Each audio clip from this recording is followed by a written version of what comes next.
I'd tell you to sit down and eat, the motherly woman said, but Tamra sent a novice to fetch you. I told the child I'd carry her message because I wanted to offer you healing. It can help with the tightness of the oaths in some cases. Moiraine reddened. Of course everyone knew by now.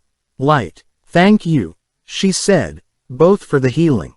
The tightness did not loosen by a hair, but it was much more comfortable, after. And for the clue. If she did not have to stand for Anaya, she surely did not have to obey her. Unless Anaya was simply being courteous, of course. She very nearly sighed. More observation was in order before she reached any conclusions. Leaving the blue quarters with her shawl wrapped firmly around her shoulders. She did not mean to go without that just yet. For one thing, it helped with the chill. She wondered what Tamra wanted with her. Only one possibility came to mind. Now that she and Sayuan were full sisters, Tamra might mean to put them among her searchers.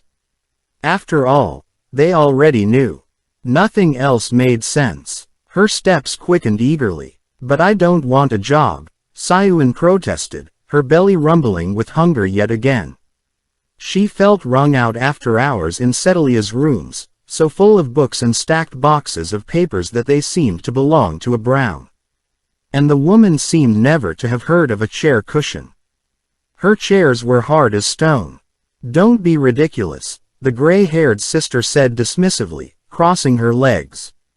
She tossed the last pages she had given Sayuan carelessly onto a writing table already littered 6 deep with others.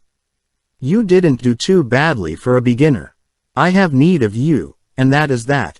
I expect you here at second rise tomorrow morning. Now go get something to eat. You are Aes Sedai. Now. You cannot go around sounding like the leaky drain pipe. There was no point in protesting again. The bloody woman had already made it clear that 2 protests in succession came dangerously close to rudeness in her book. Bloody woman. She let nothing of anger touch her face, a lesson learned long before Tar Valon. On the fishing docks, displaying anger or fear, either one could lead to trouble.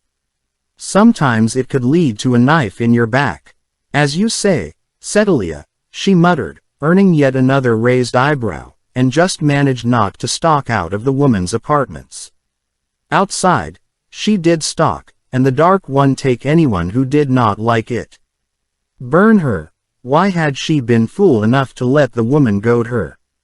Moiraine had counseled caution, and instead, she had tried to wipe the doubt from bloody Setelia's bloody voice by thinking like Moiraine. Unskilled hands on the tiller put the boat aground when they did not capsize it. Her unskilled steering meant she would not be leaving the tower any time soon. Not for years, until she was strong enough to tell Setelia what she could do with her job. At least the woman had not gotten her claws on Moiraine. With her mind, she would have been a wonder as Setelia's assistant. Hungry or not, she went in search of Moiraine rather than dinner, to let her know she would be searching by herself. The sight of Moiraine always made her smile. Setelia had days, but Moiraine had turned out to be as tough as she herself, if not tougher.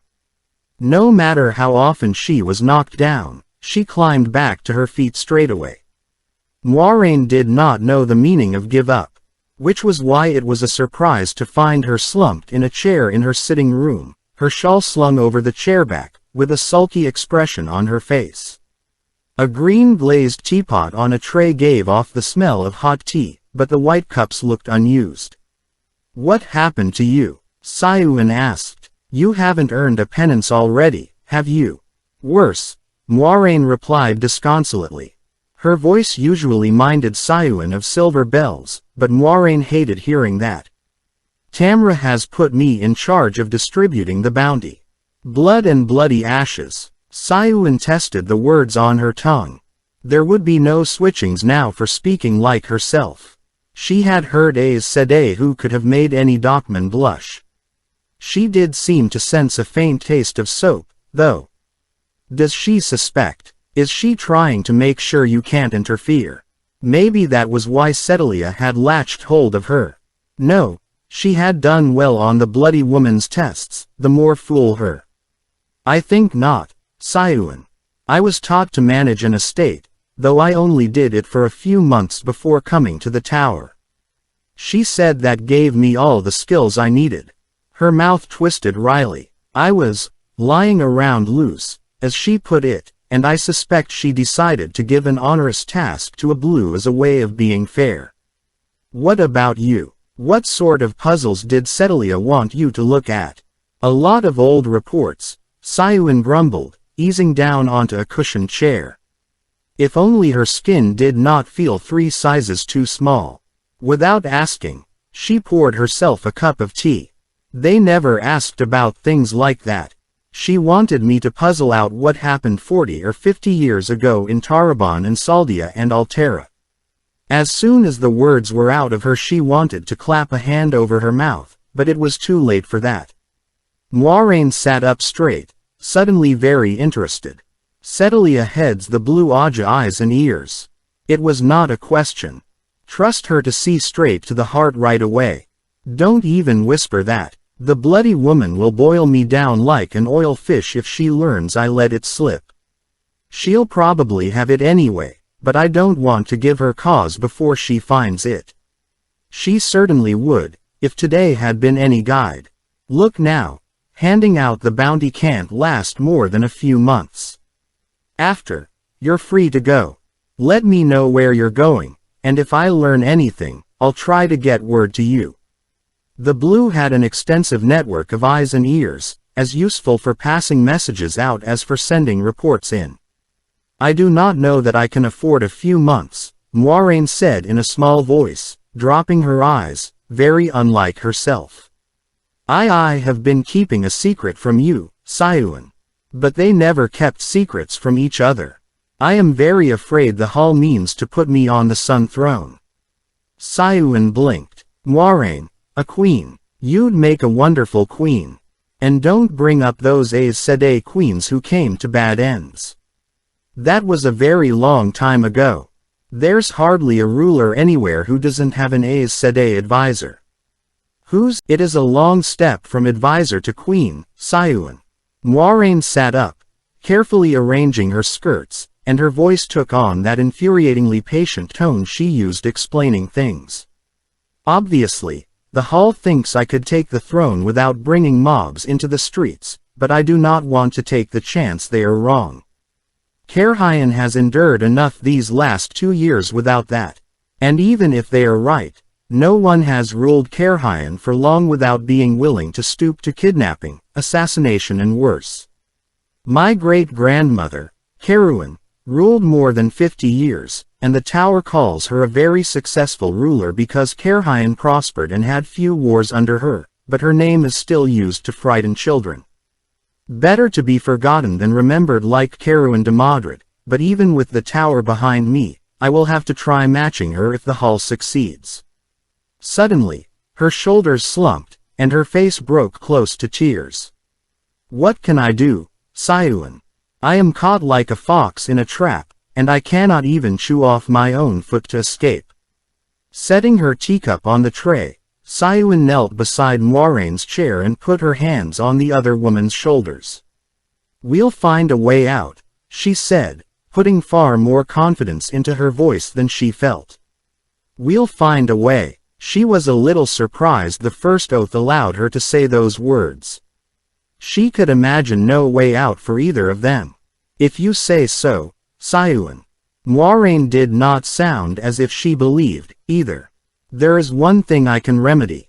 May I offer you healing? Sayuan could have kissed her. In fact, she did. There was still considerable snow close to the mountains that rose up ahead of Lan, and the trampled tracks of a large body of men lay clear beneath the afternoon sun, leading straight across the hills toward the cloud-capped heights that reared higher and higher the deeper you looked. He raised his looking glass, but he could discern no movement ahead. The Aiel must already be into the mountains. Cat Dancer stamped a hoof impatiently. Are those the spine of the world? Rakim called in that rasping voice. Impressive, but somehow I thought they'd be taller. That's Kinslayer's dagger, A well-traveled Araphelon laughed. Call them the foothills to the spine and you won't be far wrong.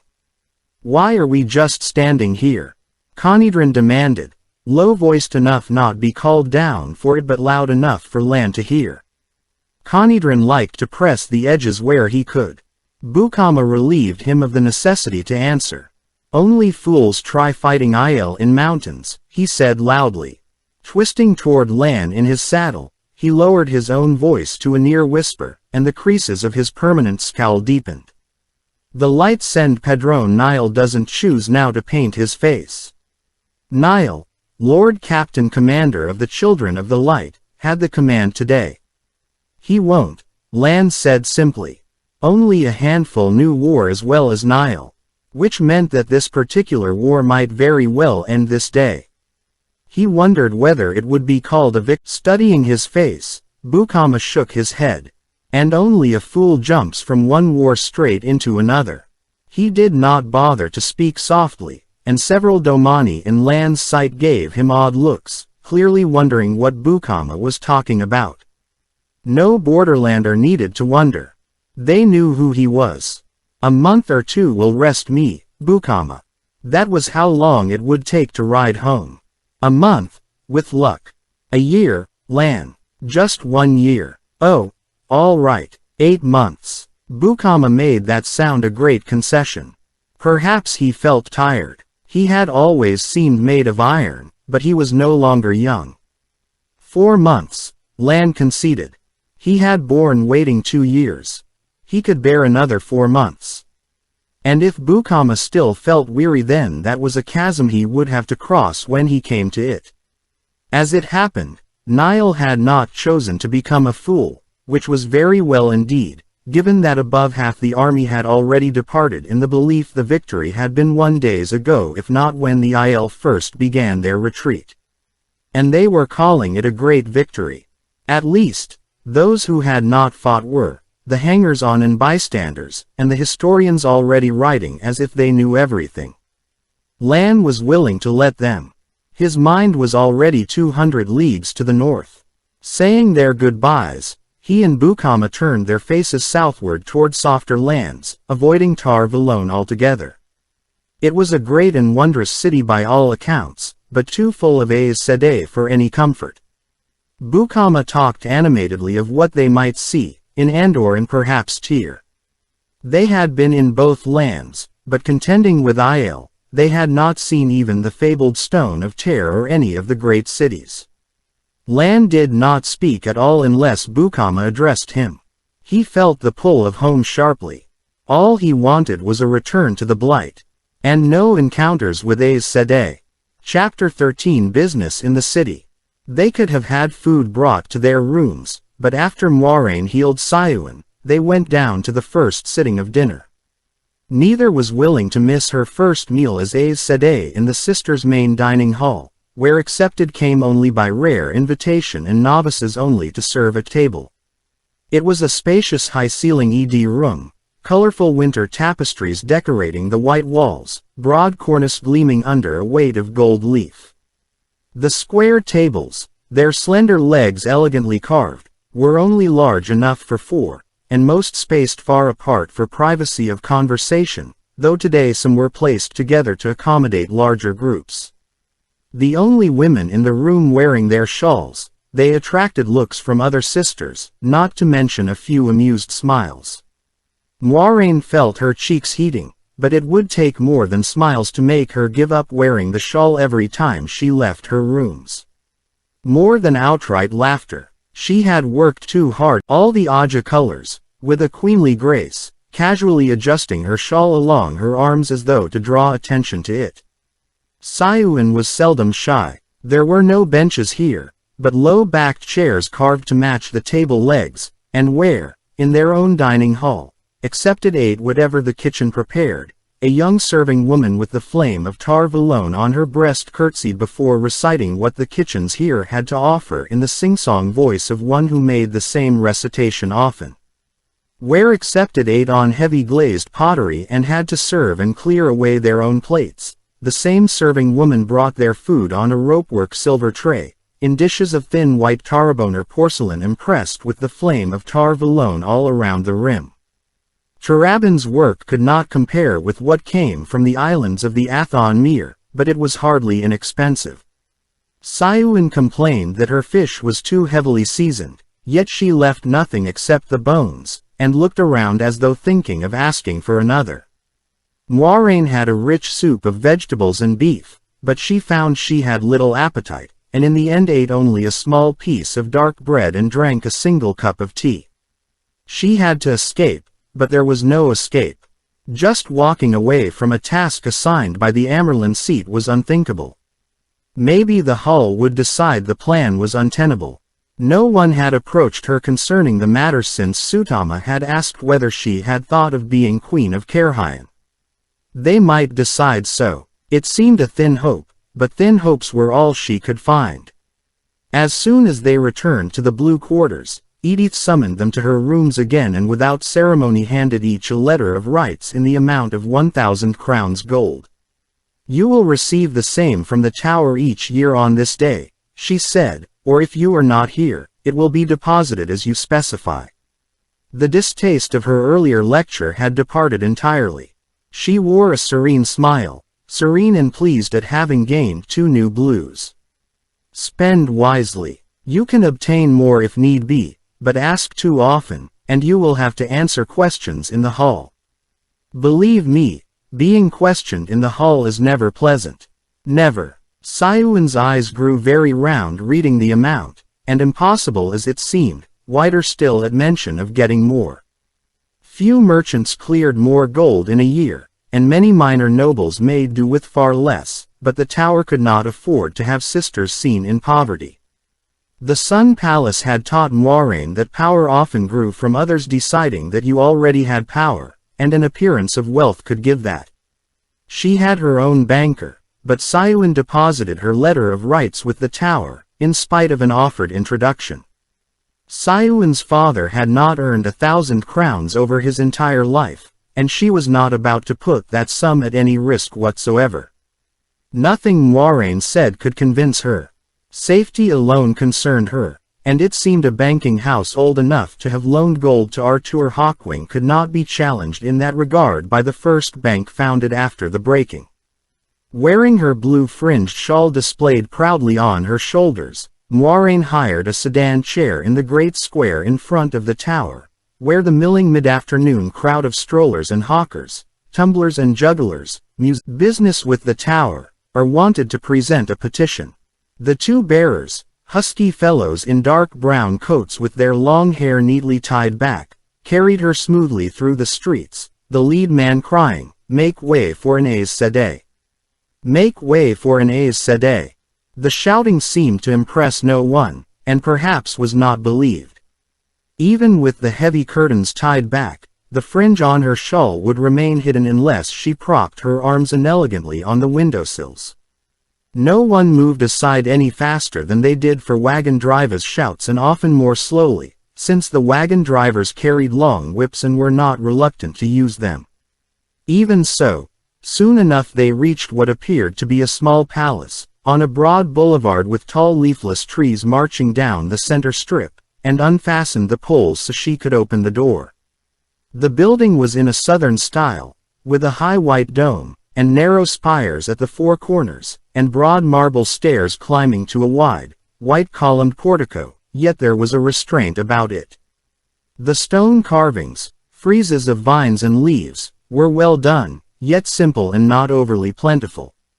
No one would leave money with a banking house that was poor, but neither would anyone with a bank that spent too lavishly on itself. A doorman with 2 bands of red on his dark coat sleeves bowed her through the tall front doors and handed her over to a plain-coated footman, a pretty young man, if too tall, who gravely guided her to the study of Mistress Dormail, a slim, graying little woman a full hand shorter than Moiraine.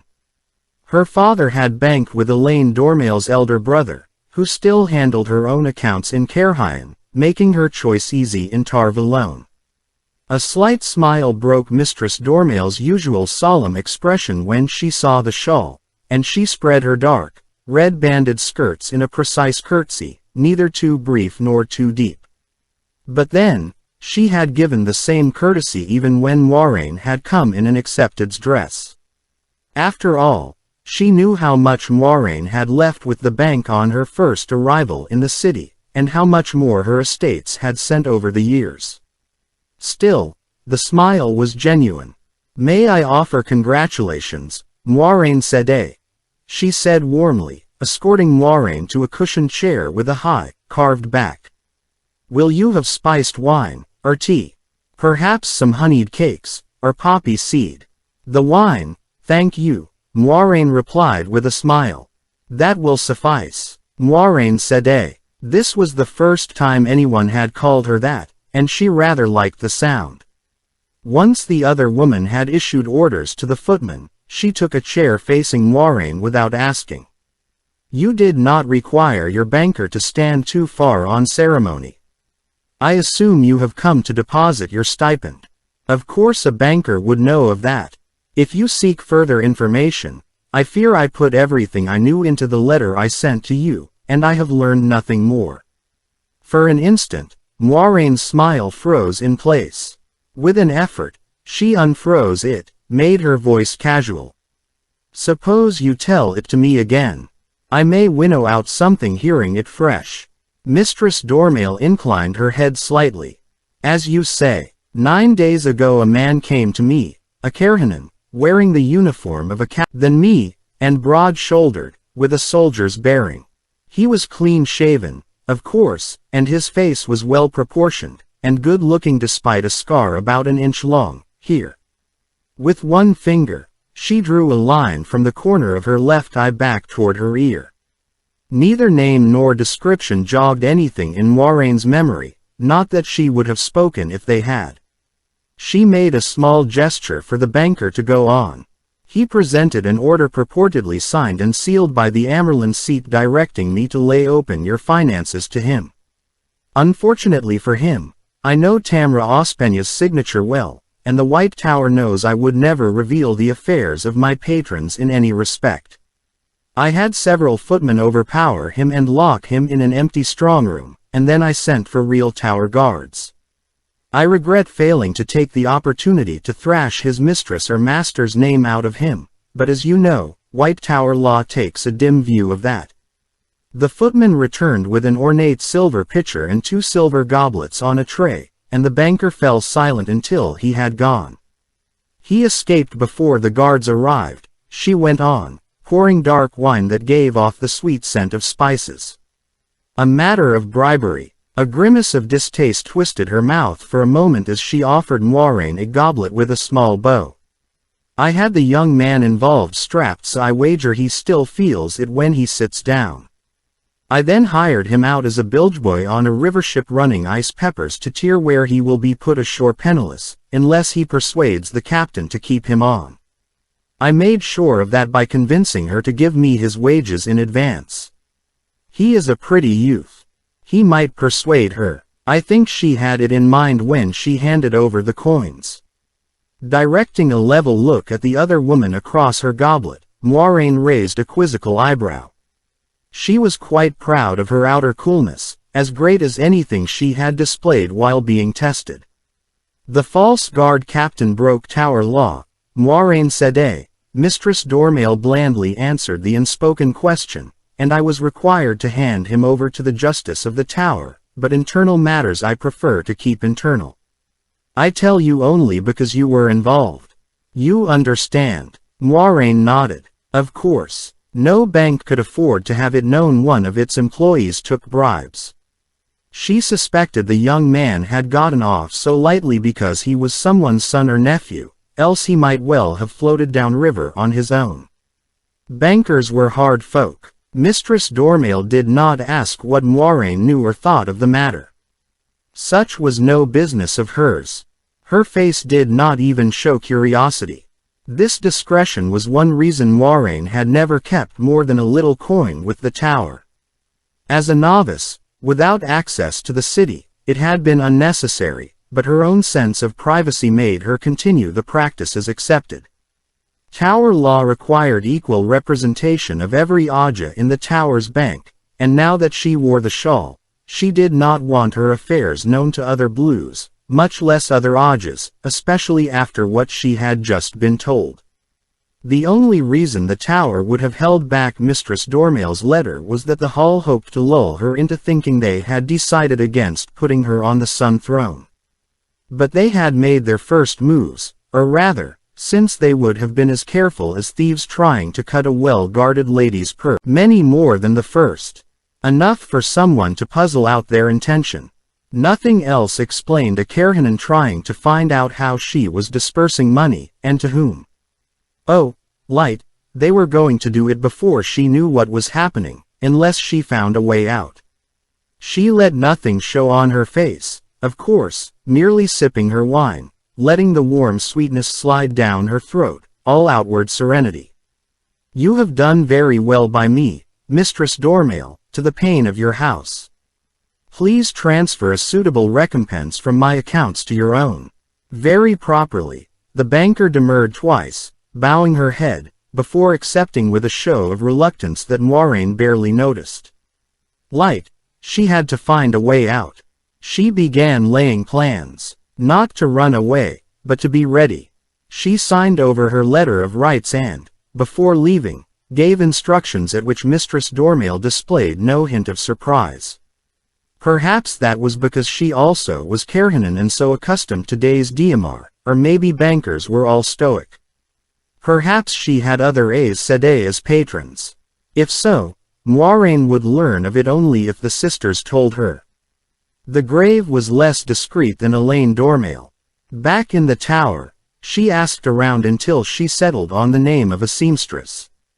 No fewer than 5 Blues named Tamor Alkahima as the best in Tar Valon, and even those who spoke other names allowed that Tamor was very good, so the following afternoon, she and Sayuin took sedan chairs to Mistress Alkahima's shop, with Sayuin grumbling about the fare. Really, it was only a silver penny. It had taken considerable effort to induce Sayuin to go with her. How could the woman think 4 dresses sufficient? She was going to have to learn not to be parsimonious. Mistress Alkahima's establishment, its walls lined with tall shelves bearing stacked bolts of silk and fine wool in every hue imaginable, was one of a number of large shops that occupied the ground floor of a building that seemed to be all curves. It suited Tamor very well. Fair-skinned for a Domani, she would have made Jatera seem almost boyish in comparison. When she came to greet them, their fringed shawls assured a personal greeting. Rather than simply walking, she seemed to flow gracefully between the smaller shelves full of laces and ribbons, and the dressmakers' forms clothed in half-finished garments. Her half-dozen assistants all curtsied deeply, young pretty women garbed in finely sewn examples of their native land's styles, each different, but there were no curtsies from the seamstress. She knew her place in this world.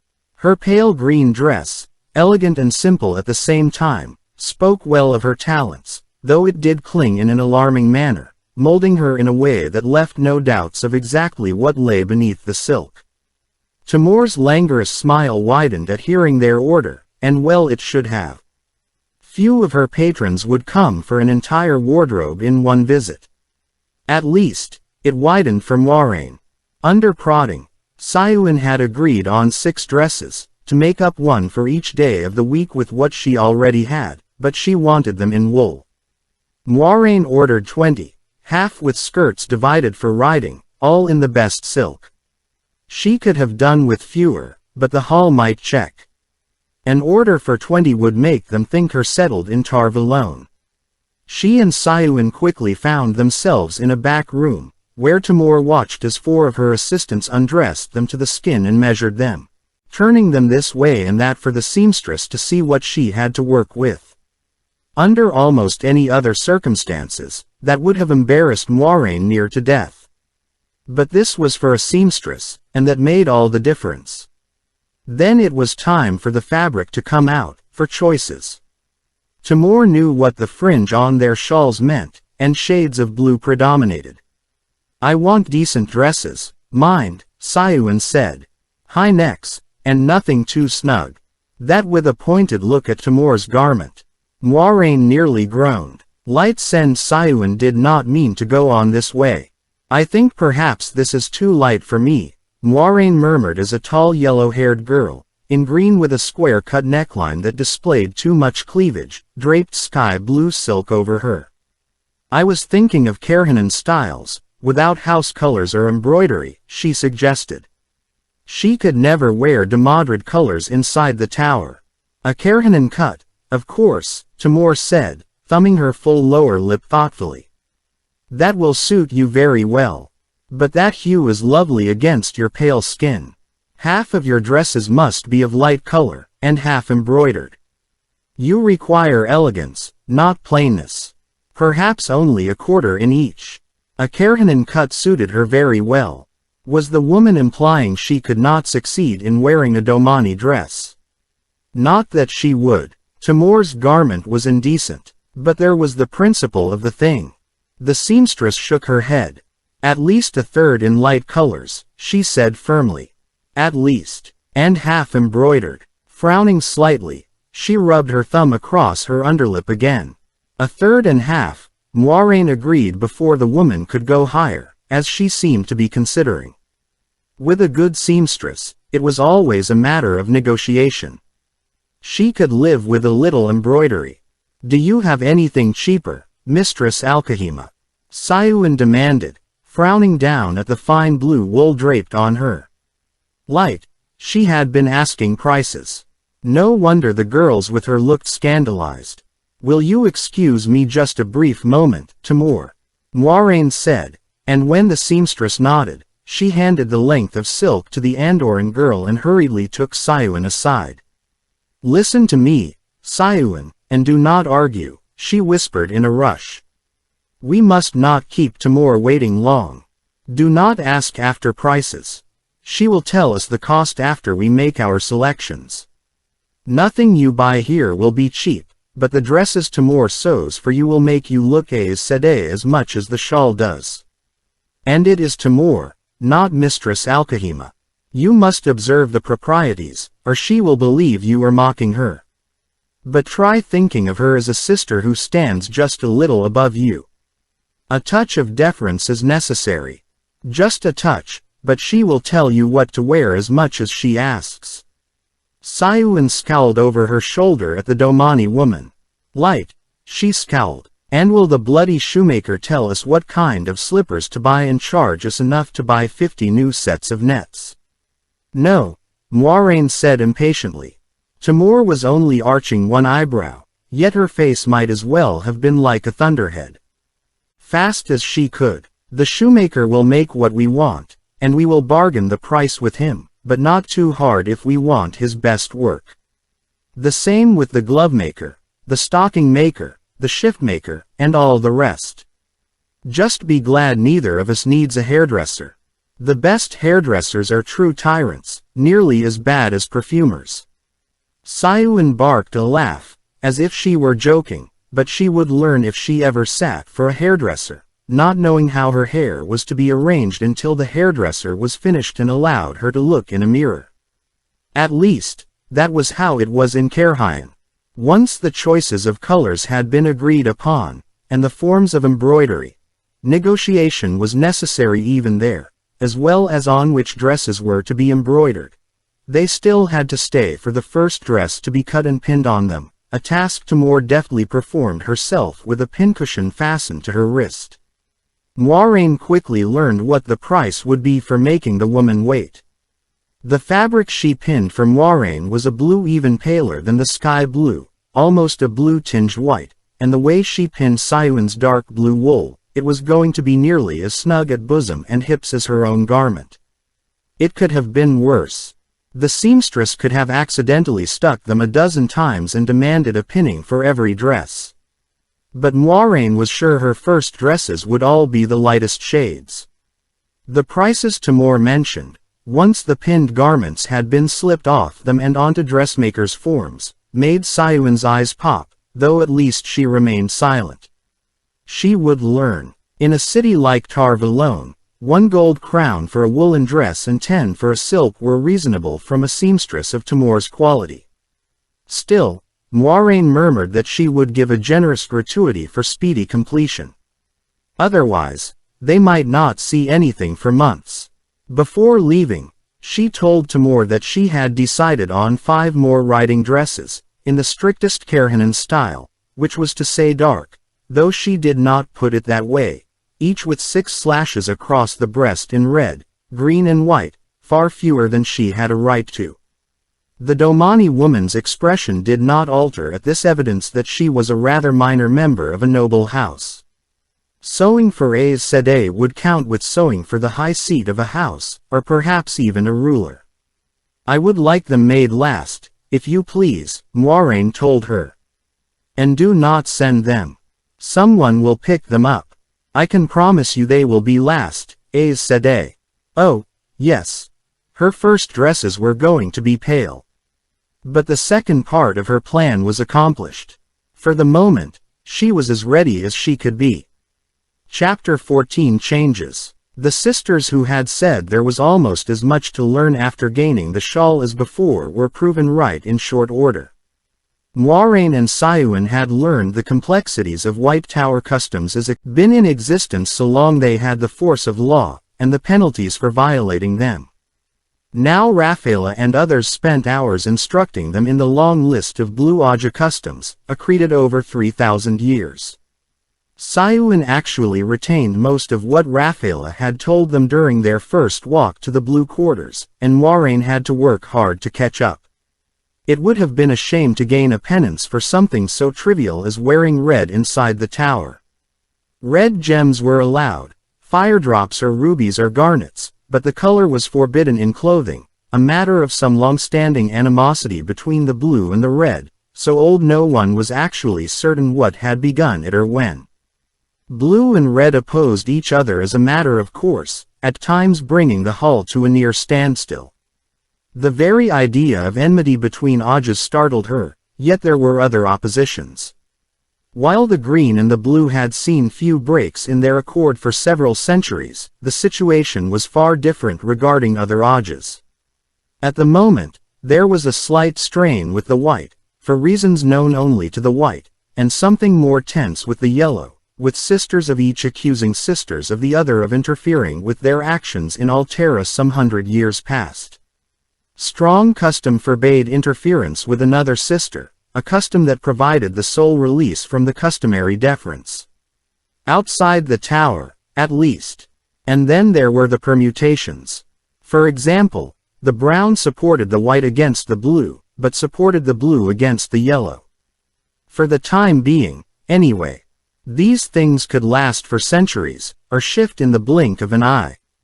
It also was necessary to learn what antagonisms and rivalries existed between other Ajas, too, where they were known.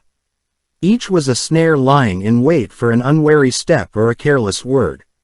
Light, the tangle of it all made Days Diamar child's play.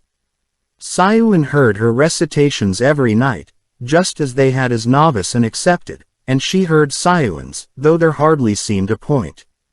Siuan never made any mistakes.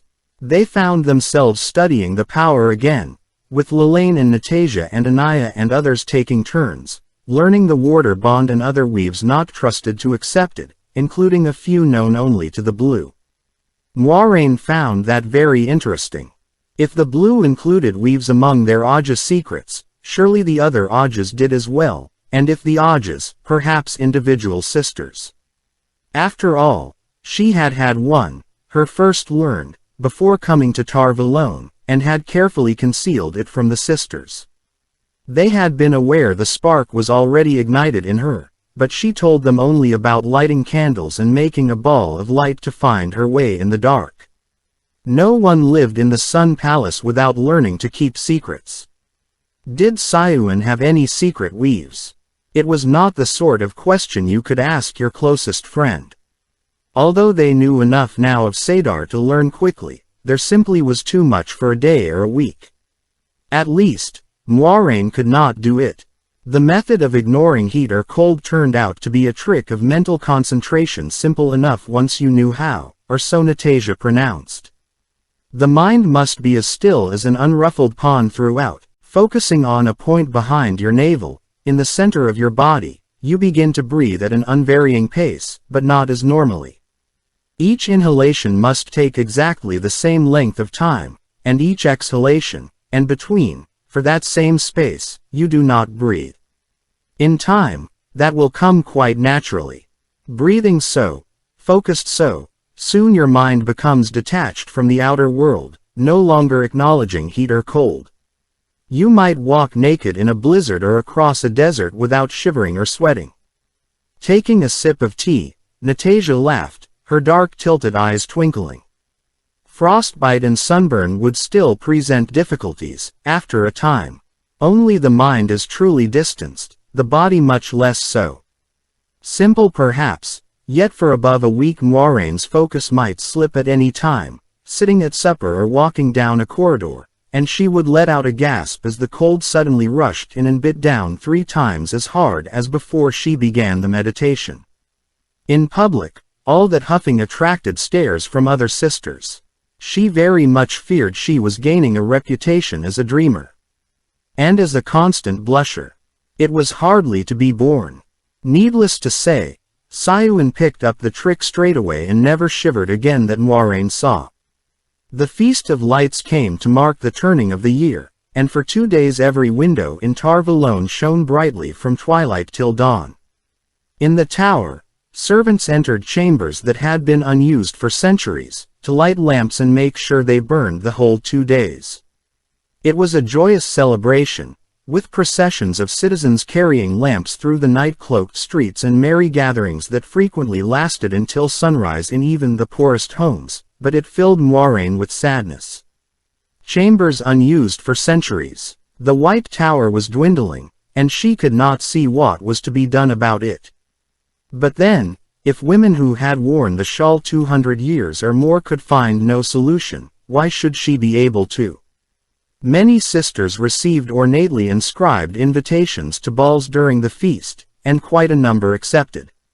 Aes Sedai could like dancing as well as any other woman.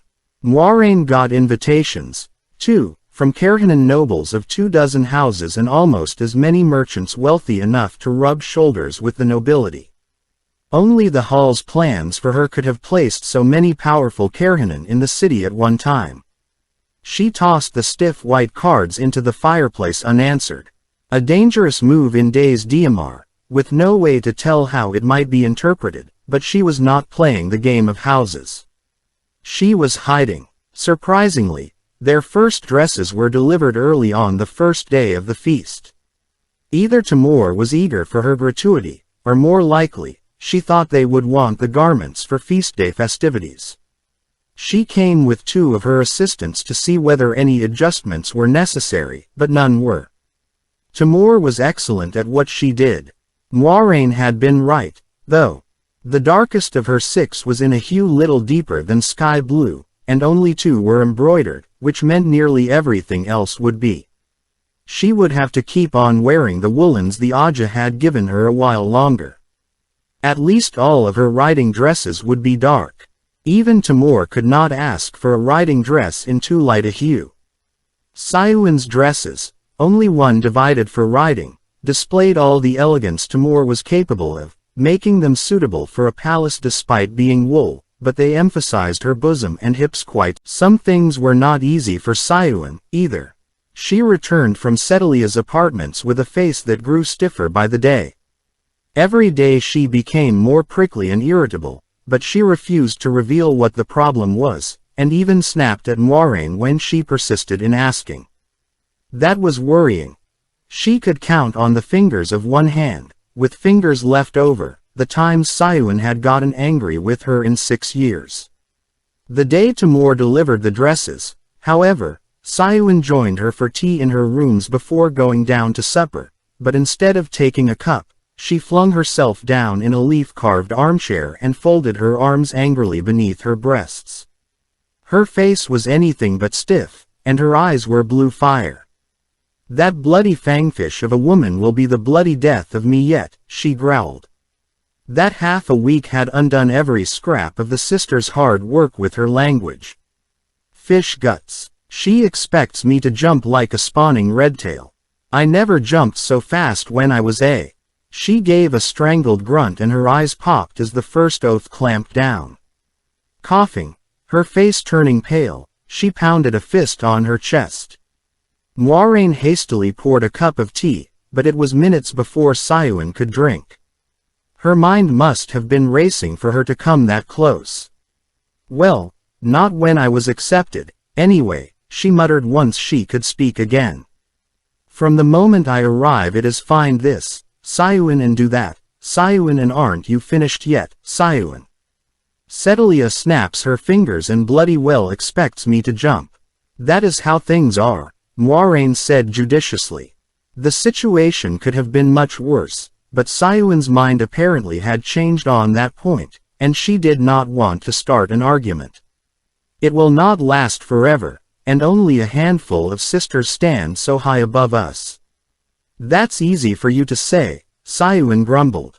"You don't have bloody Sedalia snapping her fingers at you." That was true, yet it hardly meant her task was easy. The new lessons left her little free time, but she had hoped distributing the bounty would allow her to search among the camps that still remained. Instead, for 2 or 3 hours each morning she sat in a windowless room, on the 8th level of the tower, just large enough for a plain writing table and 2 straight-backed chairs. Mirrored stand lamps of unadorned brass stood in the 4 corners, giving a good and very necessary light. Lacking them, the chamber would have been twilight dark at noon. Normally, a senior clerk sat there, but whoever that was, she or he had left no imprint on the room at all. Only inkwell, pen tray, sand jar and a small white bowl of alcohol for cleaning the pens sat on the table, and the pale stone walls were bare. The considerably larger outer room was crowded by rows of high, narrow writing desks and tall stools, but as soon as she arrived, the clerks formed a line that stretched from her writing table and nearly circled their own room, bringing her lists of women who had received the bounty and reports on arrangements to send the money to women who had already left. The number of those reports was distressing. Few camps remained, and the last were melting away like frost in sunlight. And made way for the next without a word. Very quickly she began to think it really might be possible to die of boredom. She tried to make them arrange the distribution faster. The tower's vast resources could have seen to it in a week, surely. The tower held hundreds more clerks. But clerks worked at their own pace. They even seemed to slow down after her suggestion of speed. She considered begging Tamra to release her from the task, but why put her herself to useless effort? What better way to keep her shackled in Tarv alone until the Hall's schemes came to fruition? Boredom and frustration. Still, she had her plan. That helped, a bit. Slowly, a conviction settled in her. If worse came to worst, she would run, whatever penance that earned her. Any penance lay in the future, and must end eventually. The Sun Throne would be a sentence for life. The day after the Feast of Lights, Elad was summoned to her testing, though Moiraine only heard of it after. The beautiful accepted who wanted to become a green failed to come out of the Terandrel. There was no announcement. The White Tower never flaunted its failures, and a woman dying in her test was counted a great failure on the tower's part. Elad simply disappeared, and her belongings were taken away. There was a day of mourning, however, and Moiraine wore white ribbons in her hair and tied a long, lace-edged white silk kerchief around each arm so they dangled to her wrists. She had never liked Elad, but the woman deserved her grief. Not every sister who was strong enough to make them jump showed any desire to do so. Elaida avoided them, or at least they did not see her again before hearing she had left to return to Andor. Even so, learning she was gone was a relief. She stood as high as they would one day, and could have made their lives a misery almost as badly as she had when they were novice and accepted. Perhaps worse. The petty errands novice and accepted took as expected would have been near a penance for them as Aes Sedai. Perhaps more than near. Lelaine, who stood as high as Elaida and was a sitter to boot, had them to tea several times, to ease the strain of the first weeks as she put it. Sayuan got on very well with her, though she made Moiraine a little nervous with that penetrating gaze. It always seemed that Lelaine knew more of you than she revealed, that you had no secrets with her. But then, Sayuin appeared unable to understand Moiraine's liking for Anaya. It was not the healing. Anaya was warm and open, and made you feel that all would come out well in the end. Almost any conversation with Anaya turned out comforting. Moiraine thought that in time she might become as close a friend as Leane, if not so close as Sayuin. That friendship with Leane took up right where it had left off, for her and Sayuin both, and brought with it Adini Canford, a plump, blue-eyed woman with short-cut black hair who displayed not a hint of arrogance despite being Andoran. Of course, she was not very strong in the power. It really was becoming second nature to consider that. They renewed acquaintance with sisters of other Ajahs who had been accepted with them and found that in some cases friendship revived within a few words and in others had shrunk to mere amity, while a few had grown too accustomed to the gap between Aes Sedai and accepted to close it again now they wore the shawl, too.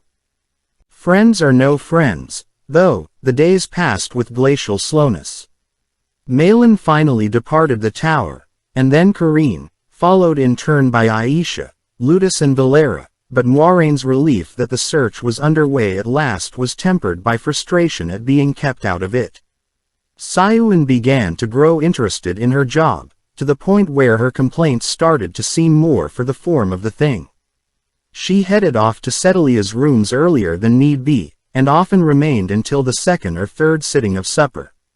Moiraine had no such buffer.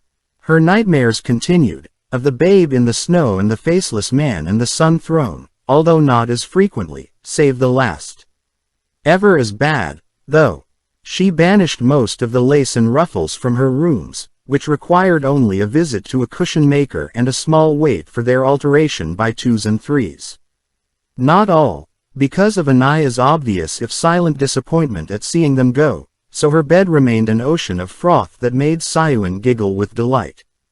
But she spent more time in her other rooms, so the bed it had to be. After numerous efforts, she managed to bake a pie without burning it black, but Ealdra took one bite and turned pale green. Sayuin produced a fish pie that the gray-haired sister declared quite tasty, only within the hour she was running for the privy and required healing. No one accused them of doing anything deliberate, which they had not, but Anaya and Chiron thought it an excellent repayment for greediness. Only a week after Elad, on High Chauceline, Sheriam was tested and passed.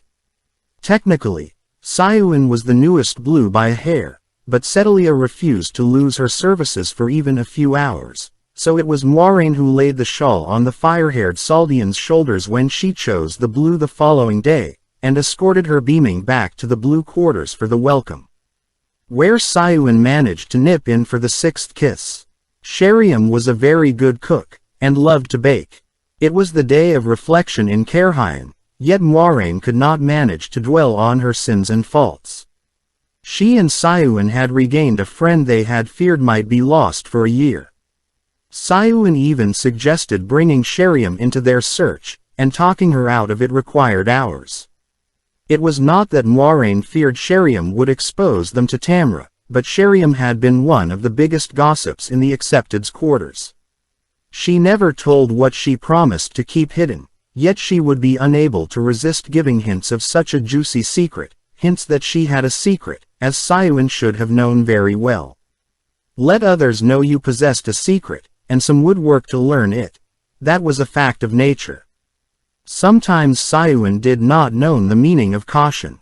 Sometimes. No, never. Sisters began to talk of a resurgence in the tower, with so many passing for the shawl in so short a time, and perhaps another one or two who might very soon. By custom, none spoke of Elad, but Moiraine thought of her. 1 woman dead and 3 raised to the shawl in the space of 2 weeks. But the only novice to test for Accepted in that time had failed and been sent away, and not one name was added to the novice book, while above 20 novices too weak ever to reach the shawl were put out. Those chambers would remain unused for centuries more at this rate, until they were all unused. Sayuan tried to soothe her, but how could she be happy when the White Tower was destined to become a monument to the dead? 3 days later, Moiraine wished she had spent the day of reflection properly. She was not superstitious, you cared for, so it was said. She was at the second sitting of breakfast, slowly eating her porridge and fretting over the boredom of torture by clerk to come, when Rima Galfrey glided into the dining hall. Slim and elegant in yellow/green, much of a height with Moiraine, she was not one of those Moiraine needed to defer to, but she had a regal bearing accentuated by the rubies in her hair like a crown, and a haughty cast typical of yellows to her face. Startlingly, she wove air and fire to make her voice clearly audible in every corner of the dining hall. Last night, Tamra Ospenya, the Watcher of the Seals, the Flame of Tar Valon, the Amerlin seat, died in her sleep. May the light shine on her soul. Her voice was perfectly self-possessed, as though she had announced it would rain that day, and she waited only long enough to run a cool eye over the room to make sure her words had been absorbed before leaving. A buzz of talk started up immediately at the other tables, but Moiraine sat stunned. Aes Sedai died before their time as often as anyone else, and sisters did not grow feeble with the years. Death came in apparent full good health. Yet this was so unexpected that she felt hit on the head by a hammer. The light illumine Tamra's soul, she prayed silently. The light illumine her soul. Surely it would. What would happen to the search for the boy-child now? Nothing, of course. Tamra's chosen searchers knew their task. They would inform the new Amerlin of their task. Perhaps the new Amerlin would release her from her own labor, if she got to the woman before the hall informed her of their scheme. Self-disgust immediately stabbed her heart, and she pushed the bowl of porridge away, all appetite gone. A woman she admired with all her soul had died, and she thought of advantage in it. Days Diamar truly was ingrained in her bones, and maybe all the darkness of the Demodreds. She very nearly asked Meereen for a penance, but the mistress of novices might give her something that would hold her in Tar Valon longer. Considering that just added to her guilt. So she set her own penance. Only one dress she owned came close to the white of grieving, the blue so pale it seemed more white tinged with blue, and she put that on for Tamra's funeral rites. Tamor had embroidered the garment front and back and sleeves with a fine, intricate blue mesh that looked innocent enough until she actually donned the dress. Then it seemed as blatant as what the seamstress herself had worn. No, not seemed. It was. She very nearly wept after examining herself in the stand mirror. Sayuan blinked at the sight of her in the corridor outside their rooms. Are you sure you want to wear that? She sounded half strangled. Long white ribbons were tied in her hair, and longer tied around her arms. The passing sisters all wore variations of the same. Aes Sedai never put on full mourning, except for whites, who did not consider it so. Sometimes a penance is required, Moiraine replied, deliberately moving her shawl down into the crooks of her elbows, and Sayuan asked no more. There were questions one asked, and questions one did not. That was strong custom, and friendship. Wearing their shawls, every sister residing in the tower gathered at a secluded clearing in a woody part of the tower grounds, where Tamra's body lay on a bier, sewn into a simple blue shroud. The morning air was more than brisk. Moiraine was aware of that despite feeling no urge to shiver, and even the surrounding oaks were still leafless beneath a gray sky, their thick twisted limbs suitable framing for a funeral. Moiraine's garment earned more than a few raised eyebrows, but the sister's disapproval was part of her penance. Mortification of the spirit was always the hardest to endure. Strangely, the whites all wore glossy black ribbons, yet it must have been an Aja custom, for it garnered no frowns or stares from the other sisters. They must have seen it before. Any who wished were allowed to speak a prayer or a few words in memory, and most did. Only the sitters spoke among the Reds, and then in very few words, but perhaps that was custom as well. Moiraine made herself go forward and stand before the bier, shawl loosely draped, exposing herself, knowing she would be the focus of every eye. The hardest to bear. May the light illumine Tamra's soul, brightly as she deserved, and may she shelter in the Creator's hand until her rebirth. The light send her a radiant rebirth. I cannot think of any woman I admired more than Tamra. I admire her and honor her still.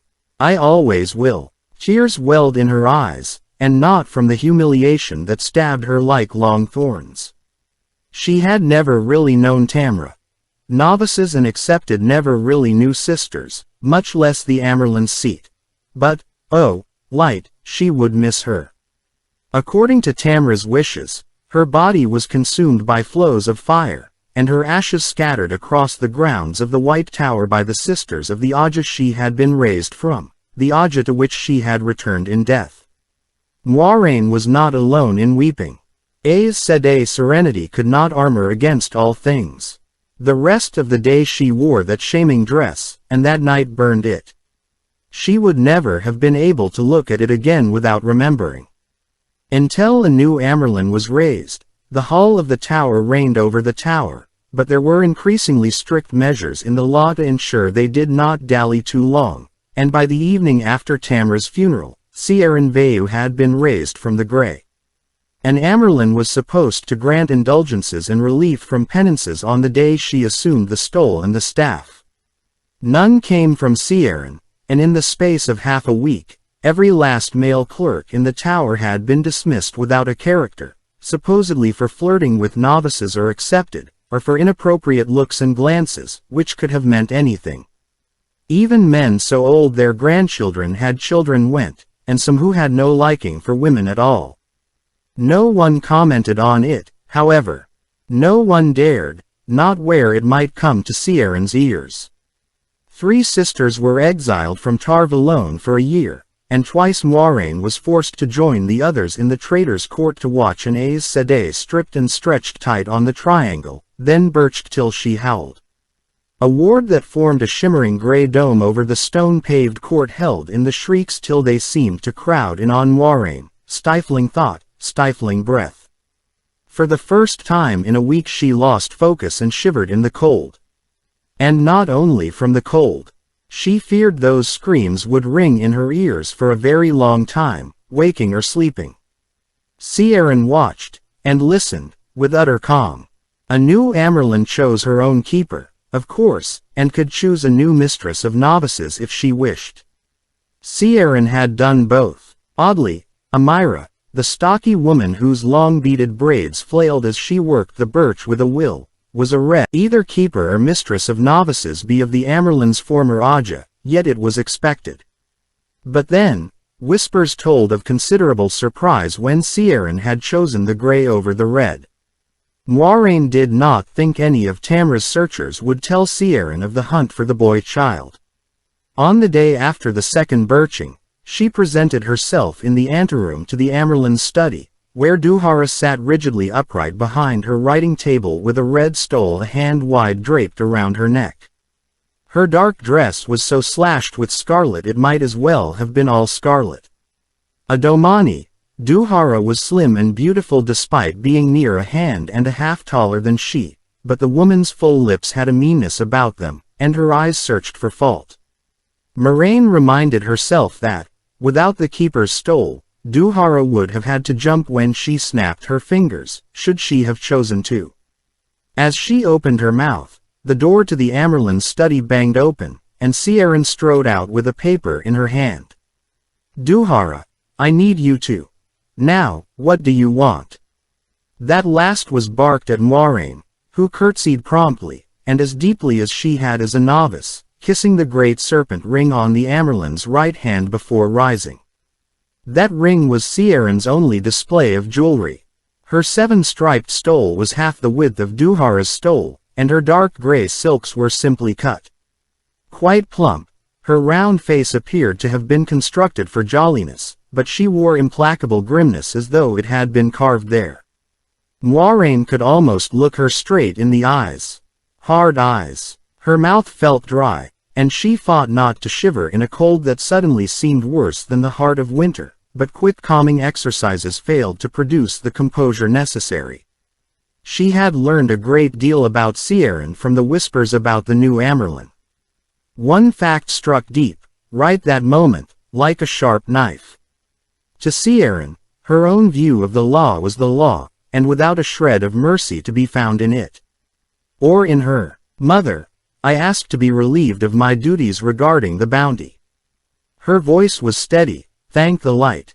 The clerks are carrying out the task as quickly as they can, but making them stand in line each day for a sister to approve what they have done only robs them of hours they could be working. Ciaran pursed her mouth as though she had bitten a sour persimmon. I'd stop that fool bounty entirely if it wouldn't put the tower in bad odor. A ridiculous waste of coin. Very well. The clerks may send their papers to another for signature. A Brown, perhaps. They like that sort of thing. Moiraine's heart soared before the Amerlin added, you will remain in Tar Valon, of course. As you know, we will have need of you, soon. As you say, Mother, Moiraine replied, heart sinking into her stomach, down to her ankles after that brief flight. Offering another deep curtsy, she kissed the Amerlin's ring once again. With a woman like Ciaran, best to take no chances. Siuan was waiting in her rooms when she returned. Her friend leaned forward expectantly and looked a question. I am free of the bounty, but I am ordered to remain in Tar Valon. As you know, we will have need of you. I am going for a ride. You know where I will be, in what order. Siuan's breath caught. The light protect you, she said after a moment. There was no point in waiting, so Moiraine changed into a riding dress, with Siuan's help to make the changing faster. The dress was a suitably dark blue, with a few leafy silver vines climbing the sleeves to encircle the high neck. All of her darkest garments were embroidered, but she had begun to think a little needlework might not be so bad.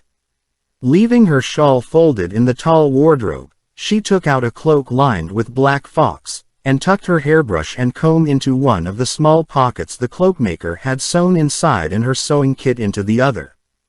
Gathering her riding gloves, she gave Siuan a hug and hurried out. Long goodbyes would have turned to tears, and she could not risk that. Sisters in the corridor glanced at her as she passed, but most seemed intent on their own affairs, though Chiron and Sheriam both said it seemed a cool day for a ride. Only Edith said more, stopping her with a half-raised hand, eyeing her in a way that seemed all too like Lelaine. Ruined farms and villages will hardly make for a refreshing outing, I fear, the white-haired sitter murmured. Ciaran has ordered me to remain in Tar Valon, Moiraine replied, her face a perfect Aes Sedai mask, and I think she might see crossing one of the bridges for a few hours as disobedience. Edith's mouth tightened for an instant, so briefly it might have been Moiraine's imagination. Clearly she had read Ciaran's revelation of the plans in that response, and she was displeased. The Amerlin can be fearsome toward anyone who goes against her wishes in the smallest way, Moiraine. Moiraine almost smiled. Light, the woman had given her a chance to say it straight out. Well, nearly straight, a suitable Aes Sedai answer. As well I do not intend to cross a bridge, then. I have no wish to be birched. In the west stable, she had arrows saddled, without saddlebags. There was no need for them for a ride in the city, and no matter what she had told Edith, the sitter might send someone to check.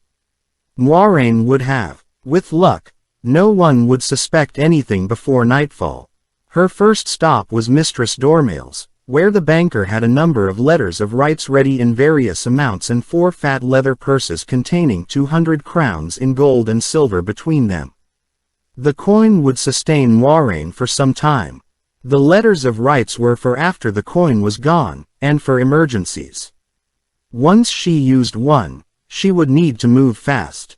The tower's eyes and ears would be looking for her, and no matter how discreet bankers were, the tower generally learned what it wanted to learn. Mistress Dormail asked no questions, of course, but on learning that Moiraine was alone, she offered 4 of her footmen as escort, and Moiraine accepted. She had no fear of footpads, who were few in Tar Valon and easily handled in any event, but if anyone did think of robbery, better they were frightened off by a bodyguard than chased away with the power. That would attract attention. Wealthy women often rode with bodyguards, even in Tar Valon. The men who walked in a box around Arrow as she departed the bankers might have been called foot. Doubtless they were the footmen who had overcome Master Gorthanes, or whatever his true name was. They are men like them. Banks always had guards, though never called that. At Timur's shop, she sent 2 of the men with coin to purchase a travel trunk and hire a pair of porters, then changed into one of the riding dresses that marked her as a minor Kaerhanan noble. 3 of the 5 were embroidered, but lightly, and she did not complain. Too late to have it picked out in any case. Timur asked no more questions that Mistress Dormail had. One deferred to one's seamstress, but in the end, she was a seamstress. And, too, seamstresses had their own sense of discretion, or they did not remain in business long. Before leaving, Moiraine tucked her great serpent ring into her belt pouch. Her hand felt oddly naked without it, her finger itched for the small circle of gold, but too many in Tar Valon knew what it meant. For now, she truly must hide.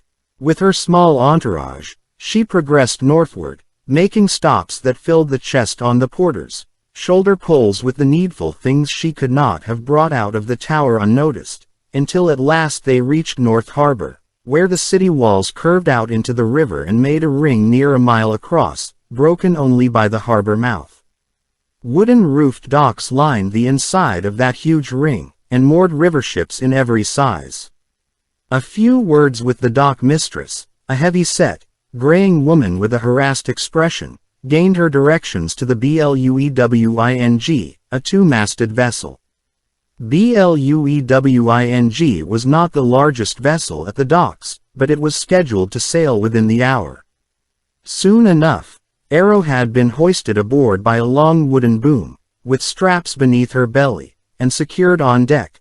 The porters had been paid off, the footmen sent away with a silver mark each in thanks, and her trunk made snug in a small quarterdeck cabin. Still, she would be spending more time than she would like in that cabin, so she remained on deck scratching Arrow's nose while the river ship was untied and pushed off, and the long sweeps pushed out to maneuver Bluewing across the harbor like some immense waterbug. That was why she saw the dock mistress pointing to Bluewing and talking to a man who held his dark cloak around him tightly while he stared at the vessel. Immediately, she embraced Sadar, and everything became clearer in her sight, sharper. The effect was not so good as a fine-looking glass, yet she could make out the man's face, peering avidly from his hood. Mistress Dormail's description had been exact. He was not pretty, but good-looking despite the scar at the corner of his left eye. And he was very tall for a Kaerhanan, close to 2 paces. But how had he found her here, and why had he been searching? She could not think of a pleasant answer to either question, least of all the second. For someone who wanted to stop the Hall's scheme, someone who wanted another house than Demodred on the Sun Throne, the easiest way would be the death of the Hall's candidate. Fixing the fellow's face in memory, she let the power drain away. Another reason to take great care, it appeared. He knew the vessel she traveled by, and likely every stop intended between here and the borderlands. That had seemed the best place to begin, far from Caerhyen and easily reached by the river. Is Bluewing a fast ship, Captain Carney? She asked. The captain, been quite pleased to take a noblewoman's gold for herself and a horse. The fastest on the river to be sure, my lady, he said, and returned to shouting at his crew. He already had half the gold, and only needed to show respect enough to ensure he got the rest. Any captain might have said the same of his vessel, but when the wind caught the triangular sails, Bluewing leapt like its namesake, all but flying out of the harbor mouth. At that moment, Moiraine passed into disobedience to the Amyrlin seat. Oh, Ciaran surely would have seen it from the instant she left the tower, but intention was not action. Whatever penance the woman set likely would combine labor, deprivation, mortification of the flesh and mortification of the spirit. On top of which, she almost certainly had an assassin trailing her. Her knees should have been shaking in fear of Ciaran, if not Master Gorthanes, but as Tar-Valon and the tower began shrinking behind her, all she felt was a great burst of freedom and excitement. They could not put her on the Sun Throne, now. By the time the Hall found her, another would be secure in it. And she was off to find the boy child. She was off on an adventure as grand as any ever undertaken by an Aes Sedai. Chapter 15 Into Canluam. The air of Kandor held the sharpness of new spring when Lan returned to the lands where he had always known he would die.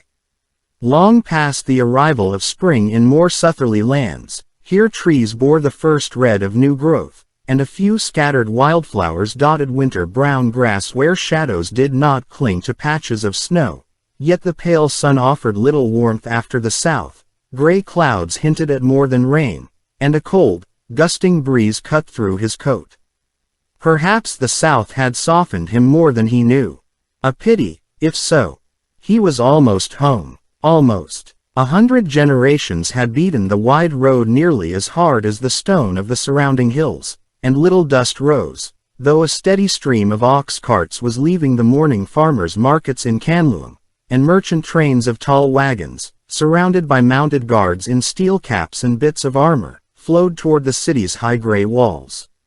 Here and there the chains of the Kandori merchants. Gild spanned a chest and Arafellan wore bells in her hair. A ruby decorated this man's ear, a pearl brooch that woman's breast, but for the most part the traders' clothes were as subdued as their manner. A merchant who flaunted too much profit discovered it hard to find bargains. By contrast, farmers showed off their success when they came to town. Bright embroidery decorated the striding country men's baggy breeches, the women's wide trousers, their cloaks fluttering in the wind. Some wore colored ribbons in their hair, or a narrow fur collar. They might have been dressed for the coming Beltane dances and feasting. Yet country folk eyed strangers as warily as any guard eyed in Kandor, maybe all along the borderlands. Bandits had sprung up like weeds this past year, and more troubles than usual out of the blight. Rumor even spoke of a man who channeled the One Power, but then, rumor often did. Leading Cat Dancer toward Canluam, Lan paid as little attention to the stares he and his companion attracted as he did to Bukama's scowls and carping. For all his talk of taking a rest, the longer they had remained in the south, the grumpier Bukama had grown. This time his mutters were for a stone-bruised hoof that had him afoot. They did attract attention, 2 very tall men walking their mounts and a packhorse with a pair of tattered wicker hampers, their plain clothes worn and travel-stained. Their harness and weapons were well tended, though. A young man and an old, hair hanging to their shoulders and held back by a braided leather cord around the temples. The Hidori drew eyes, especially here in the borderlands, where people had some idea what it meant. Fools, Bukama grumbled. Did they think we're bandits? Did they think we mean to rob the lot of them, at midday on the high road? He glared and shifted the sword at his hip in a way that brought considering stares from a number of merchants, guards. A stout farmer prodded his ox wide of them. Lan kept silent. A certain reputation clung to Makuri, who still wore the Hidori, though not for banditry, but reminding Bukama would only send him into an even blacker humor for days. His mutters shifted to the chances of a decent bed that night, of a decent meal before. Bukama expected little, and trusted to less. Neither food nor lodging entered Lan's thoughts, despite the distance they had traveled. His head kept swinging north. He remained aware of everyone around him, especially those who glanced his way more than once, aware of the jingle of harness and the creak of saddles, the clop of hooves, the snap of wagon canvas loose on its hoops. Any sound out of place would shout at him. He remained aware, but the blight lay north. Still miles away across the hills, yet he could feel the twisted corruption. Just his imagination, but no less real for that. It had pulled at him in the south, in Carhyon and Andor, even in Tyr, almost 500 leagues distant. 2 years away from the borderlands, his personal war abandoned for another, and every day the tug grew stronger. He should never have let Bukama talk him into waiting, letting the south soften him. The Aiel had helped maintain his edge. The blight meant death to most men. Death and the shadow, in a rotting land tainted by the Dark One's breath, where anything at all could kill, an insect bite, the prick of the wrong thorn, a touch of the wrong leaf. Abode of Trollocs and Myrddraal and worse. 2 tosses of a coin had decided where to begin anew. 4 nations bordered the blight, but his war covered the length of it, from the Erith Ocean to the spine of the world.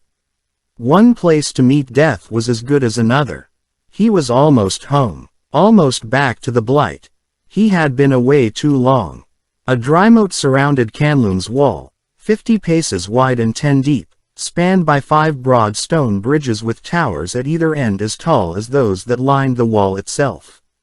Raids out of the blight by Trollocs and Myrddraal often struck much deeper into Kandor than Canlume, but none had ever made it inside the city's wall. The red stag waved above every tower. A proud man was Lord Varin, the high seat of House Markasiv. Queen Etheniel did not fly so many of her own banners even in Chachan itself. The guards at the outer towers, in helmets with Varin's antlered crest and the red stag on their chests, peered into the backs of wagons before allowing them to trundle onto the bridge, or occasionally motioned someone to push a hood further back. No more than a gesture was necessary. The law in every borderland forbade hiding your face inside village or town, and no one wanted to be mistaken for one of the Eyeless trying to sneak into the city. Hard gazes followed Lan and Bukama onto the bridge. Their faces were clearly visible. And their Hidori. No recognition lit any of those watching eyes, though. 2 years was a long time in the borderlands. A great many men could die in 2 years. Lan noticed that Bukama had gone silent, always a bad sign. Be easy, Bukama. I never start trouble, the older man snapped, but he did stop fingering his sword hilt. The guards on the wall above the open iron-plated gates and those on the bridge wore only back-and breastplates for armor, yet they were no less watchful, especially of a pair of Mokiri with their hair tied back. Bukama's mouth grew tighter at every step. Owlin Mandragoran, the light preserve us, we heard you were dead fighting the Aiel at the Shining Walls. The exclamation came from a young guard, taller than the rest, almost as tall as Lan. Young, perhaps a year or 2 less than he, yet the gap seemed 10 years. A lifetime. The guard bowed deeply, left hand on his knee. Tishar Malkir. True blood of Malkir. I stand ready, Majesty. I am not a king, Lan said quietly. Malkir was dead, only the war still lived. In him, at least. Bukama was not quiet. You stand ready for what, boy? The heel of his bare hand struck the guard's breastplate right over the red stag, driving the man upright and back a step. You cut your hair short and leave it unbound. Bukama spat the words. You're sworn to a Kandori lord. By what right do you claim to be Mokiri? The young man's face reddened as he floundered for answers. Other guards started toward the pair, then halted when Lan let his reins fall. Only that, but they knew his name, now. They eyed his bay stallion, standing still and alert behind him, almost as cautiously as they did him. A warhorse was a formidable weapon, and they could not know Cat Dancer was only half-trained yet. Space opened up as people already through the gates hurried a little distance before turning to watch, while those still on the bridge pressed back. Shouts rose in both directions from people wanting to know what was holding traffic. Bukama ignored it all, intent on the red-faced guard. He had not dropped the reins of the packhorse or his yellow roan gelding. There was that for a hope to walk on without blades being bared. An officer appeared from the stone guardhouse inside the gates, crested helmet under his arm, but one hand in a steel-backed gauntlet resting on his sword hilt. A bluff, graying man with white scars on his face, Alan Seroku had soldiered 40 years along the Blight, yet his eyes widened slightly at the sight of Lan. "The light shine upon you, Lord Mandragoran. The son of Oleana and Alakir, blessed be their memories, is always welcome." Seroku's eyes flickered toward Bukama, not in welcome. He planted his feet in the middle of the gateway. 5 horsemen could have passed easily on either side, but he meant himself for a bar, and he was. None of the guards shifted a boot, yet every one had hand on sword hilt. All but the young man meeting Bukama's glares with his own. "Lord Markasev has commanded us to keep the peace strictly," Seroku went on, half in apology. "But no more than half. The city is on edge. All these tales of a man channeling are bad enough, but there have been murders in the street this last month and more, in broad daylight, and strange accidents. People whisper about Shadowspawn loose inside the walls." Lan gave a slight nod. With the Blight so close, people always muttered of Shadowspawn when they had no other explanation, whether for a sudden death or unexpected crop failure. He did not take up Cat Dancer's reins, though. "We intend to rest here a few days before riding north. Rest, and try to regain his edge." For a moment he thought Seroku was surprised. Did the man expect pledges to keep the peace, or apologies for Bukama's behavior? Either would shame Bukama, now. A pity if the war ended here. Lan did not want to die killing Kandori. His old friend turned from the young guard, who stood quivering, fists clenched at his sides. "All fault here is mine," Bukama announced to the air in a flat voice. "I had no call for what I did. By my mother's name, I will keep Lord Markasev's peace. By my mother's name, I will not draw a sword inside Kanlum's walls." Seroku's jaw dropped, and Lan hid his own shock with difficulty. Hesitating only a moment, the scar-faced officer stepped aside, bowing and touching sword hilt, then heart. "There is always welcome for Lan Mandragoran Dai Shan," he said formally. "And for Bukama Marinellan, the hero of Salmarna. May you both know peace, one day." "There is peace in the mother's last embrace," Lan responded with equal formality, touching hilt and heart. "May she welcome us home, one day," Seroku finished. No one really wished for the grave, but that was the only place to find peace in the borderlands. Face like iron, Bukama strode ahead pulling Sun Lance and the packhorse after him, not waiting for Lan. This was not well. Kanluam was a city of stone and brick, its paved streets twisting around tall hills. The IL invasion had never reached the borderlands, but the ripples of war always diminished trade a long way from any battles, and now that fighting and winter were both finished, the city had filled with people from every land. Despite the blight practically on the city's doorstep, Gemstone's mined in the surrounding hills made Kanluam wealthy. And, strangely enough, some of the finest clockmakers anywhere. The cries of hawkers and shopkeepers shouting their wares rose above the hum of the crowd even away from the terraced market squares. Colorfully dressed musicians, or jugglers, or tumblers performed at every intersection. A handful of lacquered carriages swayed through the mass of people in wagons and carts and barrows, and horses with gold or silver-mounted saddles and bridles picked their way through. Lan even saw several Aes Sedai, women with serene, ageless faces. Enough people recognized them on sight that they created eddies in the crowd, swirls to clear away.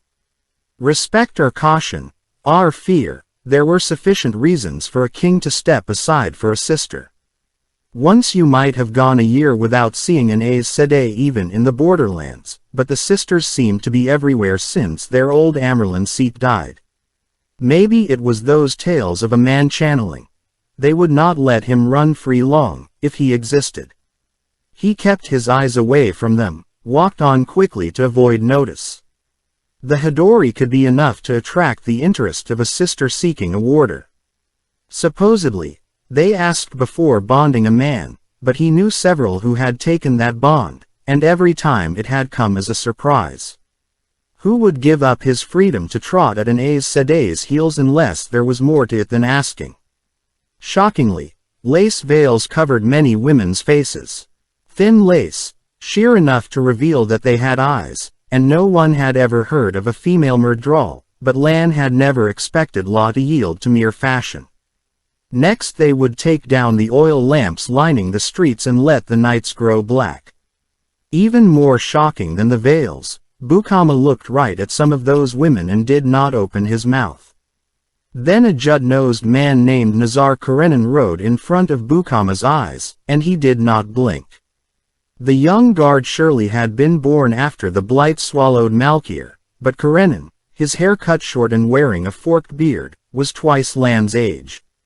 The years had not erased the marks of his Hidori completely. There were many like Karenin, and the sight of him should have set Bukama spluttering. Lan eyed his friend worriedly.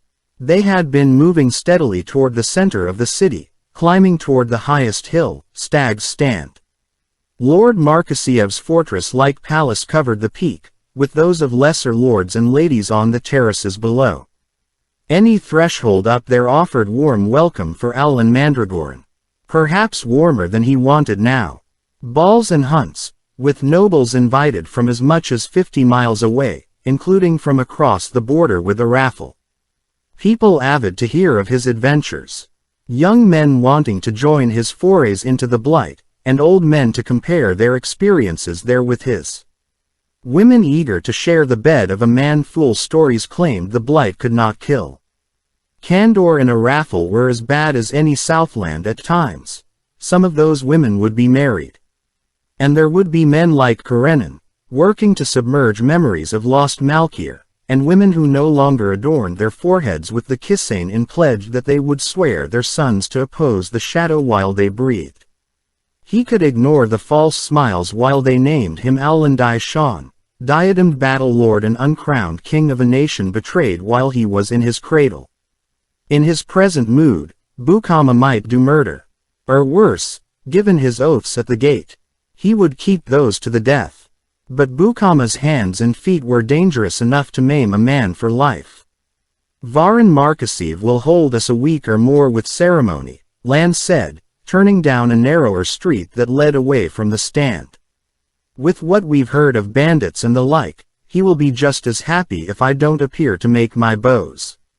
True enough, he had met the high seat of House Markasiev only once, years past, but he remembered a grave-faced man given entirely to his duty. Bukama followed without complaint about missing a palace bed or the feasts the cooks would prepare. It was worrying. Along with regaining his own edge, he needed to find a way to sharpen Bukama's, or they might as well open their veins now. Chapter 16 The Deeps. No palaces rose in the hollows toward the north wall, only shops and taverns, inns and stables and wagon yards. Bustle surrounded the factors. Long warehouses, but no carriages came to the deeps, and most streets were barely wide enough for carts. They were just as jammed with people as the wide ways, though, and every bit as noisy. Here, the street performers' finery was tarnished, yet they made up for it by being louder, and buyers and sellers alike bellowed as if trying to be heard in the next street. Likely some of the crowd were cutpurses, slipfingers and other thieves, finished with a morning's business higher up or headed there for the afternoon. It would have been a wonder otherwise, with so many merchants in town. The second time unseen fingers brushed his coat in the crowd, Lan tucked his purse under his shirt. Any banker would advance him more against the Shianaran estate he had been granted on reaching manhood, but loss of the gold on hand meant accepting the hospitality of Stag's Stand. At the first 3 inns they tried, slate-roofed cubes of gray stone with bright signs out front, the innkeepers had not a cubbyhole to offer. Lesser traders and merchants, guards filled them to the attics. Bukama began to mutter about making a bed in a hayloft, yet he never mentioned the feather mattresses and linens waiting on the stand. Leaving their horses with ostlers at a 4th inn, the Blue Rose, Lan entered determined to find some place for them if it took the rest of the day. Inside, a graying woman, tall and handsome, presided over a crowded common room where talk and laughter almost drowned out the slender girl singing to the music of her zither. Hype smoke wreathed the ceiling beams, and the smell of roasting lamb floated from the kitchens. As soon as the innkeeper saw Lan and Bukama, she gave her blue-striped apron a twitch and strode toward them, dark eyes sharp. Before Lan could open his mouth, she seized Bukama's ears, pulled his head down, and kissed him. Kandori women were seldom retiring, but even so it was a remarkably thorough kiss in front of so many eyes. Pointing fingers and snickering grins flashed among the tables. "It's good to see you again, too, Raisel," Bukama murmured with a small smile when she finally released him. "I didn't know you had an inn here. Do you think?" He lowered his gaze rather than meeting her eyes rudely, and that proved a mistake. Raisel's fist caught his jaw so hard that his hair flailed as he staggered. 6 years without a word, twist of his ears met every attempt to do anything besides standing bent over and letting her do as she wished. At least she would not put a knife in his heart if she was kissing him. "Perhaps not. I think Mistress Aravni might find Bukama a room somewhere," a man's familiar voice said dryly behind Lan. "And you, too, I suppose." Turning, Lan clasped forearms with the only man in the room beside Bukama of a height with him, Rhine Venemar, his oldest friend except for Bukama. The innkeeper still had Bukama occupied as Rhine led Lan to a small round table in the corner. 5 years older, Rhine was Makiri, too, but his hair fell in 2 long bell-laced braids, and more silver bells lined the turned-down tops of his boots and ran up the sleeves of his yellow coat. Bukama did not exactly dislike Rhine. Not exactly. Yet in his present mood only Nazar Karenin could have had a worse effect. While the pair of them were settling themselves on benches, a serving maid in a striped apron brought hot spiced wine. Apparently Rhine had ordered as soon as he saw Lan. Dark-eyed and full-lipped, she stared Lan up and down openly as she set his mug in front of him, then whispered her name, Lyra, in his ear, and an invitation, if he was staying the night. All he wanted that night was sleep, so he lowered his gaze, murmuring that she honored him too much. Lyra did not let him finish. With a raucous laugh, she bent to bite his ear, hard. "By tomorrow," she announced in a throaty voice, and loudly, "I'll have honored you till your knees won't hold you up." Raucous laughter flared at the tables around them. Rhine forestalled any possibility of righting matters, tossing her a fat coin and giving her a slap on the bottom to send her off. Lyra offered him a dimpled smile as she slipped the silver into the neck of her dress, but she left sending smoky glances over her shoulder at Lan that made him sigh. If he tried to say no now, she might well pull a knife over the insult. "So your luck still holds with women, too." Rhine's laugh had an edge. Perhaps he fancied her himself. "The light knows, they can't find you handsome.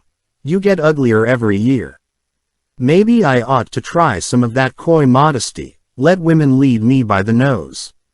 Lan opened his mouth, then took a drink instead of speaking. He should not have to explain, but it was too late for explanation with Rhine in any case. His father had taken him to a raffle the year Lan turned 10. The man wore a single blade on his hip instead of 2 on his back, yet he was aurifellin to his toenails. He actually started conversations with women who had not spoken to him first. Lan, raised by Bukama and his friends in Shianar, had been surrounded by a small community who held to Makiri ways. If Lyra did share his bed tonight, as seemed certain, she would discover there was nothing shy or retiring about him once they were abed, yet the woman chose when to enter that bed and when to leave. A number of people around the room were watching their table, sidelong glances over mugs and goblets. A plump copper-skinned woman wearing a much thicker dress than Domani women usually did made no effort to hide her stares as she spoke excitedly to a fellow with "I didn't expect to find you in Kanluam," Lan said, setting the wine mug down. Guarding a merchant train, Bukama and the innkeeper were nowhere to be seen. Rhine shrugged. Out of Shoal Arbella, the luckiest trader in a raffle, they say. Said. Much good it did him. We arrived yesterday, and last night footpads slit his throat 2 streets over. No return money for me this trip. He flashed a rueful grin and took a deep pull at his wine, perhaps to the memory of the merchant or perhaps to the lost half of his wages. Burn me if I thought to see you here, either. You shouldn't listen to rumors, Rhine. I've not taken a wound worth mentioning since I rode south. Lan decided to twit Bukama if they did get a room, about whether it was already paid for and how. Indignation might take him out of his darkness. The Aiel, Rhine snorted. I never thought they could put paid to you. He had never faced Aiel, of course. I expected you to be wherever Edain Errol is. Chachin. Now, I hear. That name snapped Lan's head back to the man across the table. Why should I be near the Lady Errol? He demanded softly. Softly, but emphasizing her proper title. Easy, man, Rhine said. I didn't mean wisely. He abandoned that line. Burn me, do you mean to say you haven't heard? She's raised the golden crane. In your name, of course. Since the year turned, she's been from Fal Moran to Meriden, and coming back now. Rhine shook his head, the bells in his braids chiming faintly. There must be 200 or 300 men right here in Canluam ready to follow her. I mean, some you'd not believe. Old Karenin wept when he heard her speak. All ready to carve Malkier out of the blight again. What dies in the blight is gone, Lan said wearily. He felt more than cold inside. Suddenly Seroku's surprise that he intended to ride north took on new meaning, and the young guard's assertion that he stood ready. Even the looks here in the common room seemed different. And Edain was part of it. Always she liked standing in the heart of the storm. I must see to my horse, he told Rhine, scraping his bench back. Rhine said something about making a round of the taverns that night, but Lan hardly heard. He hurried through the kitchens, hot from iron stoves and stone ovens and open hearths, into the cool of the stableyard, the mingled smells of horse and hay and wood smoke. A greylark warbled on the edge of the stable roof. Greylarks came even before robins in the spring. Greylarks had been singing in Fal Moran when Edain first whispered in his ear. The horses had already been stabled, bridles and saddles and pack-saddle atop saddle blankets on the stall, surrounded by silky black hair that hung below her waist, a beautiful face with large dark eyes that could drink a man's soul even when filled with command. After a bit the groom mumbled something in his direction, touching her lips and forehead, and hurriedly shoved her half-filled barrow out of the stable, glancing over her shoulder at him. She paused to shut the doors, and did that hurriedly, too, sealing him in shadow broken only by a little light from open hay-doors in the loft. Dust motes danced in the pale golden shafts. Lan grimaced. Was she that afraid of a man wearing the Hidori? Did she think his pacing a threat? Abruptly he became aware of his hands running over the long hilt of his sword, aware of the tightness in his own face.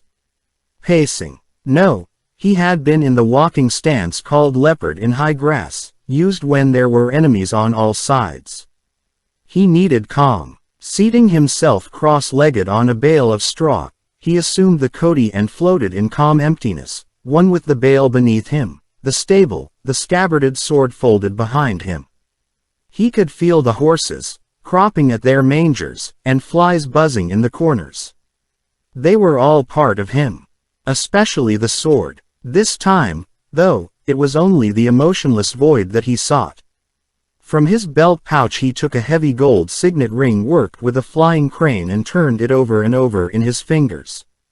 The ring of Mockery Kings, worn by men who had held back the shadow 900 years and more. Countless times it had been remade as time wore it down, always the old ring melted to become part of the new. Some particle might still exist in it of the ring worn by the rulers of Ramdashar, that had lived before Malkir, and Aramael that had been before Ramdashar. That piece of metal represented over 3,000 years fighting the Blight. It had been his almost as long as he had lived, but he had never worn it. Even looking at the ring was a labor, usually one he disciplined himself to every day. Without the emptiness, he did not think he could have done so today. In Cody, thought floated free, and emotion lay beyond the horizon. In his cradle he had been given 4 gifts. The ring in his hands and the locket that hung around his neck, the sword on his hip and an oath sworn in his name. The locket, containing the painted images of the mother and father he could not remember seeing in life, was the most precious, the oath the heaviest. To stand against the shadow so long as iron is hard and stone abides. To defend the mockery while one drop of blood remains. To avenge what cannot be defended. And then he had been anointed with oil and named Daishan, consecrated as the next king of Malkir and sent away from a land that knew it would die. Nothing remained to be defended now, only a nation to avenge, and he had been trained to that from his first step. With his mother's gift at his throat and his father's sword in his hand, with the ring branded on his heart, he had fought from his 16th nameday to avenge Malkir. But never had he led men into the Blight. Bukama had ridden with him, and, rapid counterpoint to his breath, she was his Karnira, his first lover. 1,000 years of tradition shouted that, despite the stillness that enveloped him. He had been 15, Edain more than twice that, when she gathered the hair that had still hung to his waist in her hands and whispered her intentions. Women had still called him beautiful then, enjoying his blushes, and for half a year she had enjoyed parading him on her arm and tucking him into her bed. Until Bukama and the other men gave him the Hidori. The gift of his sword on his 10th nameday had made him a man by custom along the border, though years early for it, yet among mockery that band of braided leather had been more important. Once that was tied around his head, he alone decided where he went, and when, and why. And the dark song of the Blight had become a howl that drowned every other sound. The oath that had murmured so long in his heart became a dance his feet had to follow. Almost 10 years passed now that Edain had watched him ride away from Falmaran, and been gone when he returned, yet he still could recall her face more clearly than that of any woman who had shared his bed since. He was no longer a boy. To think that she loved him just because she had chosen to become his first lover, yet there was an old saying among mockery men. Your Karnira wears part of your soul as a ribbon in her hair forever. Custom strong as law made it so. One of the stable doors creaked open to admit Bukama, coatless, shirt tucked raggedly into his breeches. He looked naked without his sword. As if hesitant, he carefully opened both doors wide before coming all the way in. What are you going to do? He said finally. Raisel told me about the golden crane. Lan tucked the ring away, letting emptiness drain from him. Edain's face suddenly seemed everywhere, just beyond the edge of sight. Rhine says even Nazar Karenin is ready to follow, he said lightly. Wouldn't that be a sight to see? An army could die trying to defeat the Blight. Armies had died trying, but the memories of Malkir already were dying. A nation was memory as much as land. That boy at the gates might let his hair grow and ask his father for the Hidori. People were forgetting, trying to forget. When the last man who bound his hair was gone, the last woman who painted her forehead, would Malkir truly be gone, too? Why? Rhine might even get rid of those braids. Any trace of mirth dropped from his voice as he added, but is it worth the cost? Some seemed to think so. Bukama snorted, yet there had been a pause. He might be one of those who did. Striding to the stall that held Sun Lance, the older man began to fiddle with his roan saddle on the stall door as though suddenly forgetting why he had moved. There's always a cost for anything, he said, not looking up. But there are costs, and costs. The Lady Edain he glanced at Lan, then turned to face him. She was always one to demand every right and require the smallest obligation be met. Custom ties strings to you, and whatever you choose, she will use them like a set of reins unless you find a way to avoid it. Carefully Lan tucked his thumbs behind his sword belt. Bukama taverns tonight, unless Mistress Aravni has claims on you. Oh, yes. How much will our rooms cost? Good rooms. Not too dear, I hope. Bukama joined him on the way to the doors, his face going red. Not too dear, he said hastily. You have a pallet in the attic, and I'm in Raisel's rooms. I'd like to make a round, but I think I don't think she means to let me young whelp, he growled. There's a lass named Lyra in there who's letting it be known you won't be using that pallet tonight, or getting much sleep, so don't think you can. He cut off as they walked into the sunlight, bright after the dimness inside. The greylark still sang of spring. 6 men were striding across the otherwise empty yard.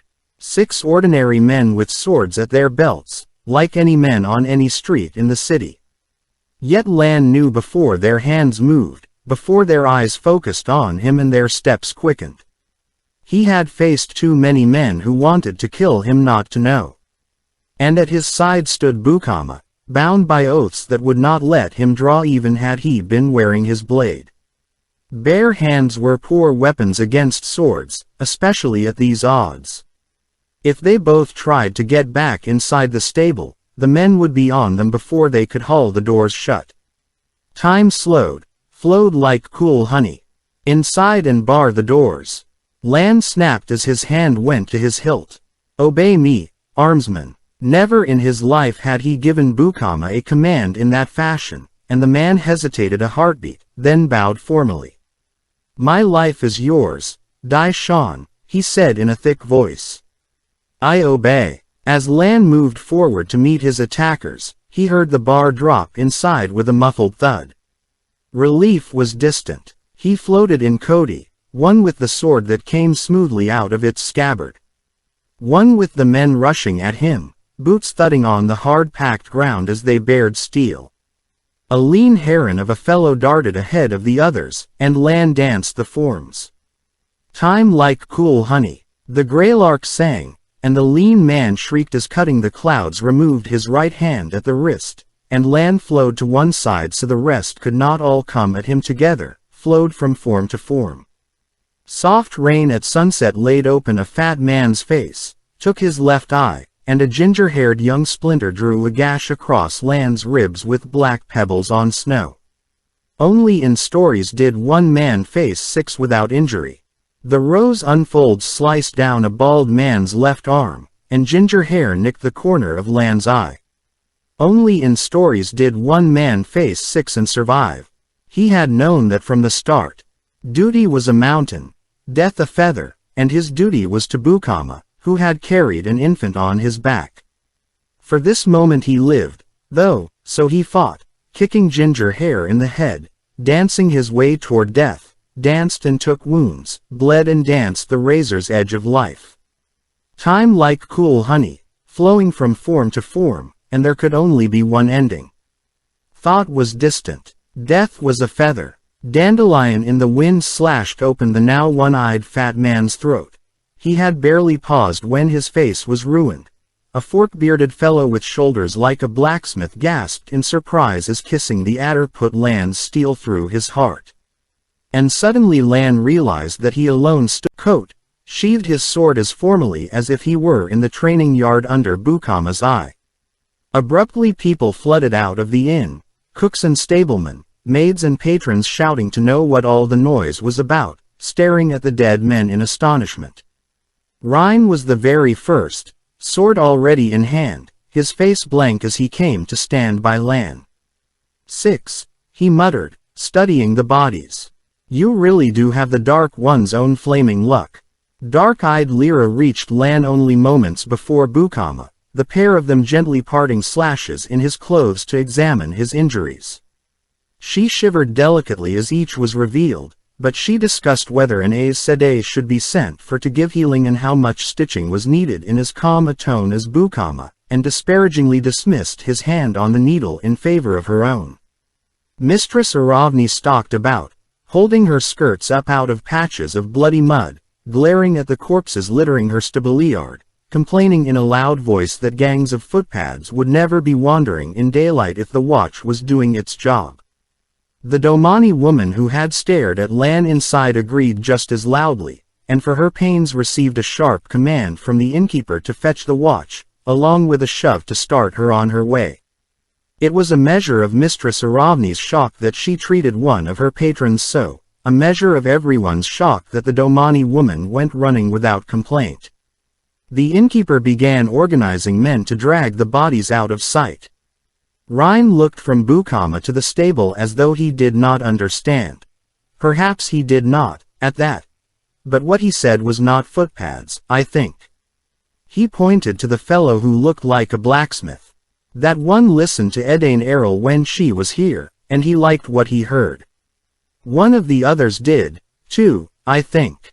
Bells chimed as he shook his head. It's peculiar. The first she said of raising the golden crane was after we heard you were dead outside the shining walls. Your name brings men, but with you dead, she could be Elidane. He spread his hands at the looks Lan and Bukama shot him. I make no accusations, he said hastily. I'd never accuse the Lady Edain of any such thing. I'm sure she is full of all a woman's tender mercy. Mistress Aravni gave a grunt hard as a fist, and Lyra murmured half under her breath that the pretty Araphilan knew little about women.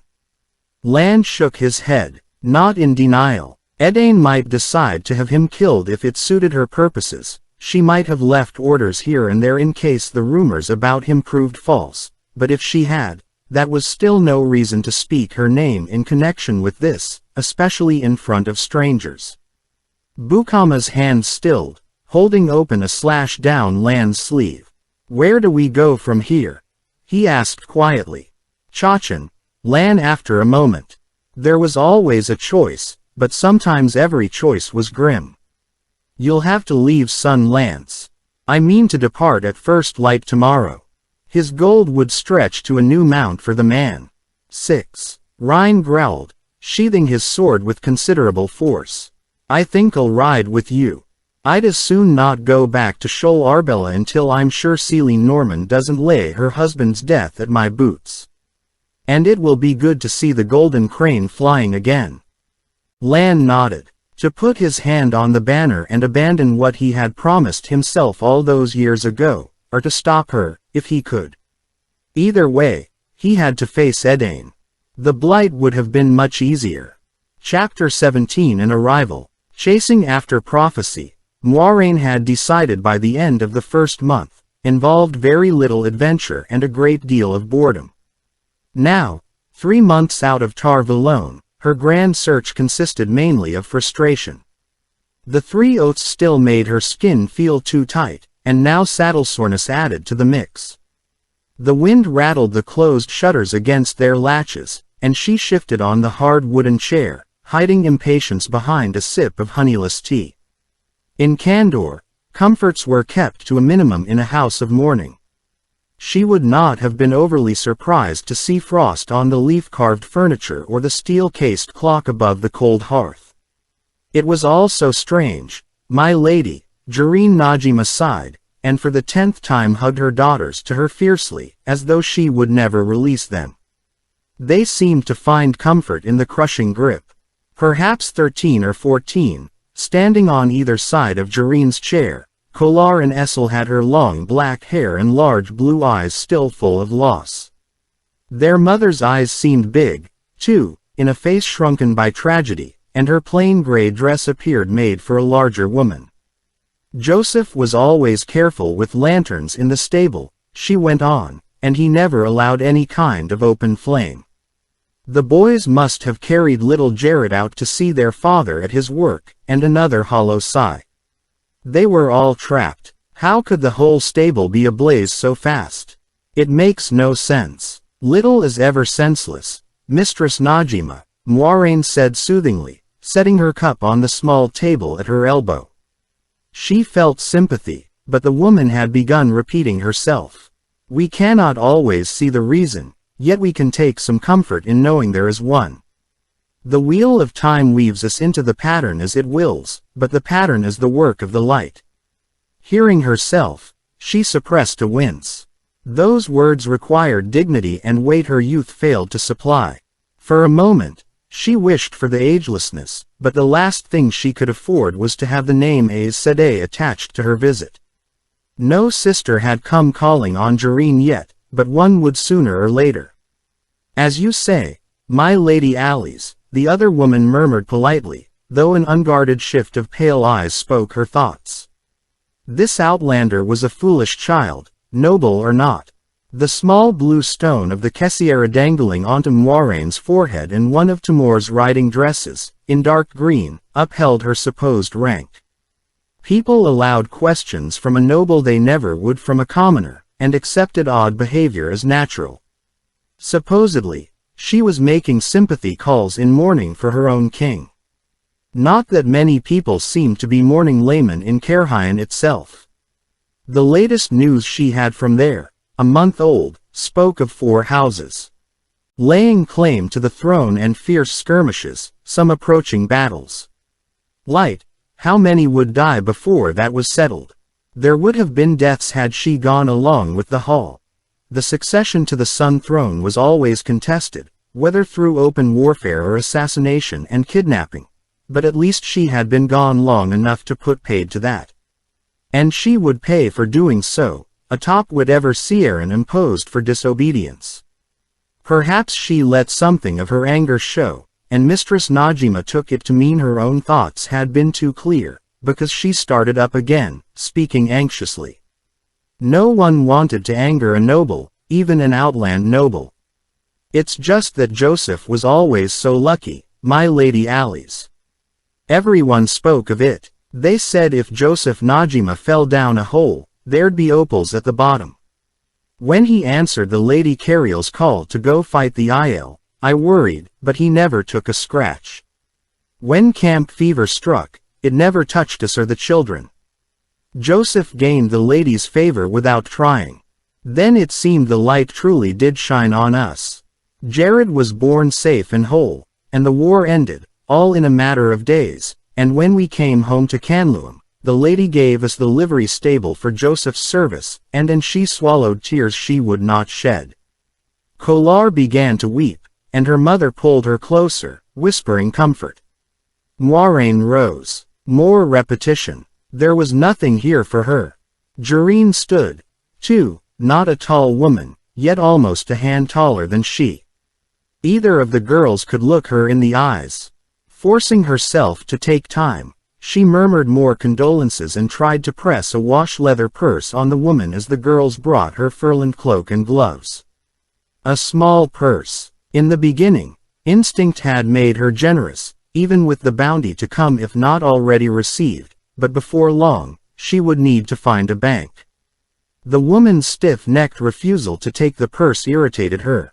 No, she understood pride, and besides, Lady Cariel had provided. The presence of a clock spoke of a prosperous household. The real irritant was her own desire to be gone. Jareen Najima had lost her husband and 3 sons in one fiery morning, but her Jared had been born in the wrong place by almost 20 miles. Moiraine disliked feeling relief in connection with the death of an infant. Yet she did. The dead boy was not the one she sought. Outside under a gray sky, she gathered her cloak tightly. Anyone who went about the streets of Canluam with an open cloak would draw stares. Any outlander, at least, unless clearly Aes Sedai. Besides, not allowing the cold to touch you did not make you entirely unaware of it. How these people could call this new spring without a hint of mockery was beyond her.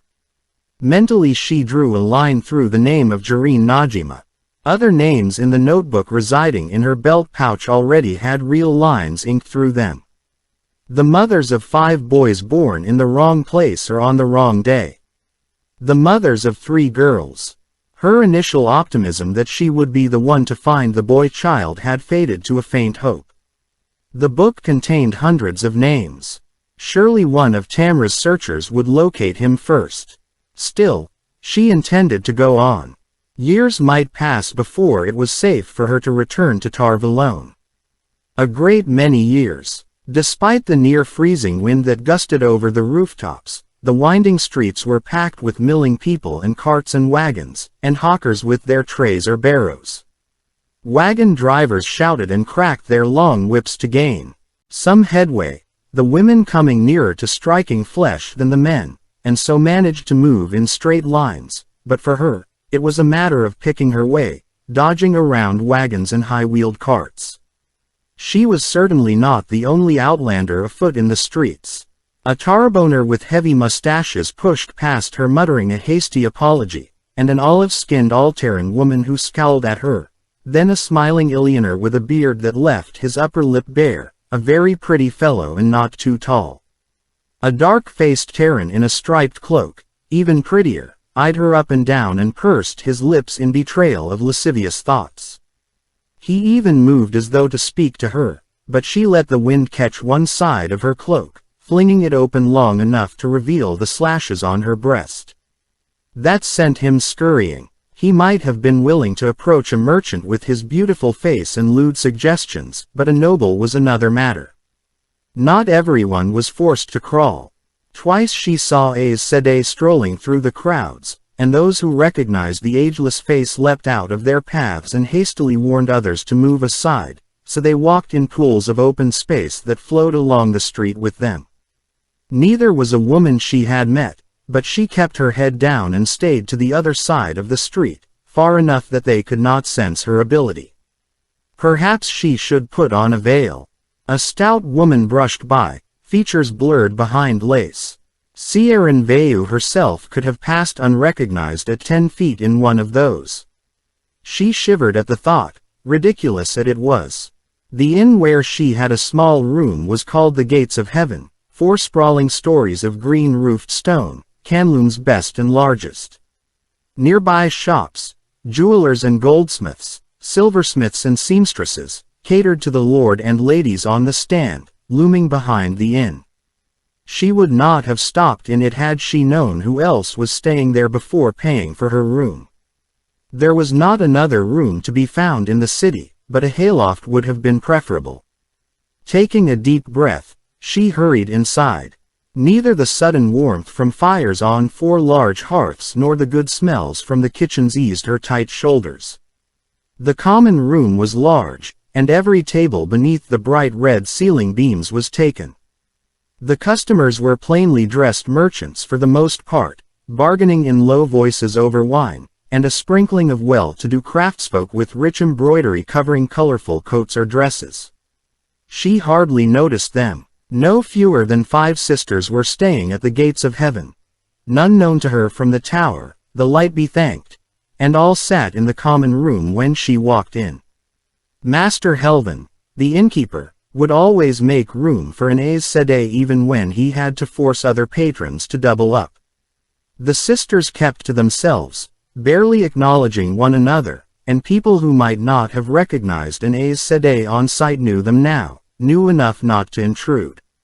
Every other table was jammed, yet where any man sat with an Aes Sedai, it was her warder, a hard-eyed man with a dangerous look about him however ordinary he might seem otherwise. One of the sisters sitting alone was a red, a fact known only through an overheard comment. Only Felana Bevine, a slim yellow-haired brown in plain dark woolens, wore her shawl. She had been the first to corner Moiraine when she arrived. They had felt her ability as soon as she came close, of course. Tucking her gloves behind her belt and folding her cloak over her arm, she started toward the stone stairs at the back of the room. Not too quickly, but not dawdling, either. Looking straight ahead, the sister's eyes following her seemed the touch of fingers. Not quite grasping. None spoke to her. They thought her a wilder, a woman who had learned to channel on her own. That lucky deception had come about by accident, a misperception on Felana's part, but it was bolstered by the presence of a true wilder at the inn. No one knew what Mistress Asher was, except the sisters. Many Aes Sedai disliked wilders, considering them a loss to the tower, yet few went out of their way to make their lives difficult. A merchant in dark gray wool who wore only a red enameled circle pin for jewelry, Mistress Asher dropped her eyes whenever a sister glanced at her, but they had no interest in her. Her gray hair ensured that. Then, just as Moiraine reached the staircase, a woman did speak behind her. "Well, now, this is a surprise." Turning quickly, Moiraine kept her face smooth with an effort as she made a brief curtsy suitable from a minor noblewoman to an Aes Sedai. To two Aes Sedai, short of Ciaran herself, she could hardly have encountered two worse than this pair in sober silks. The white wings in Laurel Tarsy's long hair emphasized her serene, copper-skinned elegance. She had taught Moiraine in several classes, as both novice and accepted, and she had a way of asking the last question you wanted to hear. Worse, the other was Meereen. Seeing them together was a surprise. She had not thought they particularly liked one another. Laurel was as strong as Meereen, requiring deference, but they were outside the tower, now. They had no right to interfere with whatever she might be doing here. Yet if either said the wrong thing here, word that Moiraine de Modred was wandering about in disguise would spread with the sisters in the room, and it would reach the wrong ears as surely as peaches were poison. That was the way of the world. A summons back to Tar Valon would find her soon after. Disobeying the Amyrlin seat once was bad enough. Twice, and very likely sisters would be sent to bring her back. She opened her mouth hoping to forestall the chance, but someone else spoke first. "No need trying that one," Felana said, twisting around on her bench at a nearby table where she was sitting alone. She had been writing intently in a small leather-bound book, and there was an ink stain on the tip of her nose, of all places. "Says she has no interest in going to the tower. Stubborn as stone about it. Secretive, too. You would think we'd have heard about a wilder popping up even in a lesser Kerhanen house, but this child likes to keep to herself."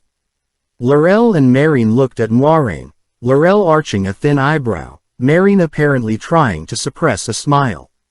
"It is quite true, Aes Sedai," Moiraine said carefully, relieved that someone else had laid a foundation. "I have no desire to enroll as a novice, and I will not." Felana fixed her with considering eyes, but she still spoke to the others.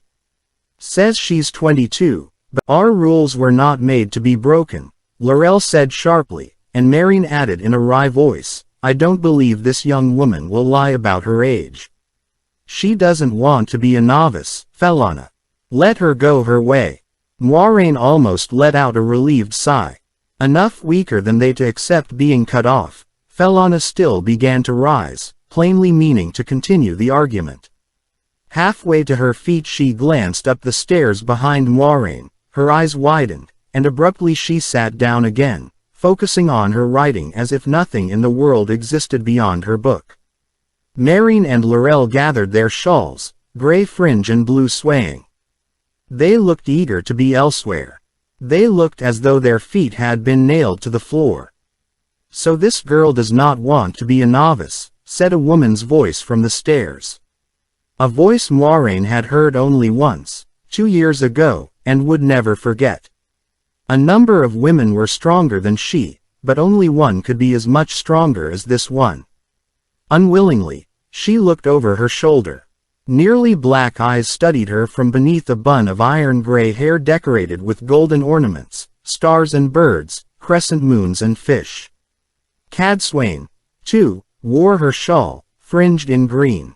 "In my opinion, girl," she said dryly, "you could profit from 10 years in white." Everyone had believed Cadsuane Maladrin dead somewhere in retirement until she reappeared at the start of the Aiel War, and a good many sisters probably wished her truly in her grave. Cadsuane was a legend, a most uncomfortable thing to have alive and staring at you. Half the tales about her came close to impossibility, while the rest were beyond it, even among those that had proof. A long ago king of Tarabon winkled out of his palace when it was learned he could channel, carried to Tar Valon to be gentled while an army that did not believe chased after to attempt rescue. A king of Arad Duman and a queen of Saldia both kidnapped, spirited away in secrecy, and when Cadsuane finally released them, a war that had seemed certain simply faded away. It was said she bent Tower law where it suited her, flouted custom, went her own way and often dragged others with her. I thank the Aes Sedai for her concern, Moiraine began, then trailed off under that stare. Not a hard stare, simply implacable. Supposedly even Amyrlins had stepped warily around Cadsuane over the years. It was whispered that she had actually assaulted an Amyrlin, once. Impossible, of course. She would have been executed. Moiraine swallowed and tried to start over, only to find she wanted to swallow again. Descending the stair, Cadsuane told Meereen and Lorelle, "Bring the girl." Without a second glance, she glided across the common room. Merchants and craftsfolk looked at her, some openly, some from the corner of an eye, and warders, too, but every sister kept her gaze on her table. Marian's face tightened, and Lorelle sighed extravagantly, yet they prodded Moiraine after the bobbing golden ornaments. She had no choice but to go. At least Cadsuane could not be one of the women Tamra had called in. She had not returned to Tar Valon since that visit at the beginning of the war. The Green Sister led them to one of the inn's private sitting rooms, where a fire blazed on the black stone hearth and silver lamps hung along the red wall panels. A tall pitcher stood near the fire to keep. Carved table held silver cups. Meereen and Lorelle took two of the brightly cushioned chairs, but when Moiraine put her cloak on a chair and started to sit, Cadsuane pointed to a spot in front of the other sisters. "Stand there, child," she said. Fighting down a searing flare of temper, Moiraine made an effort not to clutch her skirt in fists. Even a woman as strong as Cadsuane had no right to order her here. Yet under that remorseless gaze, she stood as directed. Quivering with outrage, she struggled not to utter words she would regret, but she did it. There was something of Siuan about this woman, only magnified. Siuan had been born to lead. Cadsuane had been born to command. She circled the three of them slowly, once, twice. Meereen and Lorelle exchanged wondering frowns, and Lorelle opened her mouth, but after one look at Cadsuane closed it again. They assumed smooth-faced serenity. Any watcher would have thought they knew exactly what was going on. Sometimes Cadsuane glanced at them, but the greater part of her attention stayed on Moiraine. "Most new sisters," the legendary Green said abruptly, "hardly remove their shawls to sleep or bathe, but here you are without shawl or ring, in one of the most dangerous spots you could choose, short of the Blight itself." "Why?" Moiraine blinked. A direct question. The woman really did ignore custom when it suited her. She made her voice light. "New sisters also seek a warder. Why was the woman singling her out in this manner? I have not bonded mine, yet. I am told bordermen make fine warders." The Green sent her a stabbing look that made her wish she had been just a little less light. Stopping behind Lorelle, Cadsuane laid a hand on her shoulder. "What do you know of this child?" Every girl in Lorelle's classes had thought her the perfect sister and been intimidated by that cool consideration. They all had been afraid of her, and wanted to be her. Moiraine was studious and a quick learner, she said thoughtfully. She and Siuan Sanche were two of the quickest the tower has ever seen. "But you must know that. Let me see." She was rather too free with her opinions, and her temper, until we settled her down. As much as we did settle her, she and the Sanche girl had a continuing fondness for pranks. But they both passed for accepted on the first try. She needs seasoning, of course, yet she may make something of herself. Cadsuane moved behind Meereen, asking the same question, adding, "A fondness for pranks," Lorelle said. "A troublesome child." Meereen shook her head with a smile. "Not troublesome, really. High-spirited. None of the tricks Moiraine played were mean, but they were plentiful. Novice and accepted, she was sent to my study more often than any three other girls. Except for her pillow friend Siuan. Of course, Pillow friends frequently get into tangles together, but with those two, one was never sent to me without the other. The last time the very night after passing for the shawl. Her smile faded into a frown very much like the one she had worn that night. Not angry, but rather disbelieving of the mischief young women could get up to. And a touch amused by it. Instead of spending the night in contemplation, they tried to sneak mice into a sister's bed. Aleda Aroy. Moiraine kept her face smooth, kept her hands from knotting into fists, but she could do nothing about burning cheeks. That ruefully amused frown, as if she were still accepted. She needed seasoning, did she? Well, perhaps she did, some, but still. And spreading out all these intimacies. I think you know all of me that you need to know, she told Cadsuane stiffly. How close she and Siuan had been was no one's business but theirs. And their punishments, details of their punishments. If you are quite satisfied, I must pack my things. I am departing for Chachan. She swallowed a groan before it could form. She still let her tongue go too free when her temper was up. If Meereen or Laurel was part of the search, they must have at least part of the list in her little book. Including Jareen Najima here, the Lady Ines Demain in Chachan, and Aveen Sahara, who lived in a village on the high road between Chachan and Canluam. To strengthen suspicion, all she need do now was say she intended to spend time in a raffle in Shienar next.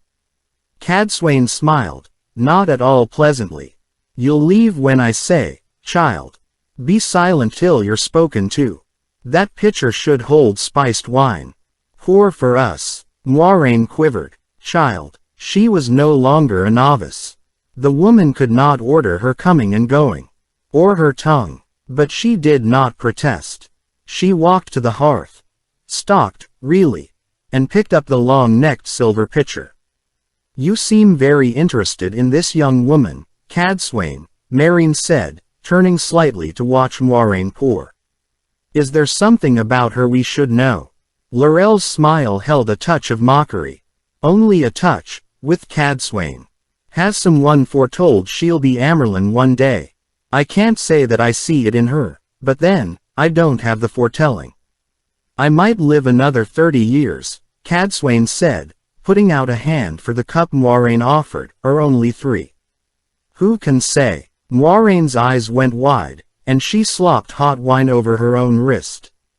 Meereen gasped, and Laurel looked as though she had been struck in the forehead with a stone. A little more care with the other cups, the Green said, unperturbed by all the gaping.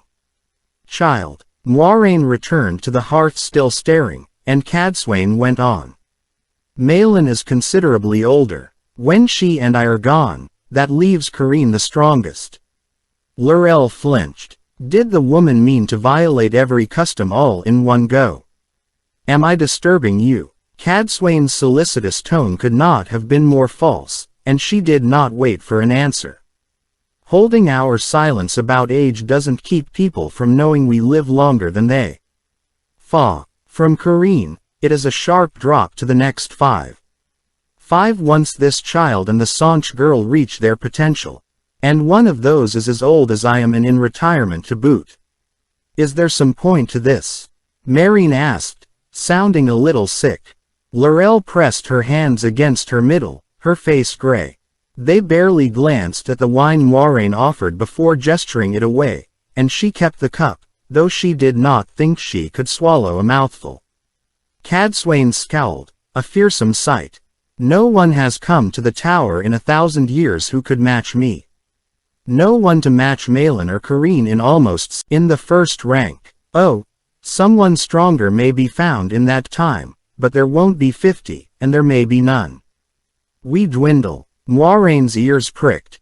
Did Cadsuane have some solution to the problem? But how could any solution involve her? I don't understand, Laurel said sharply. She seemed to have gathered herself, and to be angry for her previous weakness. We are all aware of the issue, but what does Moiraine have to do with it? Do you think she can somehow attract more girls to the tower, girls with stronger potential? She had to force that last out, grimacing in disgust, and her snort said what she thought of the notion. I would regret her being wasted before she knows up from down. The tower can't afford to lose her out of her own ignorance. Look at her, a pretty little doll of a Cairhien noble. Cadsuane put a finger under Moiraine's chin, tilting it up. Before you find a warder like that, child, a brigand who wants to see what's in your purse will put an arrow through your heart. A footpad who'd faint at the sight of a sister in her sleep will crack your head, and you'll wake at the back of an alley minus your gold and maybe more. I suspect you'll want to take as much care choosing your first man as you do your first warder. Moiraine jerked back, spluttered with indignation. First her and Siuan, now this. There were things one talked about, and things one did not. Cadsuane ignored her outrage. Calmly sipping her wine, she turned back to the others. Until she does find a warder to guard her back, it might be best to protect her from her own enthusiasm. You two are going to Chachan, I believe. She'll travel with you, then. I expect you not to let her out of your sight. Moiraine found her tongue, but her protests did as much good as her indignation had. Meereen and Lorelle objected, too, just as vociferously. Aes Sedai did not need looking after, no matter how new. They had interests of their own to look after. They did not make clear what those were or whether they were shared between them. Few sisters would have, but plainly neither wanted company. Cadsuane paid no attention to anything she did not want to hear, assumed they would do as she wished, pressed wherever they offered an opening. Soon the pair were twisting on their chairs and reduced to saying that they had encountered each other only the day before and were not sure they would be traveling on together. In any event, both meant to spend 2 or 3 days in Canluam, while Moiraine wanted to leave today. The child will stay until you leave, Cadsuane said briskly. Good. That's done, then. I'm sure you two want to see to whatever brought you to Canluam. I won't keep you. Lorelle shifted her shawl irritably at the abrupt dismissal, then stalked out muttering that Moiraine would regret it if she got underfoot or slowed her reaching Chachan. Meereen took it better, saying she would look after Moiraine like a daughter, though her smile hardly looked pleased. When they were gone, Moiraine stared at Cadsuane incredulously. She had never seen anything like it. Except an avalanche, once. The thing to do now was keep silent until she had a chance to leave without. Cadsuane had been looking thoughtfully at the door that had closed behind Meereen and Lorelle, but she turned a piercing gaze on Moiraine. You've worn the shawl only 4 months or so, and you have affairs that cannot wait. Faugh, you still haven't learned the first real lesson, that the shawl means you are ready to truly begin learning. The second lesson is caution. I know better than most how hard that is to find when you're young and have Saidar at your fingertips and the world at your feet.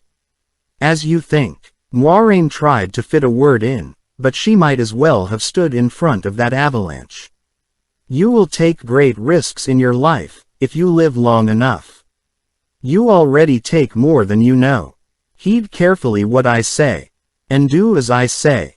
I will check your bed tonight, and if you are not in it, I will find you and make you weep as you did for those mice. You can dry your tears afterward on that shawl you believe makes you invincible. It does not. Staring as the door closed behind Cadsuane, Moiraine suddenly realized she still held the cup of wine and gulped it dry.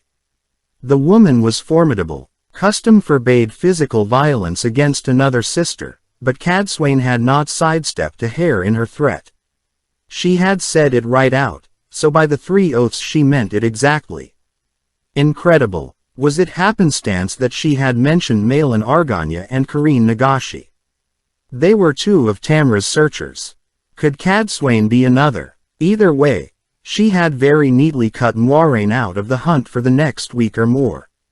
If she actually went with Meereen and Lorelle, at least. But why only a week? If the woman was part of the search, if Cadsuane knew about her and Siuan, if standing there fiddling with an empty winecup was getting her nowhere. She snatched up her cloak. Chapter 18 A Narrow Passage. A number of people looked around at Moiraine when she came out into the common room, some with sympathy in their eyes. Doubtless they were imagining what it must be like to be the focus of attention for 3 Aes Sedai, and they could not imagine any good in it. There was no commiseration on any sister's face. Most took hardly any notice of her at all. Felana wore a pleased smile, though, probably thinking the Lady Allie's name as good as written in the novice book. At least she did not know the truth, not with that smile. There was some hope of staying hidden from Ciaran a while longer. Cadsuane was nowhere in sight, nor the other two. Picking her way through the tables, Moiraine felt as though she had been spun like a top. There were too many questions, and not an answer to be found. She wished Siuan were there, with her ability to solve puzzles. And nothing shook Siuan. She could have used Siuan's presence for the steadying alone. A young woman looked in at the door from the street, then jerked out of sight. Moiraine missed a step. Wish for something hard enough, and you could think you saw plain blue riding dresses. This time she saw Moiraine, but instead of rushing to greet her, Siuan nodded up the street and vanished again. Heart climbing into her throat, Moiraine swept her cloak around her and went out. Down the street, Siuan was slipping through the traffic, glancing back at every third step.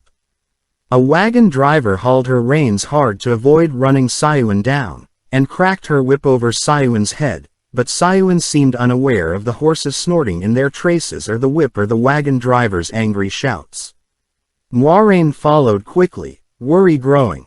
Another 3 or 4 years would pass before Siuan gained enough strength to tell Sedalia she was leaving the job as Sedalia's assistant. There would be snow at Sunday before the woman let her go short of that. And the only other possibility for her being in Canluam, Moiraine groaned, and a big-eared fellow selling pins from a tray gave her a concerned look. She glared so hard that he started back. Perhaps Siuan had let something slip, or maybe her book of names had been found, or know how it happened did not matter. Ciaran must have found out about everything. It would be just like the woman to send Siuan to bring her back, so their worry could feed on each other during the long ride. Maybe she was building phantasms, but she could not imagine another explanation. 100 paces from the inn, Siuan looked back once more, paused till she was sure that Moiraine saw her, then darted into an alley. Moiraine quickened her stride and followed. Her friend was pacing beneath the still unlit oil lamps that lined this narrow, dusty passage. The dark blue dress showed signs of hard travel, creases and stains, dust. Nothing frightened Siuan, yet fear glittered in those sharp blue eyes now. Moiraine opened her mouth to confirm her own fears about Ciaran, but the taller woman spoke first. "Light, I thought I'd never bloody find you. Tell me you've found him, Moiraine. Tell me the Najima boy's the one, and we can hand him to the tower with 100 sisters watching, and it is done." 100 sisters. No, Siuan, he is not. This did not sound like Ciaran. What is the matter? Why did you come yourself instead of sending a message? Siuan began to weep. Siuan, who had a lion's heart. Tears spilled down her cheeks. Throwing her arms around Moiraine, she squeezed hard enough to make Moiraine's ribs ache. She was trembling. "I couldn't trust this to a pigeon," she mumbled, "or to any of the eyes and ears. I wouldn't have dared. They're all dead. Aisha and Kareen, Valera and Ludus and Malin. They say Aisha and her warder were killed by bandits in Marindi. Kareen supposedly fell off a ship in the Algenya during a storm and drowned. And Malin's sobs racked her so she could not go on." Moiraine hugged her back, making soothing sounds, and staring past Siuan's shoulder in consternation. "Accidents do happen," she said slowly. "Bandits, storms. Aes Sedai can die as easily as anyone else." She was having a hard time making herself believe. All of them. Her father used to say that once was happenstance, twice might be coincidence, but thrice or more indicated the actions of your enemies. He said he had read it somewhere. But what enemies? A thought occurred, and she forced it down. Some things did not. Sayuan pushed herself away from Moiraine's embrace. You don't understand. Malin. Grimacing, she scrubbed at her eyes. Fish guts. I'm not making this clear. Get hold of yourself, you bloody fool. That last was growled to herself. Guiding Moiraine to an appended cask with no bung, she sat Moiraine down and shrugged off the bundle from her own back.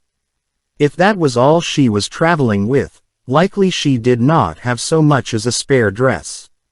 You won't want to be standing when you hear what I have to say. For that matter, I bloody well don't want to be standing myself. Dragging a crate with broken slats from further up the alley, she settled on it, fussing with her skirts, peering toward the street, muttering about people looking in as they passed.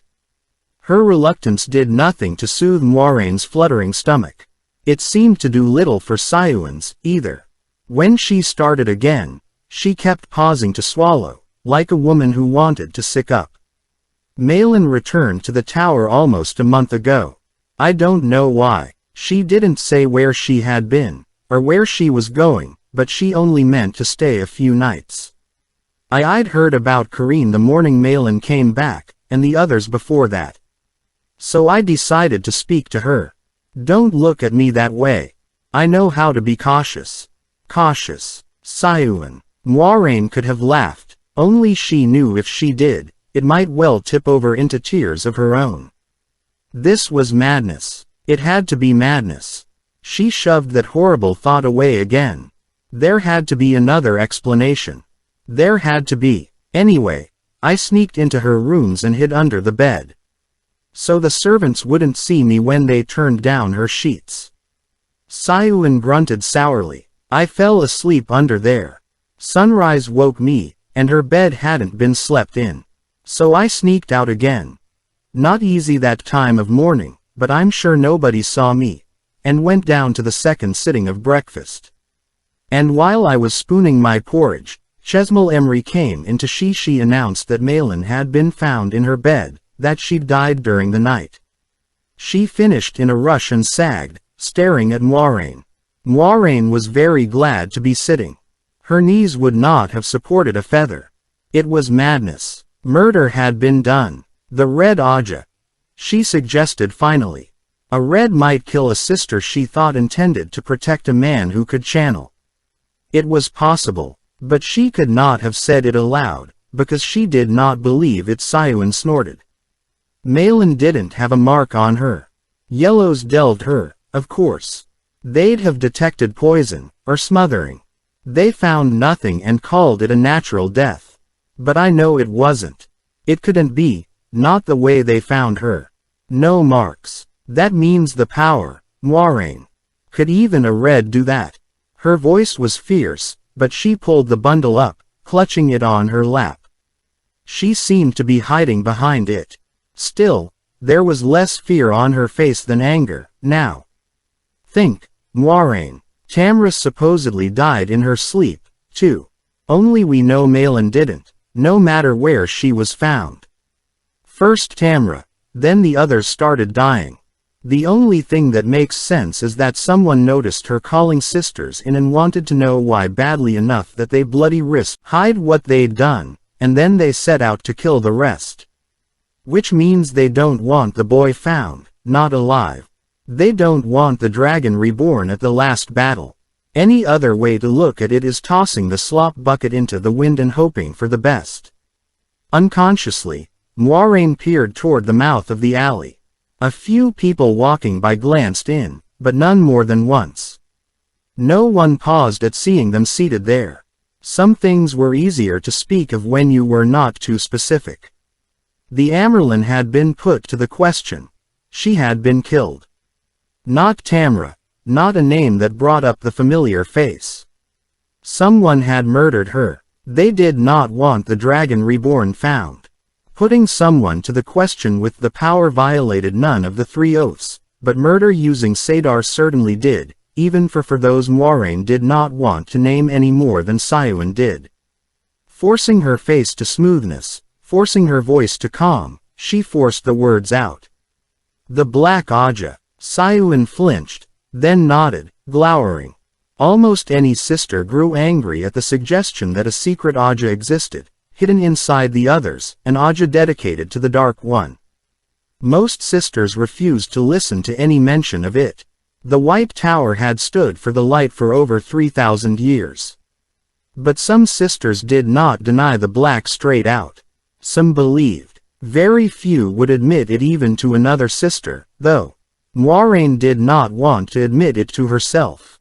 Sayuan plucked fretfully at the ties on her bundle, but she went on in a brisk voice. I don't think they have our names. Tamra never really thought us part of it. She told us to be quiet, put us aside, and forgot us.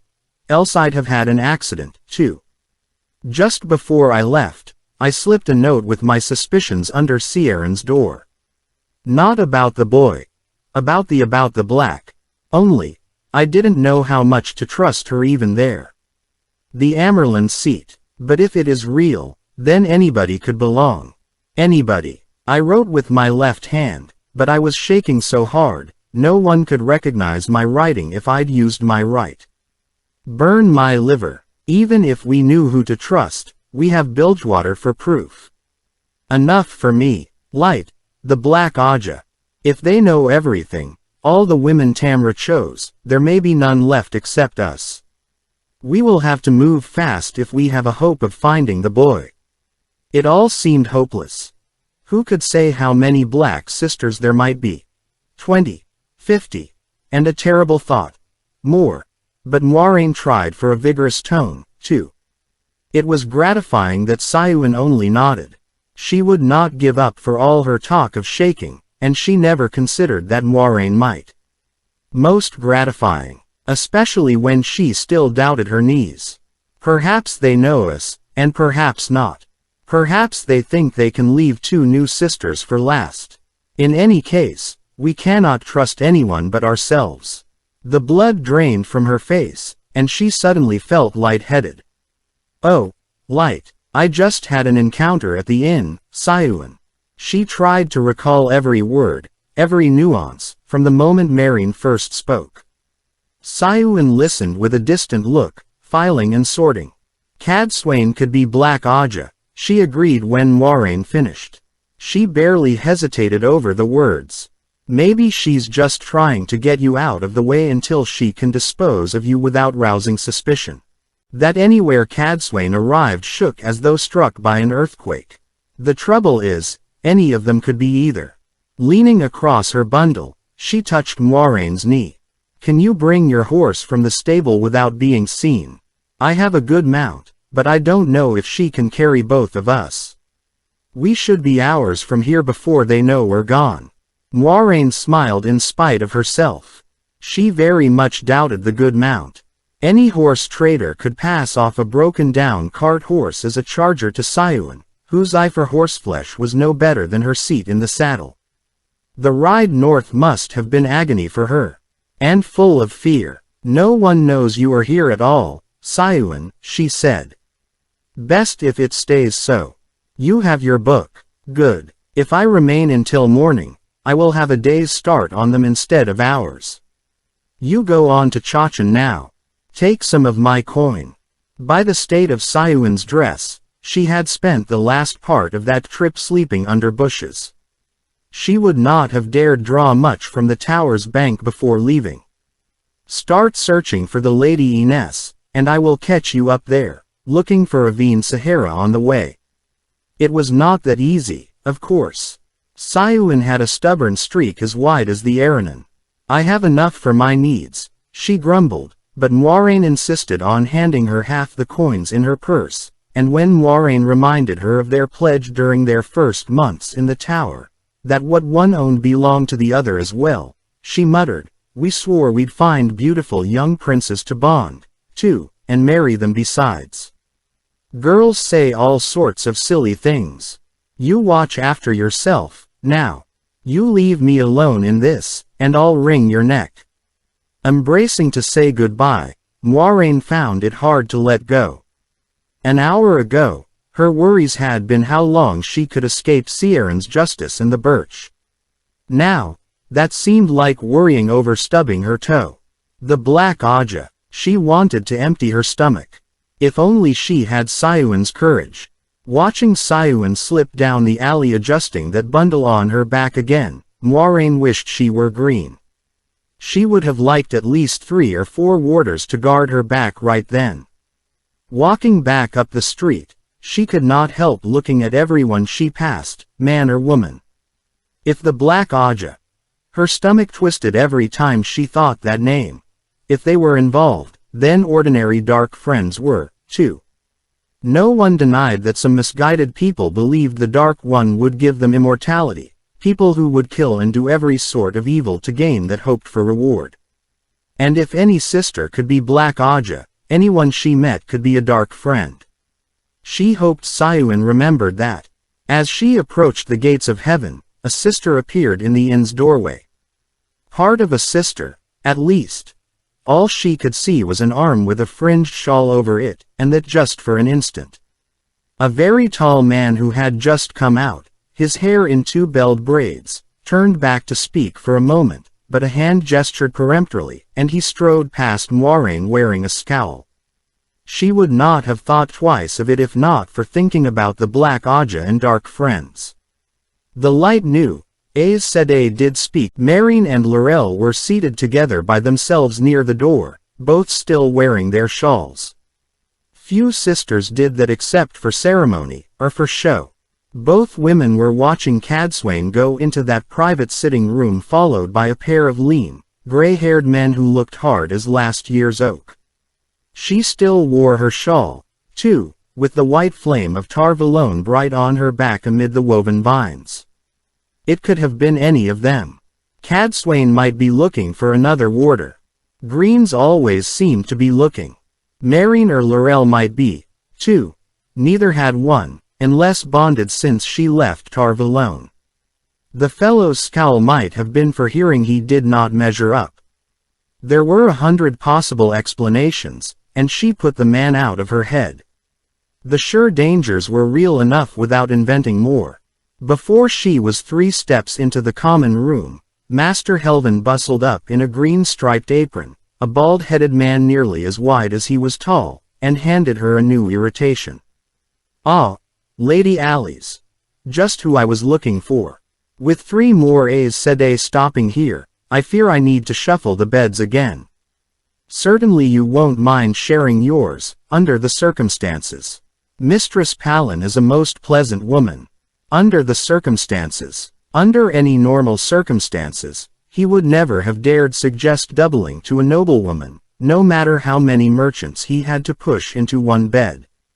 But what he meant was, since she would soon be off to the White Tower. In fact, he more than suggested. He had already moved the woman in.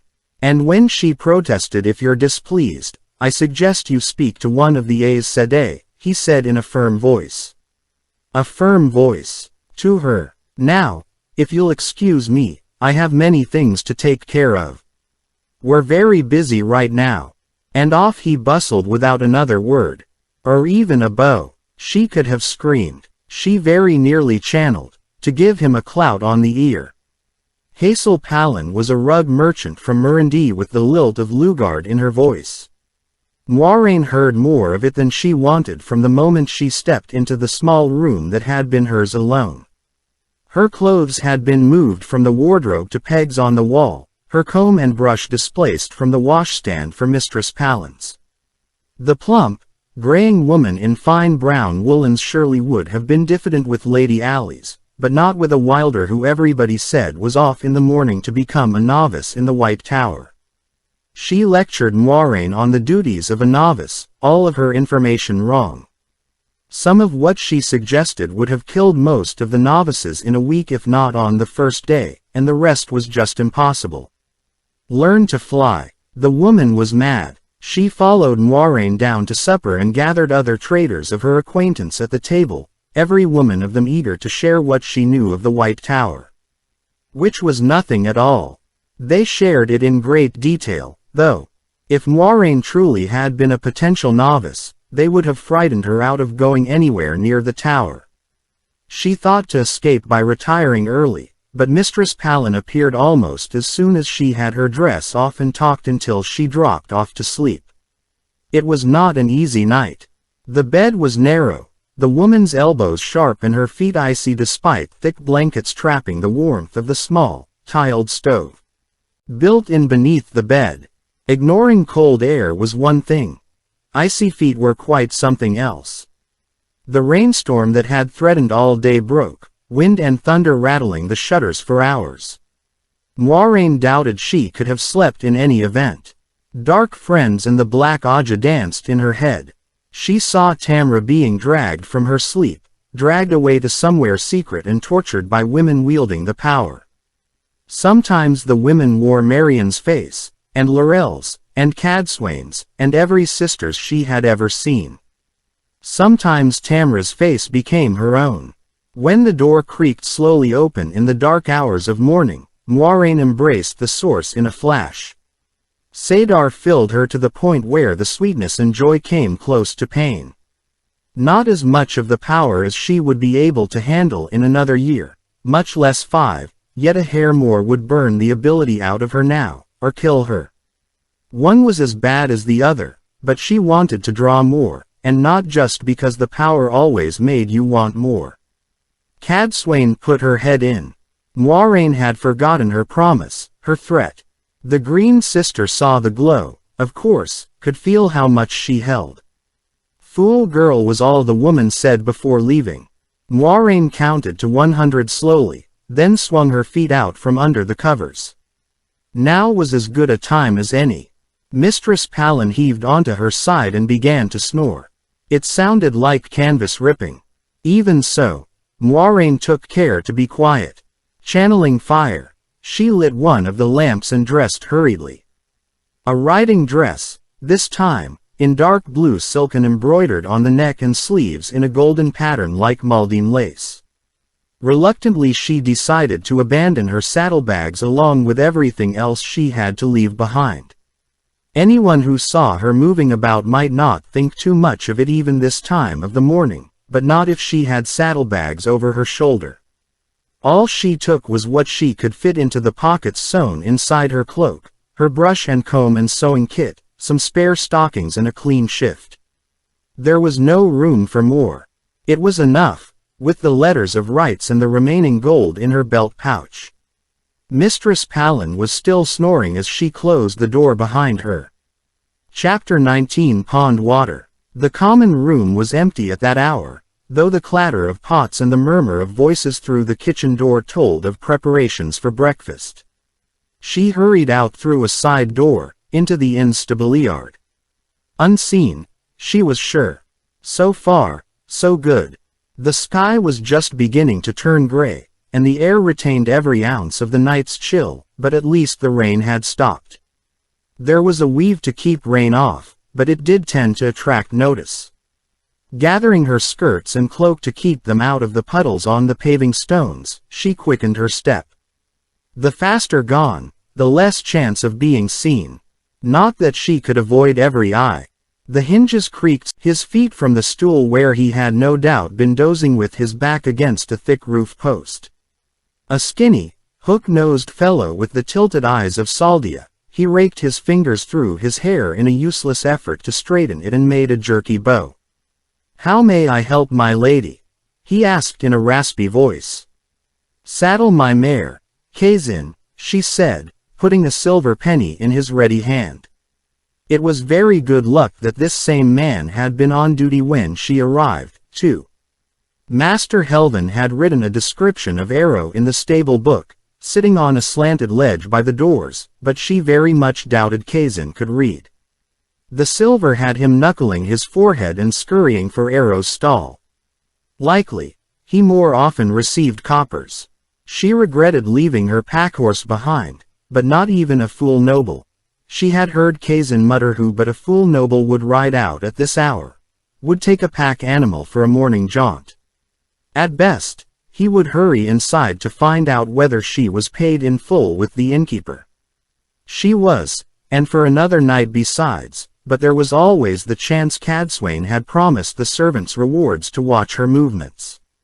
In the Green Sister's place, she would have. This way, no one would suspect anything until she failed to return that night. Climbing into Arrow's high-cantled saddle, she gave the groom a cool smile, because of his comment, and rode slowly out into damp, nearly empty streets. Just out for a ride, however early. It looked to be a good day. The sky looked rained out, for one thing, with barely a cloud blocking the stars, and there was little wind. The lamps high on the walls of every building were still lit all along the streets and alleys, leaving no more than the palest shadow anywhere, yet the only people to be seen were the night watch's helmeted patrols with their halberds and crossbows, and the lamplighters, just as heavily armed as they made their rounds to make sure no lamp went out. A wonder that people could live so close to the blight that a Myrddraal could step out of any dark shadow. Night watchmen and lamplighters alike eyed her with surprise as she rode by. No one went out in the night. Not in the borderlands, which was why she was surprised to see she was not the first to reach the western gates. Slowing Arrow, she stayed well back from the three very large men waiting with a packhorse behind their mounts. None wore helmet or armor, but each wore a sword at his hip and carried a heavy horsebow, with a bristling quiver tied in front of his saddle. Few men went unarmed in these lands. Their attention was all on the barred gates, with now and again a word shared with the gate guards. They seemed impatient for the gates to open, and barely glanced in her direction. The lamps near the gates showed their faces clearly. A grizzled old man and a hard-faced young one, in dark, knee-long coats, with braided leather cords tied around their heads. Mockery. She thought that was what that cord meant.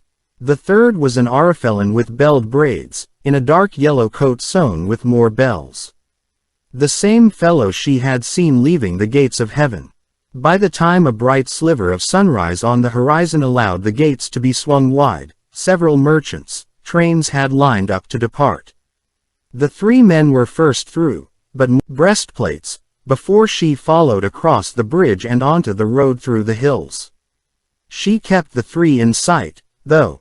They were heading in the same direction so far, after all. They moved quickly, good riders who barely shifted a rein, but speed suited her. The more distance she put between herself and Cadsuane, the better. She stayed only close enough to maintain sight of the men. No need to attract their attention until she wished. At that pace, the merchants' wagons and their guards fell behind long before she saw the first village near midday, a small cluster of tile-roofed two-story stone houses around a tiny inn on a forested hill slope beside the road. Even after several months it still seemed odd to see villagers wearing swords, and at least one halberd racked outside every door. Crossbows and quivers, too. It made stark contrast to the children rolling hoops and tossing beanbags in the street. The three men never slowed or turned an eye toward the village, but Moiraine paused long enough to purchase part of a loaf of crusty pale bread and a narrow wedge of hard yellow cheese and ask whether anyone knew a woman named Avine Sahara. The answer was no, and she galloped on until the three appeared on the hard-packed road ahead, their horses still in that ground-eating pace. Maybe they knew nothing more than the name of the sister the Arafellan had spoken to, but anything at all she learned about Cadsuane or the other two would be to the good. She formulated several plans for approaching them, and discarded each. Three men on a deserted forest road could well decide a young woman alone was a heaven-sent opportunity, especially if they were what she feared. Handling them presented no difficulty, if it came to it, but she wanted to avoid that. Should they turn out to be dark friends, or simply brigands, she would have to hold them prisoner long enough to hand them over to some authority. No telling how long that would take, and besides, there would be no hiding that she was Aes Sedai then. News of a woman capturing three outlaws, hardly an event of every day, would spread like wildfire in dry timber. She might as well weave a great column of fire above her head to help anyone who wanted to find her. Forest gave way to scattered farms, and farms faded to more forest, towering fir and pine and leatherleaf, massive oaks with only tiny red leaf buds on their thick branches. A red-crested eagle soared overhead, not 20 paces up, and became a shape against the descending sun. The road ahead was empty except for the 3 men and their pack animal, and bare of life behind as well. Decent people would be at their suppers. Not that there was so much as a farmhouse in evidence here. As her shadow stretched out behind her, she decided to forget the men and begin looking for a place to sleep. With luck she might see more farms soon, and if a little silver did not bring a bed, a hayloft would have to do. Without luck, her saddle would suffice for a pillow, if a hard one. A meal would be nice, though. That bread and cheese seemed a very long time back. Ahead, the 3 men suddenly stopped in the middle of the road, conferring for a moment. She drew rein where she was. Even if they noticed, proper caution for a woman alone called on her not to ride up on them. Then one of the fellows took the packhorse and turned aside into the moraine. Frowned. The Arfelin was one of the pair rushing off, but since they were traveling together, maybe he had mentioned meeting an Aes Sedai to his companion left behind. The younger Makiri, she thought. People did talk about encounters of that sort. Relatively few people had actually met a sister and known who or what she was. And 1 man would certainly be less trouble than 3, if she was careful. Riding to where rider and packhorse had vanished, she dismounted and began searching for sign. Most ladies left tracking to their huntsmen, but she had taken an interest in the years when climbing trees and getting dirty had seemed equal fun. It appeared this man was no woodsman, though. Broken twigs and kicked winter-fall leaves left a trail a child could have followed. 100 paces or so into the forest, she spotted a wide pond in a hollow through the trees. And the younger of the Makiri. He had already unsaddled and hobbled his bay. A fine-looking animal. Much too fine for his worn coat, perhaps the sign of a bandit, and was setting the pack-saddle on the ground. He looked even larger, this close, with very wide shoulders and a narrow waist. Far from a pretty man, too. Not handsome, with that hard, angular face. A suitable face for a brigand. Unbuckling his sword belt, he sat down cross-legged facing the pond, laid sword and belt beside him, and put his hands on his knees. He seemed to be staring off across the water, still glittering through the late afternoon shadows, toward the water reeds that rimmed the far bank. He did not move a muscle. Moiraine considered. Plainly he had been left to make camp. The others would return, but not quickly, since he was slacking his task. A question or two would not take long. Which of you met an Aes Sedai recently? Might be enough. And if he was unnerved a little, say at finding her suddenly standing right behind him, he might answer before he thought. Saidar must be left till last. She would have to use it almost certainly, but let the fact that she could channel come as an added surprise. Tying arrows reins to a low branch on a leather leaf, she gathered her cloak and skirts and moved forward as silently as possible. A small hummock lay behind him, and she stepped up onto that. Added height could help. He was a very tall man. And it might also help if he found her with her belt knife in one hand and his sword in the other. Channeling, she whisked the scabbarded blade from his side. Every little bit of shock she could manage for him. He moved faster than thought. No one so large could move so fast, yet her grasp closed on the scabbard, and he uncoiled, whirling, one hand clutching the scabbard between hers, the other seizing the front of her dress. Before she could think to channel, she was flying through the air. She had just time to see the pond coming up at her, just time to shout something, she did not know what, and then she struck the surface flat, driving all the wind out of her, struck with a great splash and sank. The water was freezing. Saidar fled in her shock. Floundering to her feet, she stood up to her waist in the icy water, coughing, wet hair clinging to her face, sodden cloak dragging at her shoulders. Furiously she twisted around to confront her attacker. Furious, he stood shaking his head and frowning in puzzlement at the spot where she had stood, a long stride from where he had been sitting. She might as well have been a fish. When he deigned to notice her, he put down the scabbarded sword and came to the edge of the pond, bending to stretch out a hand. Unwise to try separating a man from his sword, he said, and after a glance at the colored slashes on her dress added, "My lady." Hardly an apology. His startlingly blue eyes did not quite meet hers. If he was hiding mirth.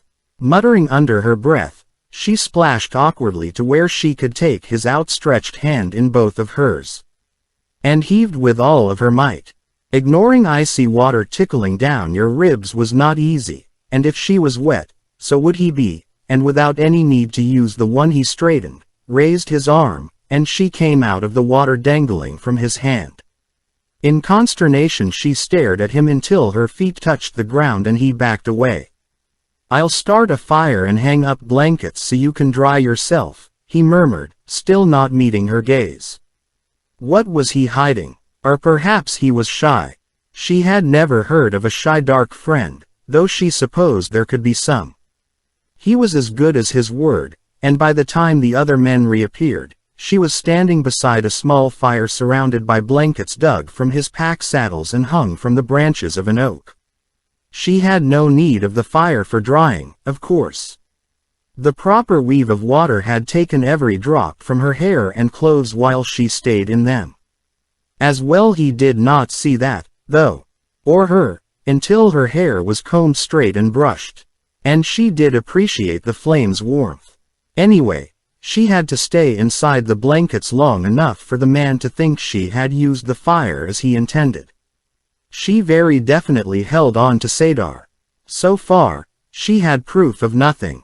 "Did she follow you, Lan?" a man's voice said as he dismounted to the jingle of bells.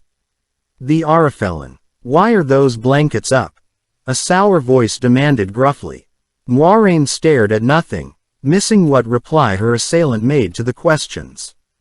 They had known. Men watched for bandits in these times, but they had noticed a lone woman and decided she was following them. It made no sense. But why lure her into the woods instead of just confronting her? 3 men had no reason to fear one woman. Unless they knew she was Aes Sedai. They would step very cautiously, then. But she was certain the fellow had no idea how she had gotten hold of his sword. "A Kerhanen, Lan. I suppose you've seen a Kerhanen in her skin, but I never have." That certainly caught her ear, and with the power filling her, so did another sound. Steel whispering on leather, a sword leaving its sheath. Preparing several weaves that would stop the lot of them in their tracks, she made a crack in the blankets to peek out. To her surprise, the man who had, for a moment, she thought Rhine was going to draw despite the blade already in Lan's hand, but the older man. "Bukama," she heard him called. A much battered, graying fellow though as tall as the others, calmed matters, took the other to a little distance away with talk of some game called Sevens. A strange game it seemed to be, and more than dangerous in the failing daylight. Lan and Rhine sat cross-legged facing one another, their swords sheathed, then without warning drew, each blade flashing toward the other man's throat, stopping just short of flesh. The older man pointed to Rhine. They sheathed swords, and then did it again. For as long as she watched, that was how it went. Perhaps Rhine had not been so overconfident as he seemed. Waiting inside the blankets, she tried to recall what she had been taught of Malkier. It had not been a great deal, except as history. Rhine remembered the 1,000 lakes, so he must be Mokiri, too. There had been something about distressed women. Now that she was with them, she might as well stay until she learned what she could. When she came out from behind the blankets, she was ready. "I claim the right of a woman alone," she told them formally.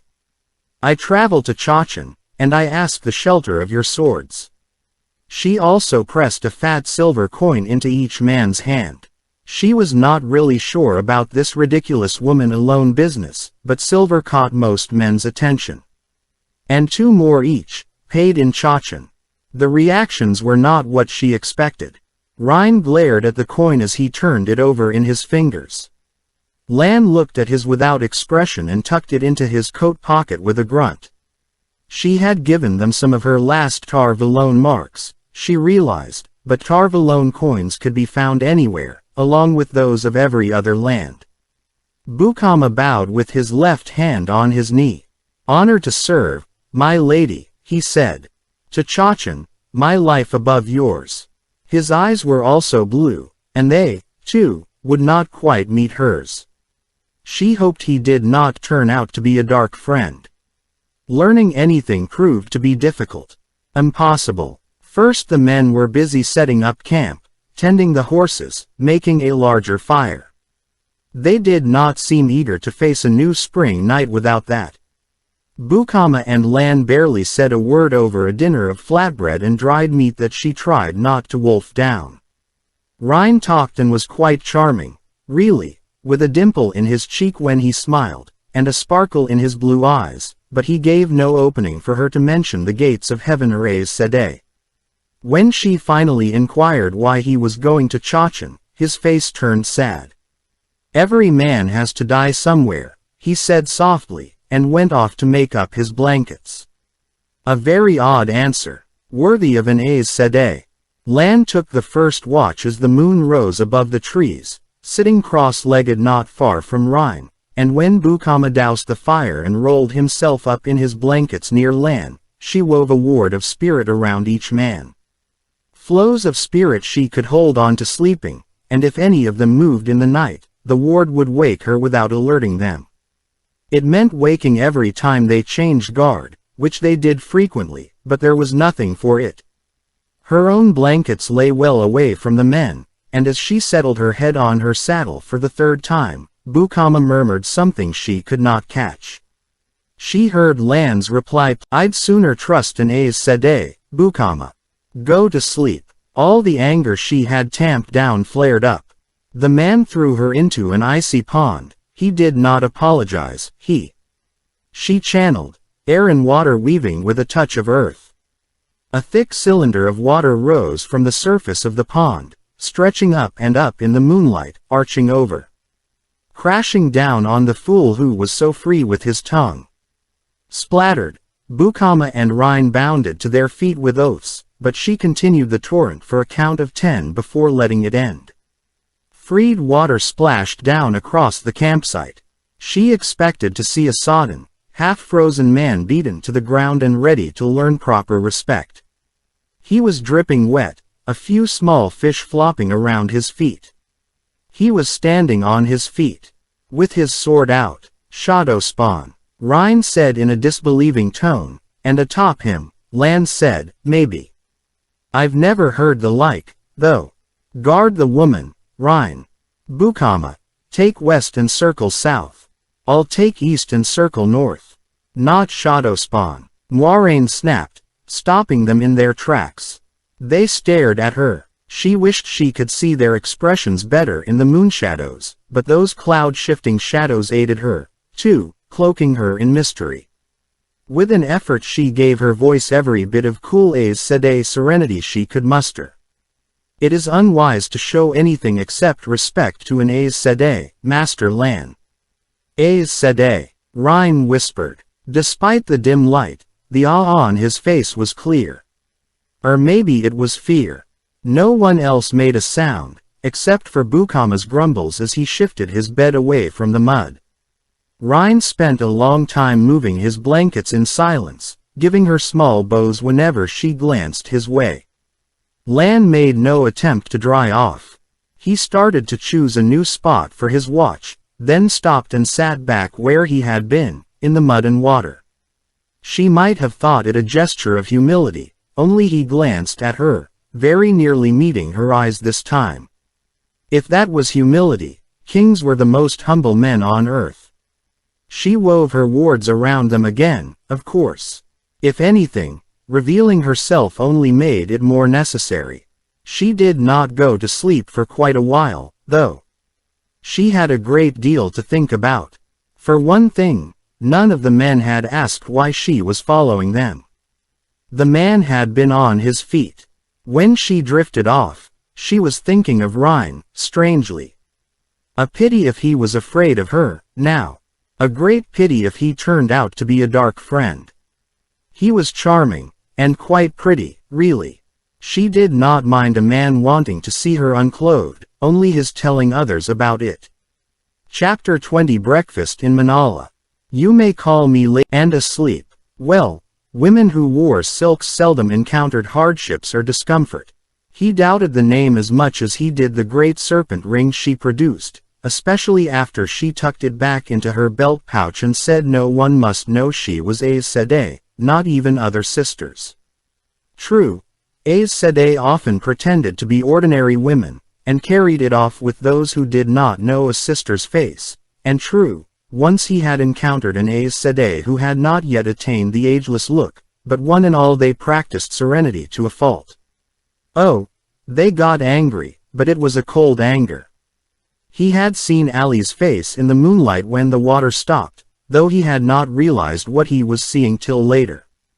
Childish glee at playing a prank, and childish disappointment that it had not worked as she wished. Aes Sedai were many things, and convoluted enough with it to make other women seem simple, but they were never childish.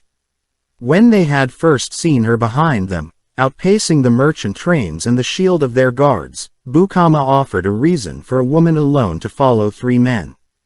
If 6 swordsmen could not kill a man in daylight, perhaps 1 woman could in darkness. Bukama had not mentioned Edain, of course. In truth, it plainly could not be that, or he would be dead now, yet Edain might set a woman to watch him, thinking he would be less on his guard. Only a fool believed women less dangerous than men, but women often seemed to think men fools when it came to women. In the night, despite his earlier misgivings, Bukama had expressed displeasure at Lan's refusal to make proper pledge to her, though his own pledge sufficed to tie them to this Lady Ali's T'Chachan. Besides, she had given them money. The woman did not know insult when she offered it. This morning, he grumbled while saddling his black gelding, a horse he claimed was not a patch on Sun Lance. That was going some even for Bukama. The black was a fine animal, with excellent conformation and a good turn of speed, if untrained as a warhorse yet.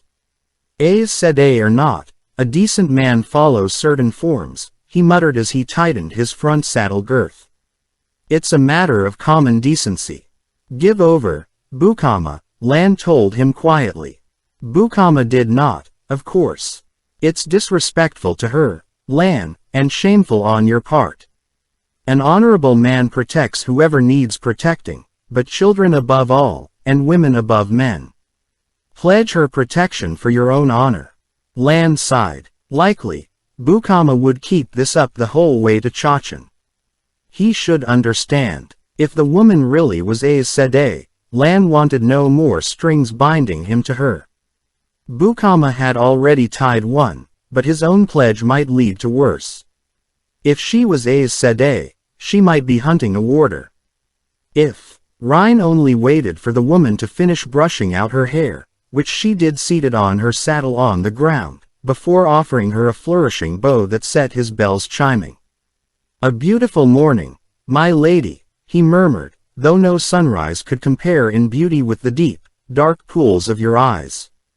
And then he twitched, his own eyes going wide as he searched to see whether she was offended.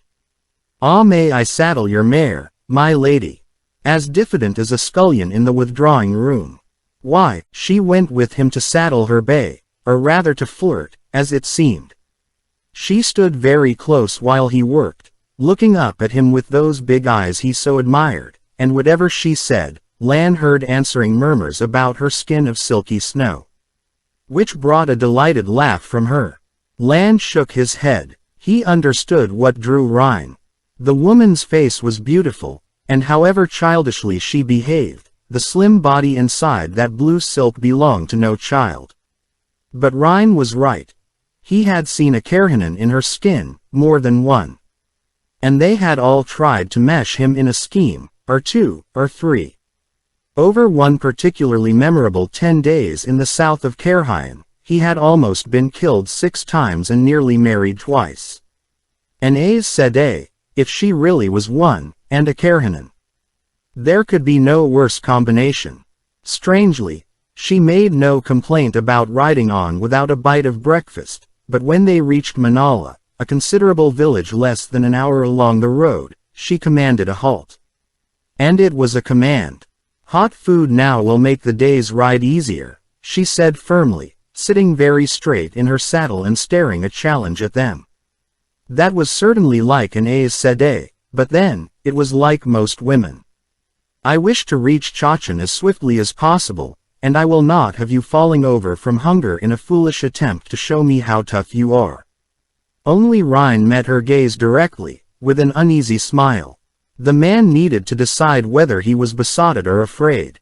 It was our plan to stop briefly for food, my lady, Bukama said, lowering his eyes respectfully. He did not add that they would have eaten there last night, and slept in beds, if not for her.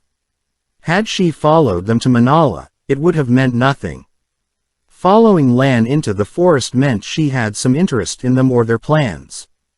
A sprawling collection of stone houses roofed in red or green tiles, Manala was not far short of being called a town, with above 20 streets crisscrossing a pair of low hills.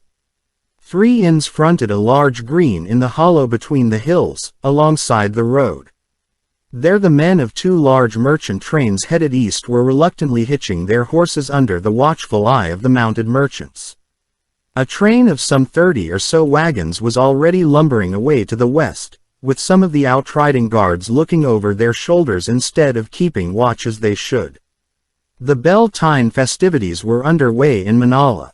They had not come to the games of skill and strength and speed yet, but newly married men and women were formally dancing the spring pole in the center of the green, feet flashing but bodies rigidly upright as they entwined the 2-spantal pole in long brightly dyed linen ribbons, while older and unmarried adults were dancing in more lively fashion to the music of fiddles and flutes and drums in half a dozen sizes. Everyone wore their feast day best, the women's pale blouses and wide trousers and the men's bright coats encrusted with elaborate embroidery. They crowded the wide, open space, yet they were not the whole population of Manala. A steady trickle flowed up the hills, men and women bound on some errand, and a steady trickle flowed back down, often carrying dishes of food to the long tables set out on the far side. It was a merry sight. Laughing children, their faces smeared with honey often as not, ran and played through it all, some of the older ones occasionally feeding the small Beltane fires at the corners of the green. Lan was not sure how low flames would burn away any bad luck accumulated since the previous Beltane, but he did believe in luck. Both kinds. In the Blight, you lived or died by luck as often as by skill or lack of it. In stark counterpoint to the merriment on the green, beside the road stood 6 stakes holding the large heads of Trollocs, wolf-snouted, ram-horned, eagle-beaked below all 2 human eyes. They looked no more than 2 or 3 days old, although the weather was still cool enough to retard decay, too cool for flies.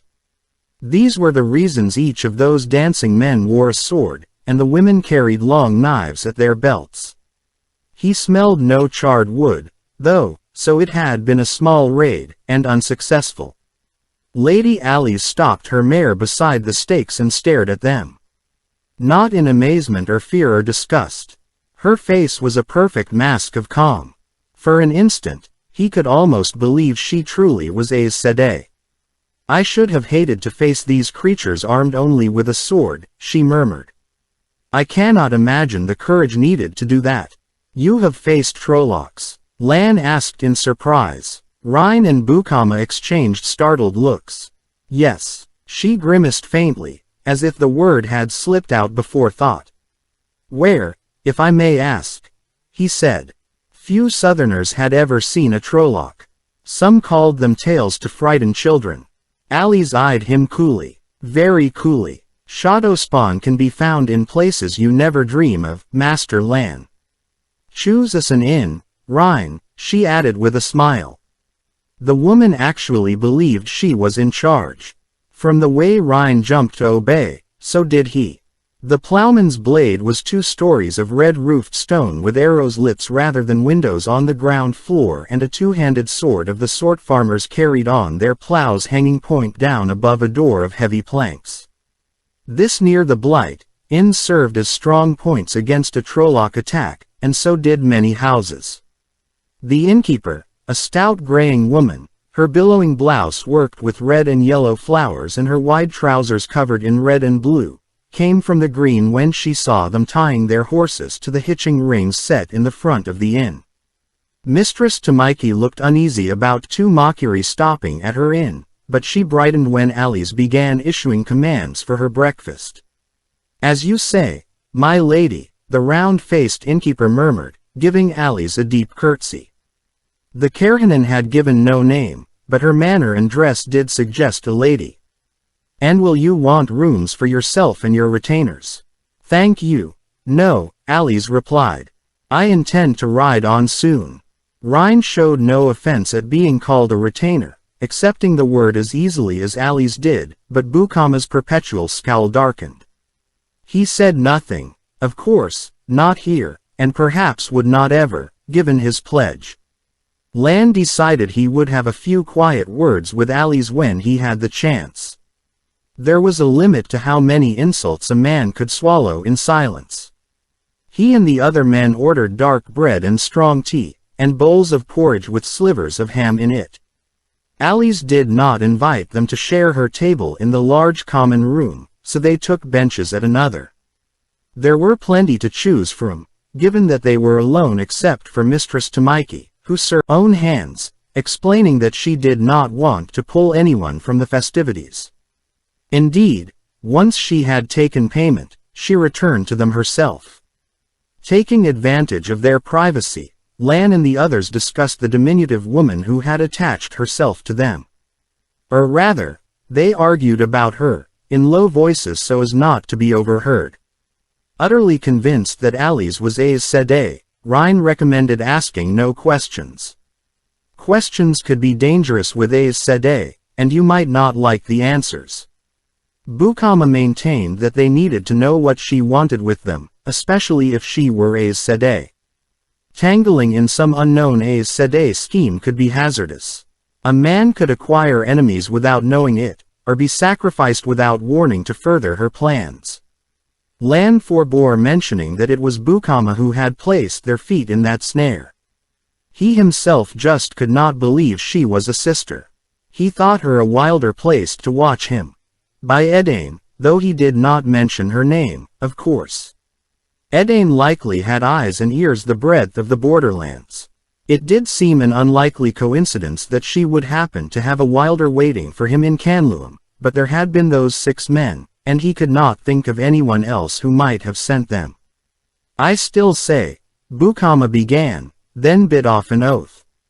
"Where did she go?" Ali's bowl sat empty on the table where she had been sitting, but there was no sign of the woman herself. Lan's eyebrows rose in admiration in spite of himself. He had not heard a sound of her leaving. Scraping his bench back noisily, Rhine rushed to one of the arrows lits and peered out. "Her horse is still there. Maybe she's just visiting the privy." Lan winced inwardly at the crudity. There were matters one spoke of and matters one did not. Rhine fingered one of his braids, then gave it a hard tug that made its bells jingle. "I say we leave her silver and go before she comes back." "Go if you wish," Lan said, rising. Bukama pledged to her, and I'll honor his pledge. "Better if you honor your own," Bukama grumbled. Rhine grimaced and gave his braid another hard pull. "If you stay, I stay." Perhaps the woman had just gone out for a glimpse of the festivities. Telling Bukama to remain in case she returned, Lan took Rhine out to see. She was nowhere among the dancers or the onlookers, though. In her silks, she would have stood out among all that embroidered linen and wool. Some of the women asked them to dance, and Rhine smiled at the prettier ones. The man would stop to smile at a pretty face if a dozen Trollocs were charging him. but Lan sent him off to look among the houses on the southern hill, while he climbed the one behind the plowman's blade. He did not want Ali's meeting someone behind his back, perhaps arranging some surprise for later in the day. Just because the woman had not tried to kill him did not mean Edain wanted him alive. He found her in a nearly empty street halfway up the hill, receiving the curtsy of a lean young woman whose blouse and wide trousers were embroidered in red and gold patterns as intricate as those on Ali's riding dress. "Kandor, there's some Saharas live 3 streets that way, my lady," the lean woman said with a gesture. "And I think there's some live on South Hill. But I don't know if any are named Aveen. You have been a great help, Mistress Marishna," Alice said warmly. "Thank you." Accepting another curtsy, she stood watching the other woman walk on uphill. Once Mistress Marishna was beyond earshot, she spoke again, and her voice was anything but warm. "Shall I show you how eavesdropping is punished in the White Tower, Master Lan?" He very nearly blinked. First she managed to leave the common without him hearing, and now she heard him when he was trying to be quiet. Remarkable. Perhaps she was Aes Sedai. Which meant she might be looking at Rhine for a warder. "I think not," he told the back of her head. "We have business in Chachan that cannot wait. Perhaps your search will go more quickly if we help you find this Aveen Sahara." She turned very quickly and peered up at him, straining for height. He thought she might be up on her toes. No, she was no Aes Sedai, despite the icy look of command on her face. He had seen shorter Aes Sedai dominate rooms full of men who had no idea who they were, and without any straining. "Better for you to forget hearing that name," she said coldly. "It is unwise to meddle in the affairs of Aes Sedai. You may leave me, now. But I expect to find you ready to go on when I am done. If, that is, Makiri keep their word as I have been told they do." With that insult, she stalked off in the direction the lean woman had pointed. Light, the woman had a tongue like a knife. When he returned to the plowman's blade and told Bukama what he had learned, the older man brightened. Well, his scowl lessened a little. For him, that was as good as a grin from anyone else. Maybe all she wants from us is protection until she finds this woman. That doesn't explain why she followed us for a whole day, Lan said, dropping onto the bench in front of his breakfast bowl. He might as well finish the porridge. And don't suggest she was afraid to approach us. I think that woman frightens as easily as you do. Bukama had no answer for that. Chapter 21 Some Tricks of the Power. Lan knew the ride to Chachan would be one he would rather forget, and the journey met his expectations. They rode hard, passing merchants, trains of wagons, never stopping long in a village and sleeping under the stars most nights, since no one had the coin for inns, not for 4 people with horses. Barns and haylofts had to do, when there was a barn or hayloft to be found come nightfall. In the borderlands, there were no such things as isolated farms. Sooner or later, a farm set off by itself became a graveyard. Alice continued her search for the Sahara woman in every village they passed, though she fell silent whenever Lan or one of the others approached, and eyed them frostily until they went away. The woman had a ready way with a frosty eye. For him, anyway. Rhine twitched and peered wide-eyed at her, fetched and trotted and offered up compliments like a courtier on a leash, still bouncing between enraptured and fearful, and she accepted his subservience and his praise alike as her due while laughing at his witticisms. Not that she focused only on him. She seldom let an hour go by without probing questions directed at each of them in turn, till it seemed she wanted to know the entire story of their lives. The woman was like a swarm of black flies. No matter how many you swatted, there were always more to bite. Even Rhine knew enough to deflect that sort of interrogation. A man's past belonged to himself and the people who had lived it with him. It was not a matter for gossip with an inquisitive woman. Despite her questions, Bukama continued his carping. Day and night, it seemed every second comment out of his mouth regarded the pledge.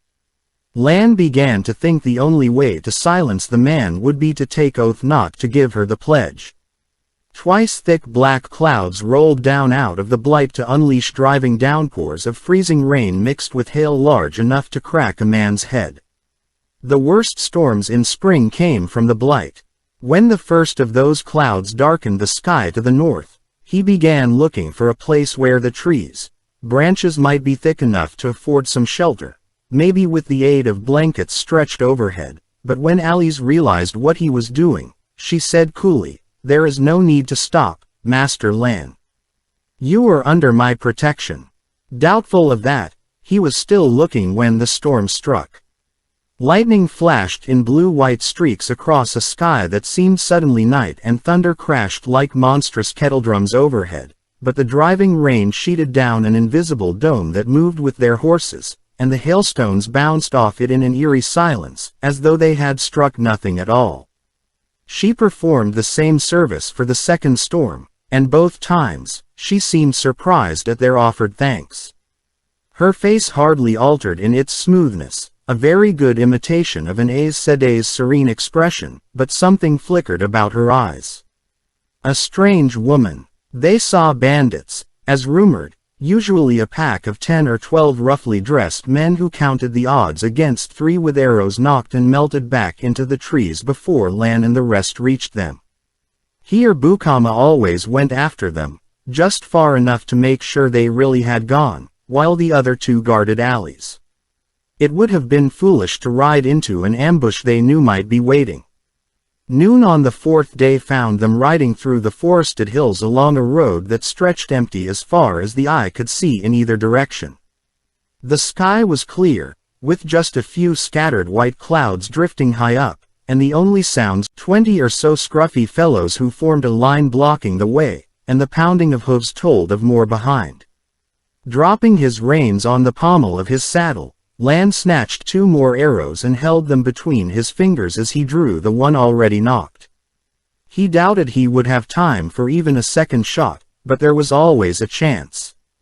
3 of the men in front of him wore much battered breastplates stained with rust over their dirty coats, and one had a rust-spotted helmet with a barred faceguard. None carried a bow, not that that made any great difference. 23 behind at 30 paces, Bukama called.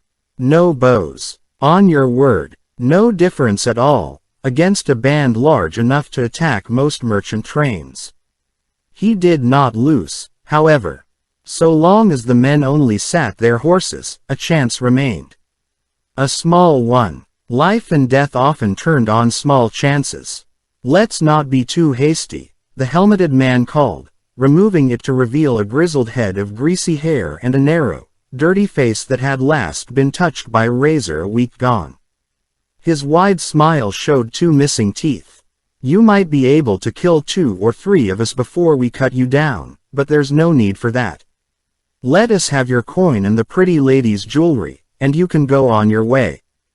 Pretty ladies in silk and fur always have lots of jewels, He leered past Lan at Alice. Maybe he thought it a friendly smile. There was no temptation in the offer. These fellows wanted no casualties among themselves if they could manage it so, but surrender meant that he and Bukama and Rhine would have their throats slit. They probably intended to keep Alice alive until they decided she was a danger. If she had some trick of the power up her sleeve, he wished she would. "You dare impede the way of an Aes Sedai?" she thundered, and it was thunder, setting some of the brigands, horses snorting and plunging. Cat Dancer, knowing what dropped reins meant, remained still beneath him, awaiting the pressures of knee and heel. "Surrender or face my wrath." And red fire exploded with a roar above the bandits' heads, sending more of their mounts into panicked bucking that tumbled 2 of the poorer riders to the road. "I told you she was Aes Sedai," Khoi, whined a fat, balding fellow in a breastplate that was too small for him. "Didn't I say that, Khoi?" "Agreeing with her 3 warders, I said." The lean man backhanded him across the face without taking his eyes from Lan. Or more likely, from Alice, behind him. "No talk of surrender, now. There's still 50 of us and 4 of you. Rather than face the noose, we'll take our chances on how many you can kill before we take you." "Well and good," Lan said. "But if I can see one of you at the count of 10, it begins." With the last word, he started counting in a loud voice. The bandits did not let him reach 2 before they were galloping back toward the trees. By 4, the dismounted pair stopped trying to gain the saddles on their wild-eyed animals and took off afoot as fast as they could go. There was no need to follow. The pounding and crackle of horses being galloped through brush rather than around it was fast fading into the distance. "You had no right to let them go," she said indignantly, anger flashing in her eyes as she did her best to skewer each of them with her gaze. She reined her mare around to make certain they each received a dose. "Had they attacked, I could have used the one power against them. How many people have they robbed and murdered, how many women ravished, how many children orphaned? We should have fought them and taken the survivors to the nearest magistrate." Lan, Bukama and Rhine took turns trying to convince her how unlikely it was that any of the 4 of them would have been among the survivors. The bandits would have fought hard to avoid the gallows, and sheer numbers did count. But she actually seemed to believe she could have defeated close on 50 men by herself. A very strange woman. Had it been only storms and bandits, that would have been more than he expected on any journey. Rhine's foolishness and Bukama's complaints could have been taken as a matter of course, too. But Ali's was blind about a great deal, and that made all the difference. That first night he had sat in the wet to let her know he would accept what she had done. If they were to travel together, better to end it with honors even, as she must see it. Except that she did not.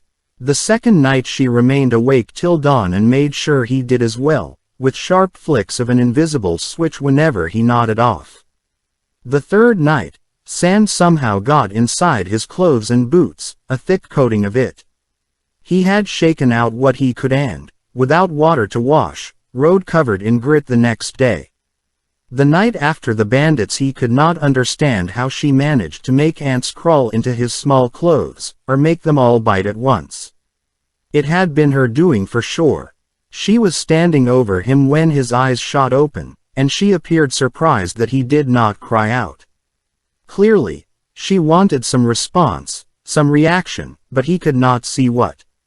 If she felt that she had not been repaid for her wedding, then she was a very hard woman, but a woman could set the price for her insult or injury, and there were no other women here to call an end when she went beyond what they considered just. All he could do was endure until they reached Chachan. The following night she discovered a patch of blister leaf near their campsite, and to his shame, he almost lost his temper. He did not mention the incidents to Bukama or Rhine, of course, though he was certain they knew, but he began to pray for Chachan to loom up ahead at the next rise. Perhaps Edain had set the woman to watch him, but it was beginning to seem she meant to kill him after all. Slowly, Moiraine could not understand the stubbornness of this Lan Mandragoran, though Sayuan said that stubborn was a redundancy when it came to men. All she wanted was a display of remorse for dunking her. Well, that and an apology. An abject apology. And a proper regard for an Aes Sedai. But he never displayed the slightest scrap of penitence. He was frozen arrogance to the core. His disbelief of her right to the shawl was so plain he might as well have spoken aloud. A part of her admired his fortitude, but only a part. She would bring him properly to heel, not to tame him utterly. A completely tame man was no use to himself or anyone else, but to make certain he recognized, she allowed him his days to reflect, while she planned what she would do to him that night. The ants had been a great disappointment. That was one of the Blue Aja secrets, a way to repel insects or make them gather and bite or sting, though not intended for the use she had put it to. But she was quite proud of the blister leaf, which at least made him jump a bit, proving that he really was made of human flesh. She had begun to doubt that. Oddly, neither of the other men ever offered him a word of commiseration that she heard, though they had to know what she was doing. If he voiced no complaints to her, which was peculiar enough in itself, surely he did to his friends. That was one thing friends were for. But the three were strangely reticent in other ways, too. Even in Caerhyen people would talk about themselves, a little, and she had been taught that borderlanders shunned the game of houses, yet they revealed almost nothing about themselves even after she primed their tongues with incidents from her own youth in Caerhyen and from the tower. Rhine at least laughed when the story was funny. Once he realized he was supposed to laugh, he did, but Lan and Bukama actually looked embarrassed. She thought that was the emotion they displayed. They could have taught Aes Sedai to control their faces. They admitted having met sisters before her, but when she probed ever so delicately to learn where and when there are Aes Sedai so many places that they are difficult to recall, Lan replied one evening as they rode ahead of their own long shadows. We had best stop at those farmhouses ahead and see whether we can hire the use of a hayloft for the night. We won't see another house till well after full dark. That was typical. Those three could have taught Aes Sedai about oblique answers and deflecting questions, too. Worst of all, she still had no idea whether any of them were dark friends. Of course, she had no real reason to think that any of the sisters in Canluam had been Black Aja, and if they were not, Rhine's visit to the gates of heaven likely had had some purely innocent purpose, yet wariness made her continue her questions. She still laid a ward around each of them every night. She could not afford to trust anyone except Sayuan until she was sure of them. Other Aes Sedai and any men who might be involved with them least of all. 2 days from Chachan, in a village called Ravenda, she finally located Aveen Sahara, the very first woman she spoke to in the place. Ravenda was a thriving village, though much smaller than Manala, with a wide field of hard-packed dirt that served as a market for folk from neighboring villages to barter produce and handcrafts and buy from peddlers. 2 peddlers, wagons, their tall canvas covers festooned with pots and pans, stood surrounded by crowds when she and her reticent companions arrived that morning, each peddler glaring at his competitor despite the people clamoring for his own goods. Ravenda also had an inn under construction, the second floor already building, the result of Mistress Sahara receiving the bounty. She intended to call it the White Tower. You think the sisters might object? She said, frowning at the sign already carved and painted and hung above the front door, when Moiraine suggested a change in the name. By the scale, the tower on the sign would have had to be over 1,000 feet high. Aveen was a plump, graying woman, with a silver-mounted, foot-long dagger hanging at her worked leather belt and yellow embroidery, covering the sleeves of her bright red blouse. Apparently, the bounty had put a touch of feast day into every day for her. Finally, she shook her head. I can't see why they would, my lady. The Aes Sedai who took names in our camp was very soft-spoken and pleasant. The woman would learn, the first time a sister who cared to reveal herself happened by. Moiraine wished she remembered which accepted had taken Aveen Sahara's name and had a chance to give the child a piece of her mind. Aveen's son Miguel, her 10th child, had been born 30 miles from Dragonmount and a week before Jatera spoke her foretelling. That sort of carelessness in writing down what you heard was intolerable. How many more names in her book would turn out to have borne children outside the specified 10 days? Riding away from Ravenda, the men's obvious delight that she had been quick turned her smoldering irritation from the unknown accepted to them. Oh, they did not show it openly, but she heard Rhine say it. At least she was fast with it this time. Not quite prudent enough about being overheard, and Bukama muttered a sour agreement as they fell in behind her. Lan was riding ahead, plainly shunning her company. In truth, she could understand that, but his broad back, stiffly erect, seemed a rebuke. She began to think on what she might arrange for him that night. With perhaps a touch for the other two as well. For a time, nothing came to mind that could top what she had already done. Then a wasp buzzed past her face, and she watched it fly into the trees alongside the road. Wasps. Of course, she did not want to kill him. Master Lan, are you allergic to wasp stings? He twisted in his saddle, half reining his stallion around, and suddenly grunted, his eyes growing wide. For an instant, she did not understand. Then she saw the arrowhead sticking out from the front of his right shoulder. Without thought, she embraced the source, and Sadar filled her. It was as though she were back in the testing again. Her weaves flashed into being, first of all a clear shield of air to block any more arrows away from Lan, then one for herself. She could not have said why she wove them in that order.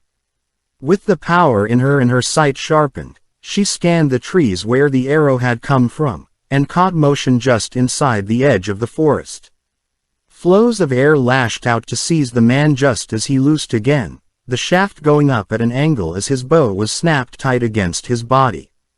Just heartbeats, that all took, beginning to end, as fast as anything she had woven in testing. Just enough time for 2 arrows fired by Rhine and Bukama to strike home. With a dismayed groan, she released the bonds of air, and the man toppled backward. He had attempted murder, but she had not intended holding him up as a target for execution. He would have been executed, once they had carried him to a magistrate, yet she disliked having been part of carrying out the sentence, especially before it was given. To her mind, it came very near using Sadar as a weapon, or making a weapon for men to use in killing. Very near. Still holding Sadar, she turned to Lan to offer healing, but in spite of the arrow sticking from him front and back, he gave her no chance to speak, wheeling his mount and galloping to the edge of the trees, where he dismounted and strode to the fallen Conedrin. Lan said, sounding shocked. You know this fellow? Rhine asked. Why? Bukama growled, and there came the thud of a boot meeting ribs. A weak voice answered in gasps.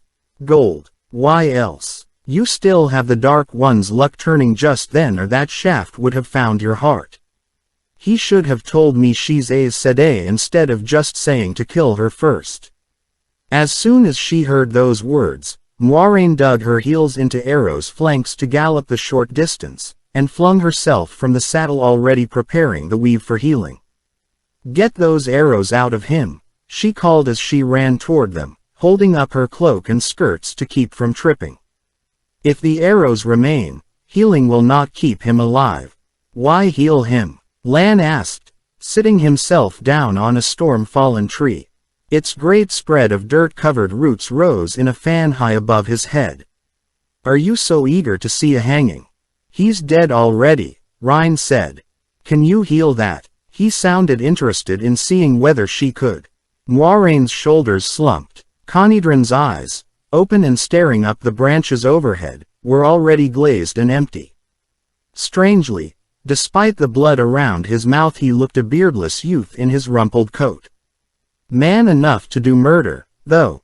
Man enough to die with a pair of arrows transfixing his chest. Dead, he could never tell her if it was this Gorthanes who had hired him, or where the man might be found. A nearly full quiver was fastened to his belt, and 2 arrows stuck upright in the ground nearby. Apparently, he had been confident he could kill 4 people with 4 shots. Even knowing Lan and Bukama, he had thought so. Knowing them, he had disobeyed his instructions and tried to kill Lan first. The most dangerous of them, as he must have thought. As she studied the man, it came to her that he might tell her a little, even dead. With her belt knife, she sliced away the pouch hanging behind his quiver and emptied the contents beside him amid the small weeds pushing through the mulch. A wooden comb, a half-eaten piece of cheese covered with lint, a small folding knife, a ball of string that she unwound to make sure nothing was hidden inside, a filthy crumpled handkerchief that she unwadded with the tip of her knife blade. It had been too much to hope for a letter written by Master Gorthanes giving instructions on how to find him. Cutting the cords of the leather purse tied to Conedrin's belt, she appended that over the litter. A handful of silver and copper spilled out. And 10 gold crowns. So, The price of her death in Kandor was the same as the price of a silk dress in Tar Valon. Fat coins, with the rising sun of Kerhion on one side and her uncle's profile on the other. A fitting footnote in the history of House de Madrid. "Have you taken to robbing the dead?" Lan asked in that irritatingly cool voice. Just asking, not accusing, but still. She straightened angrily just as Rhine snapped off the feathered end of the arrow jutting from Lan's back. Bukama was knotting a narrow strip of rawhide behind the arrowhead. Once he had it tight, he gripped the cord in his fist and gave one quick yank, pulling the arrow the rest of the way through. Lan blinked. The man had an arrow pulled out of his body, and he blinked. Why that should irritate her, she did not know, but it surely did.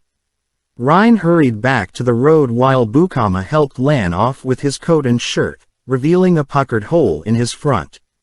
Likely the one behind was no better. The blood that had been soaking into coat and shirt began to pour freely down his chest and ribs. Neither man asked for healing, and she was of half a mind not to offer it. More scars decorated Lan than she expected on a man so young, and a number of partly healed wounds crossed by neat dark stitches. Seemingly, he angered men as easily as he did women. Rhine returned carrying bandaging cloths and mouthing bread for a poultice. None of them were going to ask for healing until the man bled to death. "Will you accept healing?" she asked coldly, reaching toward Lan's head. He shied back from her touch. He shied back. "Day after tomorrow in Chachin, you may need your right arm," Bukama muttered, scrubbing a hand under his nose and not meeting anyone's eyes. A very peculiar thing to say, but she knew there was no point in asking what it meant. After a moment, Lan nodded and leaned forward. That was all. He did not ask or even accept her offer. He just leaned forward. She clapped her hands on his head in something near to a pair of slaps and channeled. The convulsion when the healing weave hit him, arms flinging wide, ripped him out of her grasp. Very satisfying, even if he did only breathe hard rather than gasp. His old scars remained. The half-healed wounds were now thin pink lines. The stitches that had been on the outside, now loose, slid down his arms and chest. He might have difficulty picking out the rest, but smooth skin marked where the arrow holes had been. He could meet the wasps in perfect health. She could always heal him again afterward, if need be. Only if need be, however. They left the coins lying beside Conedran's body, though the men plainly could have used them. They wanted nothing from the dead man. Bukama found his mount tied a short distance away in the trees, a white-stockinged brown gelding with a look of speed about him and a prancing step.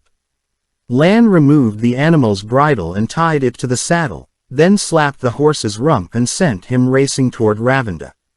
"So he can eat until somebody finds him," he explained when he saw her frowning after the gelding.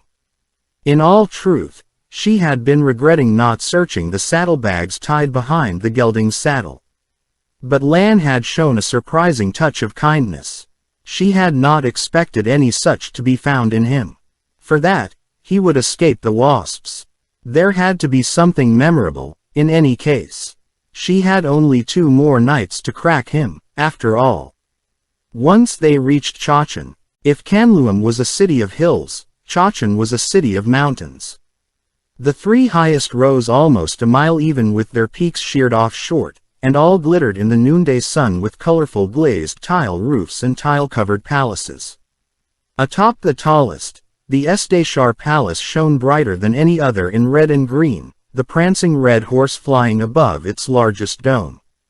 3 towered ring walls surrounded the city, as did a deep dry moat 100 paces wide spanned by 24 bridges, each with a fortress hulking at its mouth. The traffic was too great here, and the blight too far away, for the helmeted and breast-plated guards with the red horse on their chests to be so diligent as in Canluam, but crossing the Bridge of Sunrise, amid tides of wagons and carts and people mounted and afoot flowing both ways, still took some little while. Once inside the first wall, Lan wasted no time drawing rein, out of the way of the heavy-laden merchants, wagons lumbering past. Even with Edain waiting, he had never been so glad to see any place in his life. By the letter of the law, they were not truly inside Chachan. The second, higher, wall lay more than 100 paces ahead, and the third, still taller, as much beyond that. But he wanted to be done with this alleys. Where in the light had she found fleas this early in the year? And blackflies. Blackflies should not appear for another month.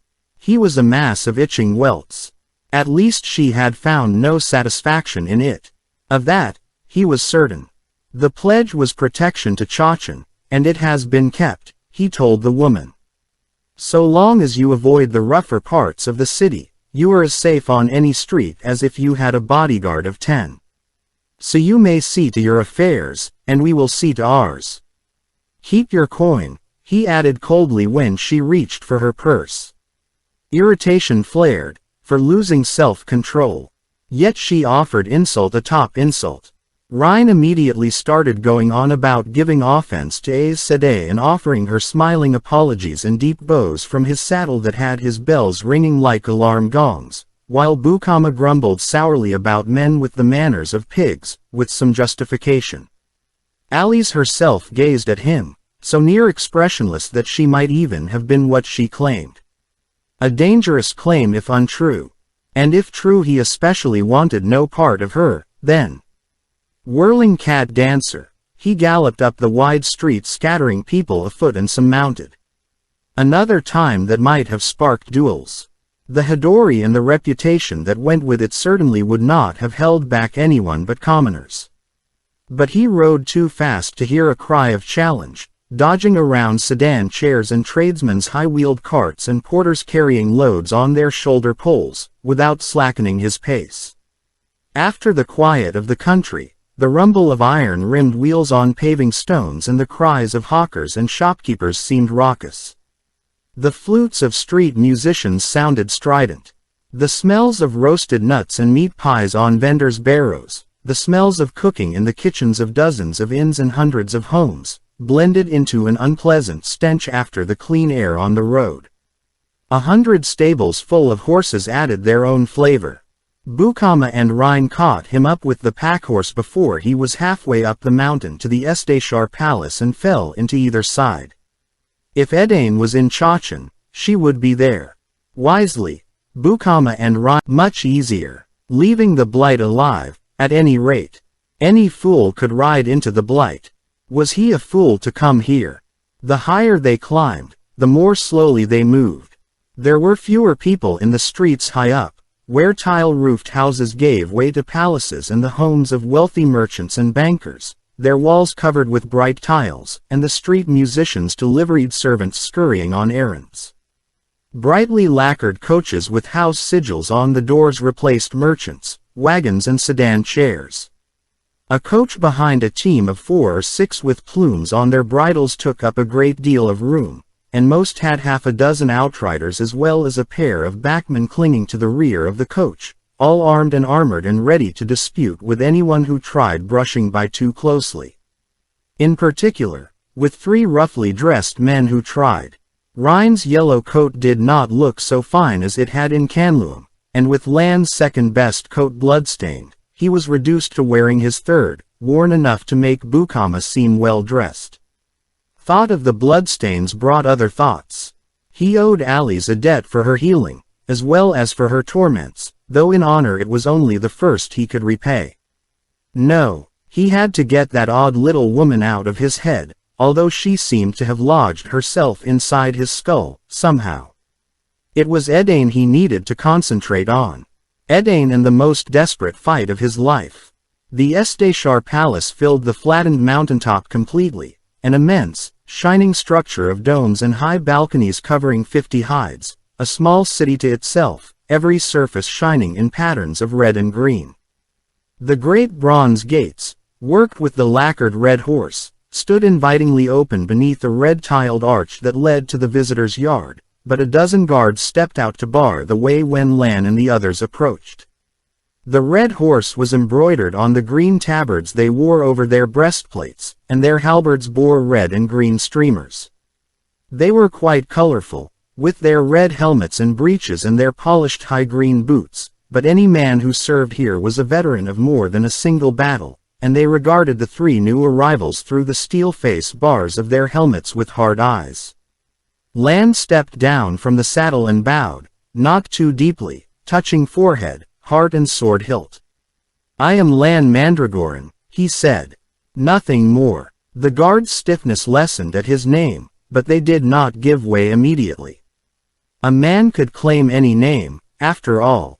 One of them went running off and returned in moments with a gray-haired officer who carried his red-plumed helmet on his hip. Gerard Shyman was a seasoned campaigner who had ridden with Lan in the south for a time, and his long face broke into a smile.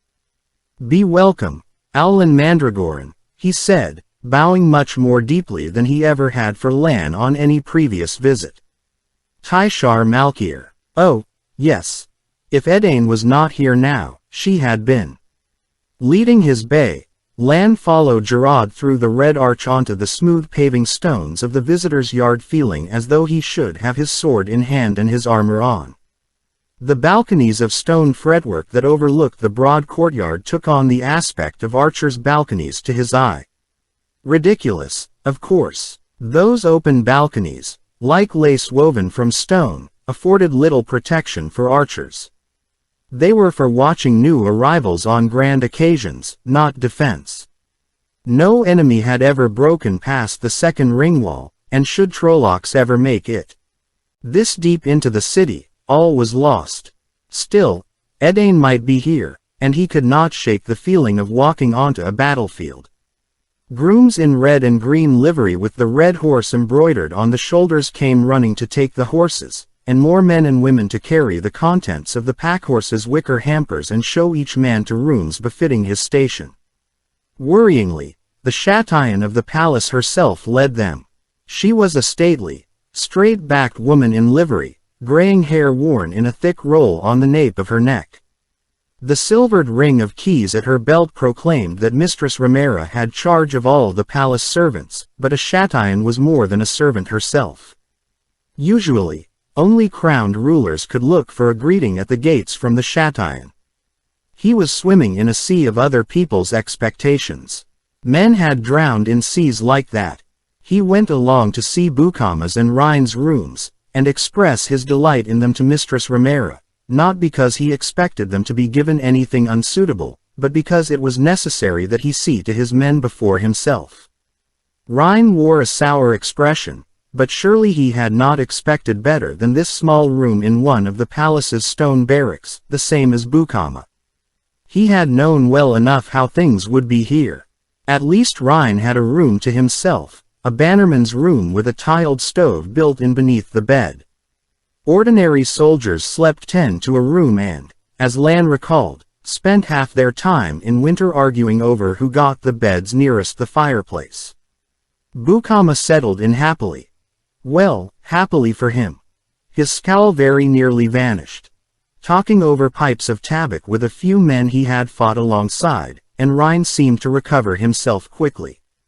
At any rate, by the time Lan was led away, Rhine was asking among the soldiers whether there were any pretty girls among the serving maids and how he could go about getting his clothes cleaned and pressed. He cared almost as much about his appearance, especially in front of women, young or old, as he did about women themselves. Perhaps it had been the thought of appearing in travel-stained garb in front of the Châtillon and the serving women that had soured him. To Lan's great relief, he was not given a visiting king's apartments despite the Châtillon's escort. His 3 rooms were spacious, with silk tapestries on the blue walls and a broad cornice worked in stylized mountains rimming the high ceilings, and the substantial furniture was simply carved with only a little gilding. The bedchamber had a small balcony overlooking one of the palace gardens and had a bed with a feather mattress wide enough to accommodate 4 or 5. It was all entirely suitable to his station, and he thanked Mistress Ramera perhaps a little more profusely than he should have, because she smiled, her hazel eyes crinkling. No one can know what the future may hold, "My lord," she said, "but we know who you are." And then she offered him a small curtsy before leaving. A curtsy. Remarkable. Whatever she said, the Châtillon had her expectations of the future, too. Along with the rooms, he acquired 2 square. "Is Her Majesty in residence?" Lan asked politely. "No, my lord," Anya replied, frowning at his blood-stained coat and setting it aside with a sigh. The gray-haired one of the pair, she might be Esne's mother, he thought. It was not the sight of blood that made her sigh. She would be accustomed to that. But the difficulty of cleaning the coat. With luck, he would receive it back both cleaned and mended. As well as it could be, anyway. Queen Etheniel is making a progress through the heartland. And Prince Briss. He knew the answer to that. Etheniel and Briss consort could be out of the city at the same time only during wartime. Yet there were forms to be followed. Buellen's jaw dropped open at the suggestion the prince consort might be absent, but an errand boy could not be expected to know all the usages of the court yet. Anya would not have been placed to serve Lan if she were not fully conversant, though. "Oh, yes, my lord," she said. Lifting the black-stained shirt, she shook her head before laying the garment aside. Not with the coat. Apparently, the shirt was a lost cause. She was shaking her head over most of his garments, even those she put into the wardrobe. Most of them had seen hard use. Or any notables visiting. He had been itching to ask that as badly as he did from flea and blackfly bites. Anya and Esne exchanged looks. "Only one of true note, my lord," Anya replied. She folded a shirt and laid it in the wardrobe, making him wait. "The Lady Edain Errol." The 2 women smiled at one another, looking even more alike. Of course they had known from the start what he was trying to find out, but they had no call to go around grinning over it like idiots. While Buellen gave his boots a much-needed blacking, Lan washed himself from head to toe at the washstand rather than waiting for a bathtub to be brought, and dabbed an ointment that Anya sent Esne for onto his welts, but he let the women dress him. Just because they were servants was no reason to insult them. He had one white silk shirt that did not show too much wear, a pair of tight black silk breeches that showed almost none, and a good black silk coat embroidered along the sleeves with golden blood roses among their hooked thorns. Blood roses for loss and remembrance. Fitting. His boots had taken on a gleam he had never expected Buellen to achieve. He was armored as well as he could be. With a weapon in hand, there was little he feared, but Edain's weapons would not be steel. He had small experience in the kind of battle he needed to fight now. Giving Anya and Esne each a silver mark, and Buellen a silver penny. Mistress Romero would have been outraged to be offered coin, but a visitor's servants expected something on the first day and on the last. He sent the boy to make sure the stables had followed his instructions about Cat Dancer and set the women in the corridor to guard his door. Then he sat down to wait. His meetings with Edain must be public, with as many people around as possible. In private, all advantage belonged to a man's Carnera. He found himself wondering where Alice had gone, what she had wanted with him and the others, and tried to shake her head and focus for Edain. Waiting. He assumed the Cody and sat wrapped in emotionless emptiness. It was always better to go into battle without emotion. In a shockingly short time, Anya re-entered, carefully closing the door behind her. "My lord, the Lady Edain sends a request for your presence in her chambers." Her tone was very neutral, her face as blank as an Aes Sedai's. "Tell her messenger I have not yet recovered from my journey," he said. Anya seemed disappointed with that answer as she curtsied. Courtesy demanded he be given time for that recovery, as much as he required, but in less than half an hour by the gilded ball clock on the mantel over the fireplace, Anya entered again carrying a letter sealed with a crouching lioness impressed in blue wax. A crouching lioness ready to spring. Edain's personal sigil, and worthy of her. He broke it reluctantly. The letter was very short. "Come to me, sweetling. Come to me now." There was no signature, but he would have needed none had the sealing wax been blank. Her elaborate hand remained as familiar to him as his own, far plainer. The letter was very like Edain. Commanding. Edain had been born to be a queen, and knew it. He consigned the page to the flames in the fireplace. There was no seeming about Anya's disappointment this time. Light, the woman had been placed to serve him, but Edain had an ally in her if she knew it. Very likely, Edain did. She had a way of learning anything that might be of use to her. No more summonses came from Edain, but as the ball clock chimed 3 times for the hour, Mistress Ramera appeared. "My lord," she said formally, "are you rested enough to be received by the prince consort?" At last. It was an honor to be conducted by her personally, but outsiders needed a guide to find their way anywhere in the palace. He had been there many times and still lost himself upon occasion. His sword remained on the lacquered rack by the door. It would do him no good here, and would insult Briss besides, indicating he thought he needed to protect himself. Which he did, only not with steel. He expected a private meeting first, but Mistress Ramera took him to a large formal hall with a dome painted like the sky in the center of the high ceiling, its base supported by thin, fluted white columns, and the hall was full of people and a murmur of conversation that died as his arrival was noticed. Soft-footed servants in livery moved through the crowd offering spiced wine to Kandori lords and ladies in silks embroidered with house sigils, and to folk in fine woolens worked with the sigils of the more important guilds. And to others, too. Lan saw men in long coats wearing the Hidori, men he knew had not worn it these 10 years or more.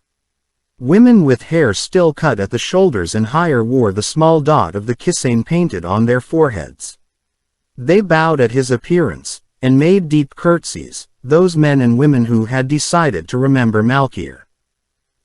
Prince Briss was a stocky, rough-hewn man in his middle years who appeared more suited to armor than to his gold-worked green silks, though in truth he was accustomed to either. Briss was Etheniel's swordbearer, the general of her armies, as well as her consort, and he had not come by the office through marrying Etheniel. Briss owned a strong reputation as a general. He caught Lan's shoulders, refusing to allow him to bow. "None of that from the man who twice saved my life in the Blight, Lan." He laughed. "And twice you saved mine," Lan said. "Honors are even. That's as may be, that's as may be. But your coming seems to have rubbed some of your luck off on Durik.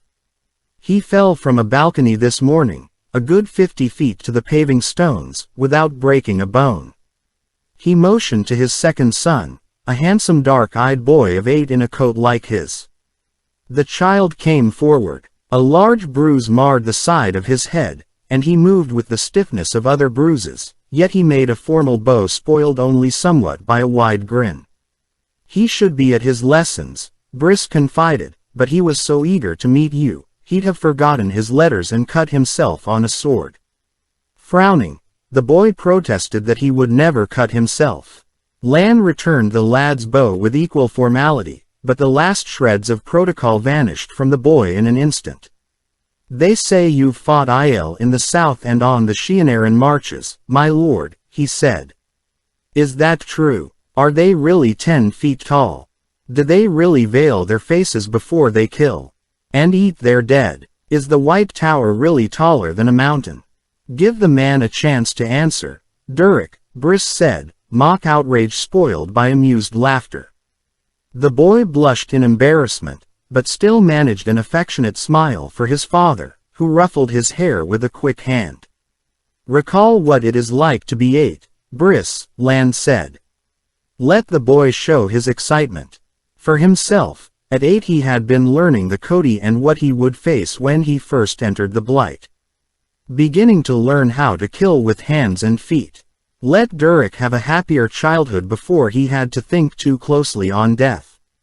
Freed, Durik unleashed another torrent of questions, though he did wait for answers this time. Given a chance, the boy would have drained him dry about the Aiel, and the wonders of the great cities in the south like Tar Valon and Far Madding. Likely, He would not have believed Chachan was as big as either of those. At last, his father put an end to it. Lord Mandragoran will fill your head to your heart's content later, Briss told the boy. There is someone else he must meet now. Off with you to Mistress Tubal and your books. Lan thought everyone in the room was holding their breath in anticipation as Briss escorted him across the red and white floor tiles. Edain was exactly as he remembered. Oh, 10 years older, with touches of white streaking her Domani style, clinging and little short of sheer. She was beautiful, but even she could do nothing here. He made his bow calmly. For a moment she merely looked at him, cool and considering. It would have been easier had you come to me, she murmured, seeming not to care whether Briss heard. And then, shockingly, she knelt gracefully and took his hands in hers. Beneath the light, she announced in a strong, clear voice, I, Edain T. Gemelin Errol, pledge fealty to Alan Mandragoran, Lord of the Seven Towers, Lord of the Lakes, the true blade of Malkir. May he sever the shadow.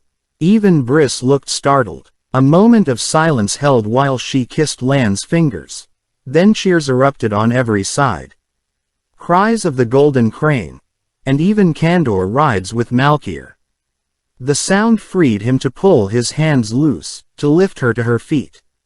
My lady, he said quietly, but in a tight voice, there is no king of Malkir. The great lords have not cast the rods. She put a hand over his lips. A warm hand. 3 of the surviving 5 are in this room, Lan. Shall we ask them how they will cast? What must be, will be. And then she faded back into the crowd of those who wanted to cluster around him, congratulate him, pledge fealty on the spot had he let them. Briss rescued him, drawing him off to a long, stone-railed walk above a 200-foot drop to the roofs below. It was known as a place Briss went to be private, and no one followed. Only one door led onto it, no window overlooked it, and no sound from the palace intruded. Had I known she intended that, the older man said as they walked up and down, hands clasped behind their backs, I would never have given her welcome. If you wish it, I'll let her know that welcome is withdrawn. Don't look at me that way, man. I know enough of Mockery customs not to insult her. She has you neatly nailed into a box I know you would never choose for yourself. Briss knew less than he thought he did.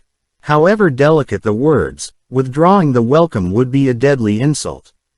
Even the mountains will be worn down with time, Lan quoted. He was unsure whether he could avoid leading men into the Blight, now. Unsure that he wanted to avoid it. All of those men and women remembering Malkir. Malkir deserved remembrance. But at what price? What will you do? A simple question simply stated, yet very hard to answer. I do not know, Lan replied. She had won only a skirmish, but he felt stunned at the ease of it. A formidable opponent, the woman who wore part of his soul in her hair. For the rest they spoke quietly of hunting and bandits and whether this past year's flare-up in the Blight might die down soon. Briss regretted withdrawing his army from the war against the Aiel, but there had been no alternative. They talked of the rumors about a man who could channel. Every tale had him in a different place. Briss thought it another Jack of Mists and Lan agreed. And of the Aes Sedai who seemed to be everywhere, for what reason no one knew. Ethiniel had written him that in a village along her progression 2 sisters had caught a woman pretending to be Aes Sedai. The woman could channel, but that did her no good. The 2 real Aes Sedai flogged her squealing through the village, making her confess her crime to every last man. Sisters carried her off to Tar Valon for her true punishment, whatever that might be. Lan found himself hoping that Alice had not lied about being Aes Sedai, though he could not think why he should care. He hoped to avoid Edain the rest of the day, too, but when he was guided back to his rooms by a serving man, this time, she was there, waiting languorously in one of the gilded chairs in the sitting room. His servants were nowhere to be seen. It seemed Anya truly was Edain's ally. You are no longer beautiful, I fear, sweetling, she said when he came in. I think you may even be ugly when you are older. But I always enjoyed your eyes more than your face. Her smile became sultry. And your hands. He stopped, still gripping the door handle. My lady, not 2 hours gone you swore. She cut him off. And I will obey my king. But as the saying goes, a king is not a king, alone with his carnera. She laughed, a smoky laugh, enjoying her power over him. I brought your dowry. Bring it to me. Unwillingly, his eyes followed hers to a flat lacquered box on a small table beside the door. Lifting the hinged lid took as much effort as lifting a boulder. Coiled inside lay a long cord woven of hair. He could recall every moment of the morning after their first night, when she took him to the women's quarters of the royal palace in Falmeran and let ladies and serving women watch as she cut his hair at his shoulders. She even told them what it signified. The women had all been amused, making jokes as he sat at Edain's feet to weave the dowry for her. Edain kept custom, but in her own way. The hair felt soft and supple. She must have had it rubbed with lotions every day. Crossing the floor slowly, he knelt before her and held out his dowry stretched between his hands. In token of what I owe to you, Edain, always and forever. If his voice did not hold the fervor of that first morning, surely she understood. She did not take the cord. Instead, she studied him, a lioness studying a fawn. I knew you had not been gone so long as to forget our ways, she said finally. Come. Rising, she grasped his wrist and drew him to the doors to the balcony overlooking the garden 10 paces below. 2 servants were pouring water from buckets onto chosen plants, and a young woman was strolling along a slate path in a blue dress as bright as any of the early flowers that grew beneath the trees. My daughter, Isel. For a moment, pride and affection warmed Edain's voice.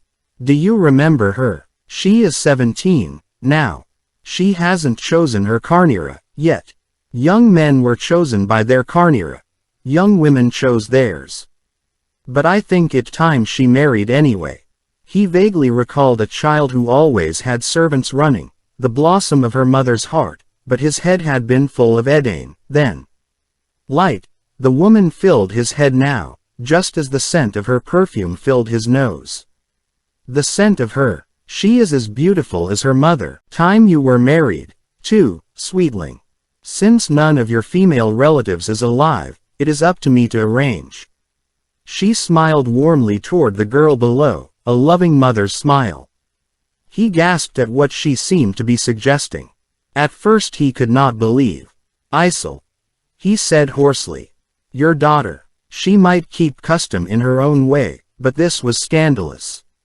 I'll not be reined into something so shameful, Edain. Not by you, or by this. He shook the dowry at her, but she only looked at it and smiled. Of course you won't be reined, sweetling. You are a man, not a boy. Yet you do keep custom, she mused, running a finger along the cord of hair quivering between his hands. Perhaps we do need to talk. But it was to the bed that she led him. At least he would regain some lost ground there, whether or not she took the dowry from his hands.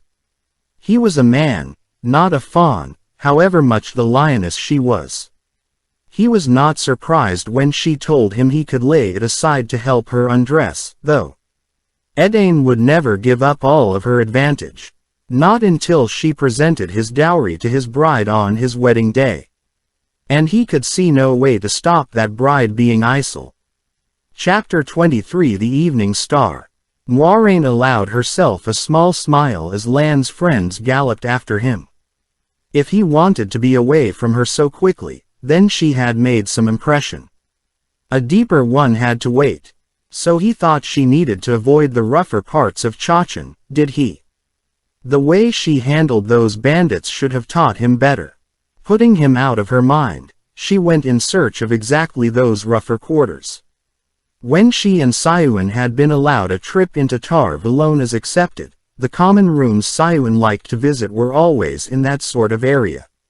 Their food and wine were cheap, and they were unlikely to be frequented by Aes Sedai, who would surely have disapproved of accepted having a cup of wine in such a place. Besides, Sayuan said she felt more comfortable in those inns than at the better establishments where Moiraine would have preferred to eat. Besides, tight-fisted as Sayuan was, she certainly would have sought out a room at the cheapest inn to be found. Moiraine rode through the crowded streets until she found a place inside the first ringwall where there were no sedan chairs or street musicians, and the rare pushbaro vendors had no patrons and faces without hope of having any soon. The stone buildings lining the narrow street had a shabby appearance that belied their brightly tiled roofs, cracked paint on doors and window frames where there was any paint, dirty windows with broken panes. Ragged children ran laughing and playing, but children played and laughed in the direst surroundings. Shopkeepers with cudgels stood guard over the goods displayed on tables in front of their shops and eyed the passers-by as though considering every one of them capable of theft. Maybe some of those folk were, in their worn, patched woolens, scuttling along with head down or swaggering with defiant scowls. A poor woman might easily be tempted into theft when she had nothing. Moiraine's fur-lined cloak and silk riding dress drew furtive glances, and so did Arrow. There was not another horse on the street. As she dismounted in front of the first inn she came to, a dusty-appearing place called the Ruffled Goose, a slat-ribbed yellow dog growled at her, hackles standing, till she flicked it with a fine flow of air and sent it yelping down the street. Of more concern was a tall young woman in a much-darned red dress that had faded in patches of different shades. She was pretending to search for a stone in her shoe while eyeing Arrow sideways. A covetous gaze, that. There were no hitching posts or rings here. Letting the reins hang free, which would tell Arrow not to move, Moiraine wove hobbles of air for the mare's forefeet and a ward around her that would warn if anyone tried to move the animal. That one, she held on to rather than tying off. The dim common room of the Ruffled Goose bore out the exterior. The floor was covered with what might have been sawdust once, but now appeared to be congealed mud. The air stank of stale tabac smoke and sour ale, and something that seemed to be scorching in the kitchen. The patrons huddled over their mugs at the small tables. Rough-faced men in rough coats lifted their heads in surprise at her entrance. The innkeeper proved to be a lean, leathery fellow in a stained gray coat with his narrow face cast in a permanent leer, as villainous in appearance as any of those bandits on the high road had been. "Do you have a Terran woman staying here?" she asked. A young Terran woman with blue eyes. "This place isn't for the likes of you, my lady," he muttered, rubbing a wiry hand across his stubbly cheek. He might have rearranged some dirt. "Come, let me show you to something more fit." He started for the door, but she laid a hand on his sleeve. Lightly, some of the stains on his coat appeared to be encrusted food, and up close, he smelled as though he had not washed in weeks. "The Terran woman. I've never seen a blue-eyed Terran. Please, my lady, I know a fine inn, a grand place, only 2 streets over." The ward she had set on Arrow tingled against her skin. "Thank you. No," she told the innkeeper, and hurried outside. The woman in the faded red dress was trying to lead Arrow away, tugging at the reins and growing increasingly frustrated at the mare's tiny mincing steps. "I would abandon that notion if I were you," Moiraine said loudly. "The penalty for horse theft is flogging if the horse is recovered, and worse if not. Every accepted was required to become acquainted with the more common laws of the different nations." The young woman spun, mouth dropping open. Apparently she had believed she had more time before Moiraine came out. Surprise vanished quickly, though, and she straightened her back and laid a hand on her long-bladed belt knife. "I suppose you think you can make me," she said, contemptuously eyeing. It would have been a pleasure to send the woman off with a few stripes across her back, but doing so might well have revealed who she was. A number of passers-by, men and women and children, had stopped to watch. Not to interfere. Just to see the outcome. "I will if I must," Moiraine said calmly, coolly. The young woman frowned, licking her lips and fingering the hilt of her knife. Abruptly, she flung down Arrow's reins. Keep her then. Truth is, she isn't worth stealing. Turning her back, she strode away, shooting defiant glares in every direction. Temper flared in Moiraine, and she channeled air, striking the woman a hard blow across the bottom. A very hard blow. With a shriek, the woman leapt at least a foot in the air. Gripping her knife hilt, she spun about, scowling and searching for who had hit her, but there was no one closer than 2 paces, and people were looking at her in open puzzlement. She started off again, rubbing herself with both hands. Moiraine gave a small nod of satisfaction. Perhaps in the future the would-be horse thief would know not to insult another woman's horse. Her satisfaction did not last long. At the second inn on the street, the blind pig, a round-faced, squinting woman in a long apron that might have once been white, cackled that she had no Terrans in her rooms. Every word out of her mouth came with a shrill laugh. Best you be off, girl, she said as well. My trade will have a pretty tender like you for dinner if you don't scurry away quick. Tilting her head back, she roared with laughter that her customers echoed. At the Silver Penny, the last inn on the street, the innkeeper was a beautiful woman in her middle years, not too overly tall, with a joyous smile and glossy black hair worn in a thick braid that started atop her head. Wonder of wonders, Nedair Satirov's brown woolen dress was neat, clean and well cut, and her common room floor was freshly swept. Her patrons were rough-faced men and hard-eyed women, but the smells from the kitchen promised something tolerable. Why, yes, my lady, she said, I do have a Terran woman of that description staying here. She's gone out just now. Why don't you have a seat and some nice spiced wine while you wait for her? She held out a wooden mug she had been carrying when she first approached. The mug gave off the sweet smell of fresh spices. Thank you, Moiraine said, returning the woman's smile with one just as bright. What luck to find Siuan so fast. But her hand stopped just short of the mug. Something had altered in Mistress Satirov's expression. Just by a hair, but there was definitely a slight air of anticipation about her now. And she had been carrying the mug when she approached. Moiraine had not seen a sign of wine in the first 2 inns. No one in this part of the city could afford wine. Spices could cover many other tastes. Embracing the source, she wove spirit in one of the blue's secret weaves and touched the innkeeper with it. Come to think, she doesn't have blue eyes at that. And she left this morning, come to think. How many unwary visitors have you fed wine? Moiraine asked coldly. How many women? Do you leave them alive? Or simply wishing they were dead? I don't know what you're talking about. If you'll excuse me, I drink, Moiraine commanded, tightening the weave to just short of panic. Trembling, Mistress Satirov was unable to break free from her gaze. Drink it all. Still staring into Moiraine's eyes, the woman raised the mug unsteadily to her mouth, and her throat worked convulsively as she swallowed. Abruptly, her eyes widened as she realized what she was doing, and with a cry she flung the mug away in a spray of wine. Moiraine released the weave, but that did not lessen Mistress Satirov's fear. The woman's face contorted with terror as she gazed around her common room. Hoisting her skirts above her knees, she began running toward the kitchens, perhaps the stairs at the back of the room, yet in 3 paces she was staggering from side to side, and in 3 more she collapsed to the floor as though her bones had melted, her stockinged legs exposed to the thigh. Silk stockings. The woman had made a tidy profit from her vile trade.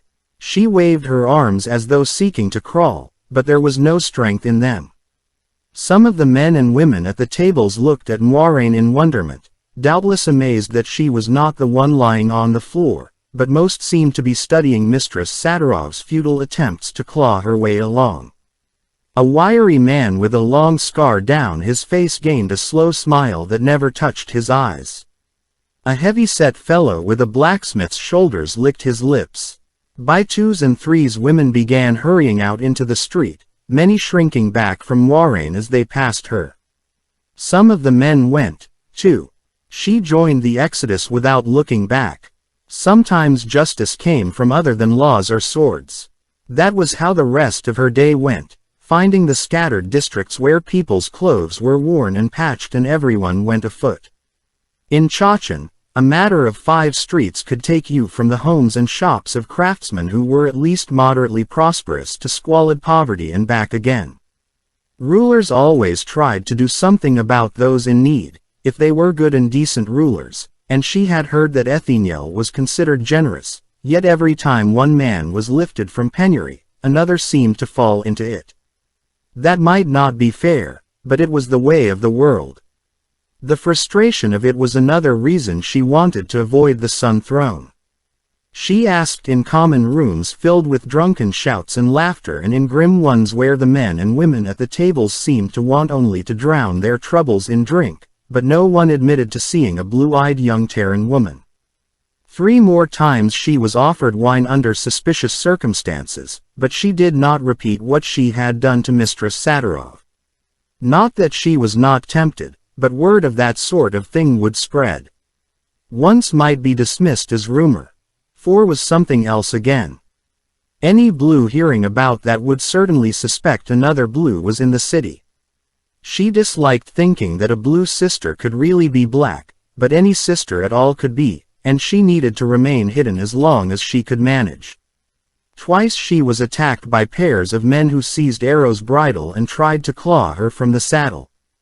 Had there been more, she might have had to reveal herself, but the fear-inducing weave at full strength sent them dashing away through the crowds in mindless panic.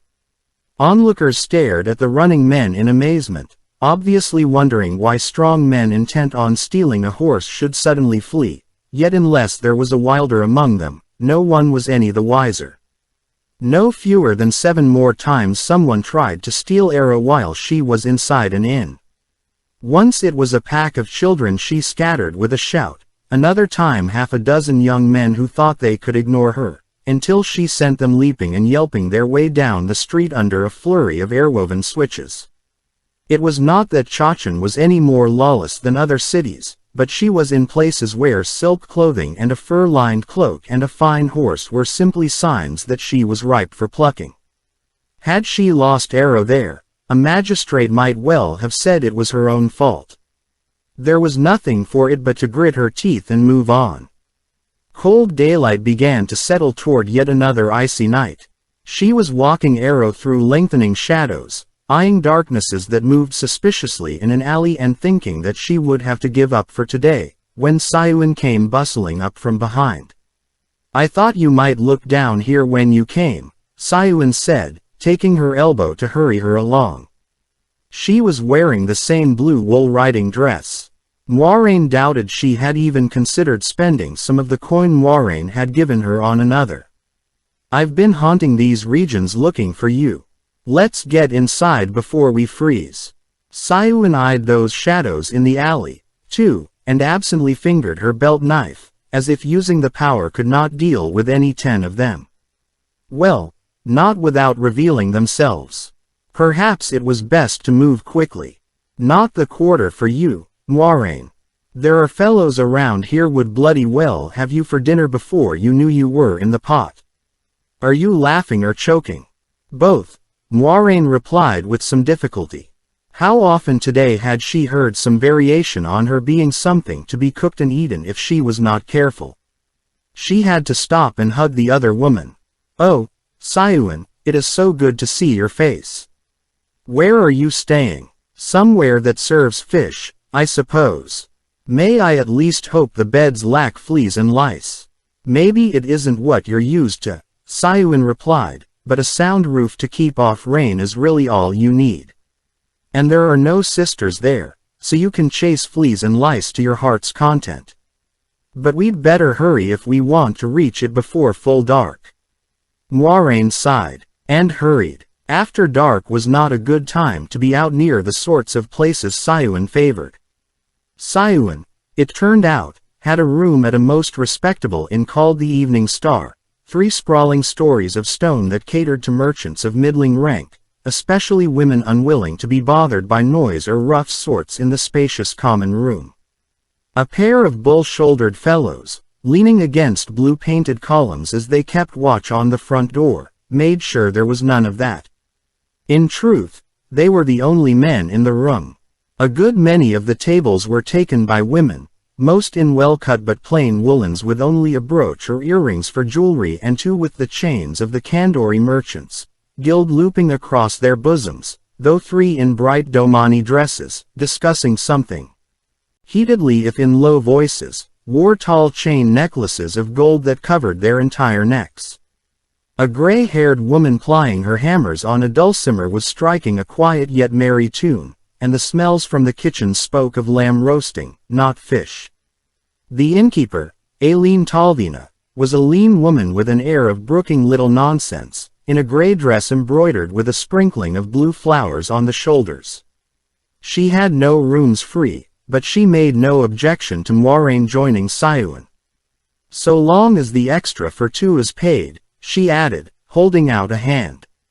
Silks and fur were insufficient to bring curtsies from Mistress Talvina.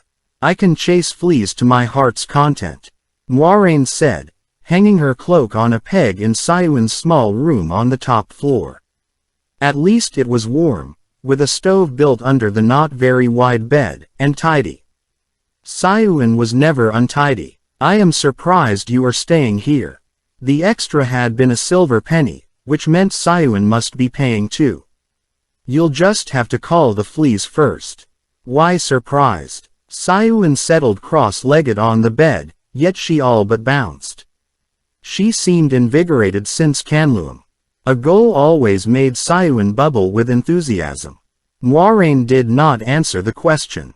They were going to be sharing that bed, and Sayuan knew exactly which ticklish spots could reduce her to helpless laughter and pleading. What have you learned? A great deal and nothing. I've had a time, Moiraine, I tell you. That fool horse nearly beat me to death getting here. The Creator made people to walk or go by boat, not be bounced around. I suppose the Sahara woman wasn't the one, or you'd be jumping like a ladyfish in spring. I found Ines Demain almost right off, but not where I can reach her. She's a new widow, but she did have a son, for sure. Named him Rahian because she saw the dawn come up over Dragonmount. Talk of the streets. Everybody thinks it a fool reason to name a child. Moiraine pushed down a momentary thrill. Seeing dawn over the mountain did not mean the child had been born on it. There was no chair or stool, nor room for one, so she sat on the end of the bed, wrapping her arms around her knees. If you have found Ines and her son, Sayuan, why is she out of reach? She's in the bloody Esteshar Palace, that's why. Sayuan could have gained entry easily as Aes Sedai, but otherwise only if the palace was hiring servants. The Esteshar Palace. We will take care of that in the morning, Moiraine sighed. It meant risk, yet the Lady Ines had to be questioned. No woman Moiraine had found yet had been able to see Dragonmount when her child was born.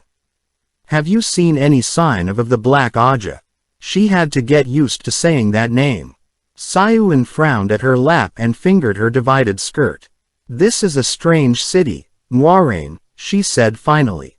Lamps in the streets, and women who fight duels, even if they do deny it, and more gossip than 10 men full of ale could spew. Some of it is interesting. She leaned forward to put a hand on Moiraine's knee. Everybody's talking about a young blacksmith who died of a broken back a couple of nights ago. Nobody expected much of him, but this last month or so he turned into quite a speaker. Convinced his guild to take up money for the poor who've come into the city, afraid of the bandits. Sayuan, what under the light? Just listen, Moiraine. He collected a lot of silver himself, and it seems he was on his way to the guild house to turn in 6 or 8 bags of it when he was killed. Fool was carrying it all by himself. The point is, there wasn't a bloody coin of it taken, Moiraine. And he didn't have a mark on him, aside from his broken back. They shared a long look. Then Moiraine shook her head. I cannot see how to tie that to Malin or Tamra. A blacksmith. Siuan, we can go mad thinking we see black sisters everywhere. We can die from thinking they aren't there, Siuan replied. Well, maybe we can be Silverpike in the nets instead of grunters. Just remember Silverpike go to the fish market, too. What do you have in mind about this Lady Ines? Moiraine told her. Siuan did not like it, and this time it took most of the night to make her see sense. In truth, Moiraine almost wished Siuan would talk her into trying something else. But Lady Ines had seen dawn over Dragonmount. At least Etheniel's Aes Sedai advisor was with her in the south. Chapter 24 Making Use of Invisibility. Siuan started up again while they were dressing the next morning. She disliked being argued out of anything, particularly when she thought herself in the right. And she usually did think herself in the right. I don't like you taking all the risks, she muttered, pulling a blue wool dress over her head. She had brought a change, as it turned out, and she had been near to snippy in pointing out that Moiraine was the one with only a single dress to her name. I will not be taking all the risks, Moiraine said, suppressing a sigh. They had gone over this and over it last night. You must take as many as I. Will you help me with these buttons? Siuan turned her around by the shoulders almost roughly and attacked the 2 rows of small mother-of-pearl buttons that ran down her back. Don't be a gudgeon, she grumbled, tugging at the dress much more fiercely than was necessary. If this works as you say it will, nobody will notice me. You'll have all sails set, the sweeps out, and banners flying. I say there has to be a better way, and we're going to sit down and talk it over till you see the right of it. Moiraine did sigh then. A bear with a sore tooth would have been better company. Even that fellow Lan. Doing up Siuan's buttons in turn, she tried distracting the other woman by telling her how much the cut of her dress molded her hips and bosom. Well, for a little more than distraction. Siuan deserved a bit of snippiness back. It does attract men's eyes, Siuan replied. And giggled. She even gave her hips a twitch. Moiraine thought she might spend the whole day sighing. When they went down, with their cloaks folded over their arms, the common room was nearly full of merchants chatting over breakfast, still all women. The 2 Kandori, one with 3 chains across her chest, the other with 2, were eating. Hurriedly and beaming like women who foresaw a prosperous day ahead. Some had done business the night before, it seemed. One slender woman in dark gray was eyeing her plump, complacent companion with the sickly expression of someone who had been brought near financial ruin. The 3 Domani picked at their plates, pushing the food around with their forks. By their tight eyes and pallid faces, they were all nursing sore heads from too much drink. A big breakfast, and then we can talk, Siuan said, going on tiptoe to scan the room for an empty table. The kitchens here make a fine breakfast. Rolls that we can eat on the way, Moiraine said firmly, and hurried toward Mistress Talvina, who was giving instructions to a serving girl in a snowy apron with a blue border. The only way to win an argument with Siuan was to sweep her along. If you let up for an instant, you would find yourself the one being swept. Good morning, Mistress Talvina, she said as the innkeeper turned from the waiting girl. We wish to hire 2 of your men to escort us for a few hours this morning. The pair watching the door this morning were different from those who had been on duty last night, though just as large. The lean woman's eyebrows rose slightly, increasing her no-nonsense air. Again, there was no curtsy, though Moiraine had used the power to make sure her dress looked fresh from the laundress. Why, if you've gotten yourself engaged in a duel, I'll have no part of it. A fool thing, these whip duels and the like, and I'll not abet you. You'd just come back lashed bloody, in any case. I certainly doubt you've ever fought before.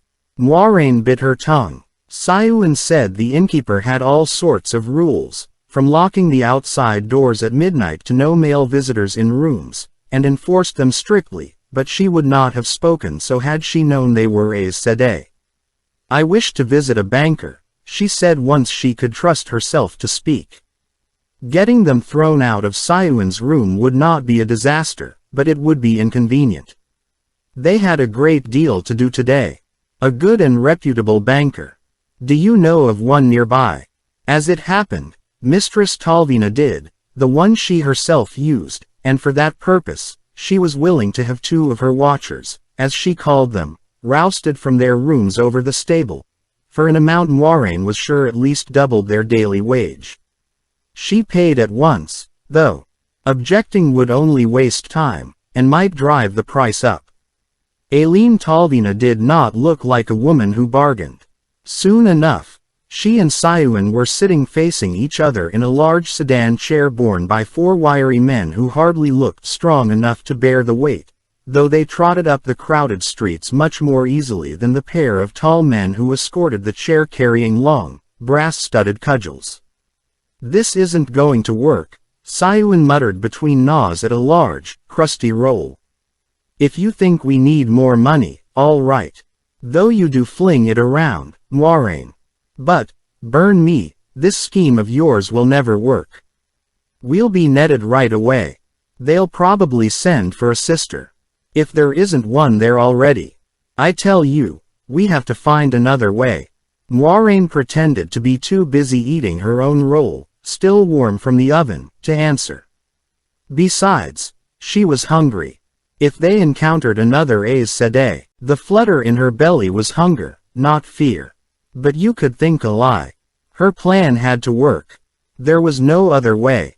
As in Tar Valon, the bank resembled a small palace, this one glittering in the morning sunlight like the real palaces farther up the mountain, with golden tiles on every wall and 2 tall white domes. The doorman who bowed them inside wore a dark red coat embroidered on the cuffs with silver bees, and the footmen short black coats that exposed their bottoms in their tight breeches. Moiraine's dress with the slashes of Kerhanan nobility on the front was enough to get them an interview with the banker herself rather than an underling, in a quiet, wood-paneled room with silvered stand lamps and small lines of gilding on the furniture. Camille Nolan was a lovely slim woman in her middle years, with graying hair worn in 4 long braids and stern, questioning eyes. Candor was a long way from Kerhanan, after all, and from Tar Valon. Still, she had no call to use an enlarging glass to study Elaine Dormail's seal at the bottom of Moiraine's letter of rights. At least the letter itself was only a little blurred from its immersion in that pond.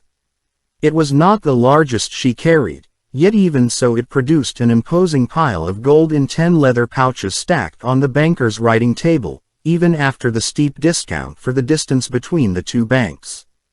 "You have bodyguards, I hope," Mistress Nolan murmured politely. Large quantities of gold tended to bring courtesy.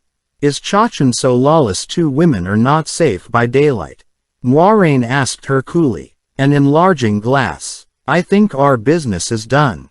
A pair of very large footmen carried the purses outside and placed them on the floor of the sedan chair, looking relieved at the sight of Mistress Talvina's 2 watchers with their cudgels.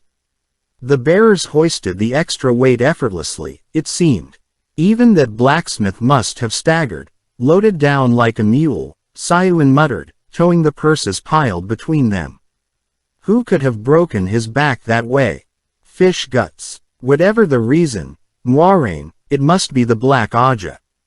The bearers could hear that clearly, but they trotted along without faltering, ignorant of what the words Black Ajah meant, likely ignorant of what an Ajah was, for that matter. On the other hand, an imposing woman gliding by with ivory combs in her hair gave a start, then hiked her skirts to her knees and ran, leaving her 2 gaping servants to scramble after her through the crowd. Moiraine directed a reproving look at Sayuan. They could not depend on others' ignorance for protection. Sayuan flushed slightly, yet her blue eyes were defiant. The Evening Star had a small strongroom where merchants could store their coin safely, those who did not keep strongboxes in their rooms, but placing most of the gold there did not bring any curtsies from Mistress Talvina, even after Moiraine gave her a gold crown for her troubles. No doubt she had seen too many merchants lose everything to be impressed just because someone had coin at the moment. The best seamstress in Chachan would be Celine Dorelman, she said in answer to Moiraine's question, but she's very dear, or so I hear. Very dear. Moiraine took back one of the fat purses, though it dragged her belt down on one side when she tied the strings. That blacksmith must have staggered. No, Sayuan was seeing. Celine proved to be a slim woman with a haughty air and a cool voice, in a shimmering blue dress with a neckline cut to show most of her cleavage. The garment barely clung to her shoulders. Moiraine did not worry over being pressed into that sort of dress, though. She intended to violate nearly every rule of propriety between a woman and her seamstress. She tolerated the measuring, since there was no way to hasten it, but Celine's eyes narrowed at the speed with which she chose fabrics and colors. For a moment it seemed she would refuse to sew what Sayuan needed, but Moiraine calmly said she would pay twice the usual rate. The woman's eyes went almost to slits at the mention of price, yet she nodded. And Moiraine knew she would get what she wanted. Here, at least. I want them tomorrow, she said. Put all of your seamstresses to work. Celine's eyes did not narrow at that. They widened, flashing with anger. Her voice became icy. Impossible. At the end of the month, perhaps. Perhaps later. If I can find time at all. A great many ladies have ordered new gowns. The king of Malkier is visiting the Esteshar Palace. The last king of Malkier died 25 years ago, Celine. Taking up the fat purse, Moiraine appended it over the table in the measuring room, spilling out 30 gold crowns. She was ordering more than 3 dresses, but while silk was as expensive in Chachan as in Tar-Valon, the sewing was much less, and that was the largest expense in a dress. Celine eyed the fat coins greedily, and her eyes positively shone when she was told there would be as much again when the dresses were done. But I will keep 6 coins from the second 30 for each day it takes. Suddenly it seemed that the dresses could be finished sooner than a month after all. Much sooner. You should have your dresses made like what that skinny troll was wearing, Sayuan said as they climbed back into the sedan chair. Ready to fall off. You might as well enjoy men looking at you if you're going to lay your fool head on the chopping block. Moiraine performed a novice exercise, imaging herself a rosebud in stillness, opening to the sun. Thankfully, it brought calm. Though holding on to it around Sayuan could prove trying. She would crack a tooth if she kept grinding them. There is no other way, Sayuan. The day was more than half gone, and much remained to be done. Do you think Mistress Talvina will hire out one of her strong arms for more than a few hours? The king of Malkier. Light. The woman must have thought her a complete fool. At mid-morning 2 days after Moiraine arrived in Chachan, a yellow lacquered carriage behind a team of 4 matched greys, driven by a fellow with shoulders like a bull, arrived at the Esteshar Palace, with 2 mares tied behind, a Finneneck bay and a lanky grey. The Lady Moiraine de Madrid, colored slashes marching from the high neck of her dark blue gown to below her knees, was received with all due honor, by an upper servant with silvery keys embroidered behind the red horse on his shoulder. She was given suitable apartments, 3 spacious rooms with silk tapestries on the flower-carved wall panels and a marble-railed balcony looking north across the city toward higher, snow-capped peaks, and assigned servants, 2 maids and an errand boy, who rushed about unpacking the lady's brass-bound chests and pouring hot rose-scented water for the lady to wash. No one but the servants so much as glanced at Suki, the Lady Moiraine's maid. All right, Sayuan muttered when the servants finally left them alone in the sitting room, I admit I'm invisible in this. Her dark gray dress was fine wool, entirely plain except for collar and cuffs banded in de Madrid colors. You, though, stand out like a high lord pulling oar. Light. I nearly swallowed my tongue when you asked if there were any sisters in the palace. I'm so nervous I'm starting to get lightheaded. It feels hard to breathe. It is the altitude, Moiraine told her. You will get used to it. Any visitor would ask about Aes Sedai. You could see, the servants never blinked. She had held her breath, however, until she heard the answer. One sister would have changed everything. I do not know why I must keep telling you. A royal palace is not an inn. You may call me Lady Alice would satisfy no one, here. That is fact, not opinion. I must be myself. Suppose you make use of that invisibility and see what you can learn about the Lady Ines. I would be pleased if we leave as soon as possible. Tomorrow. That would be, without causing insult and talk. Sayuan was right. Every eye in the palace would be on the outland noblewoman from the house that had started the Il war. Any Aes Sedai who came to the Esteshar would hear of her immediately, and any Aes Sedai who passed through Chachan might well come. And if this Gorthanes was still trying to find her, word of Moiraine de Madrid in the Esteshar palace would reach his ears all too soon. In her experience, palaces were riper for assassination than highways were. Sayuan was right. She was standing on a pedestal like a target, and without a clue as to who might be an archer. Tomorrow, early, Sayuan slipped out, but returned quickly with bad news. The Lady Ines was in seclusion, mourning her husband. He fell over dead in his breakfast porridge 10 days ago, she reported, dropping onto a sitting room chair and hanging an arm over the back. Lessons in deportment were something else forgotten once the shawl was hers. A much older man, but it seems she loved him. She's been given 10 rooms and a garden on the south side of the palace. Her husband was a close friend to Prince Briss. Ines would remain to herself a full month, seeing no one but close family. Her servants only came out when absolutely necessary. She will see an Aes Sedai, Moiraine sighed. Not even a woman in mourning would refuse to see a sister. Sayuan bolted to her feet. Are you mad? The Lady Moiraine de Madrid attracts enough attention. Moiraine de Madrid Aes Sedai might as well send out riders. I thought the idea was to be gone before anyone outside the palace knows we were here. Tell the Châtillon I will come to her, Moiraine said calmly, and as soon as the wide-eyed woman curtsied and backed out, she rose to put herself on a more equal footing, hard enough with Sayuan even when one had all the advantage. What else do you suggest? Remaining almost 2 weeks till she comes out will be as bad, and you cannot befriend her servants if they are secluded with her. They may only come out for errands, Moiraine, but I think I can get myself invited inside.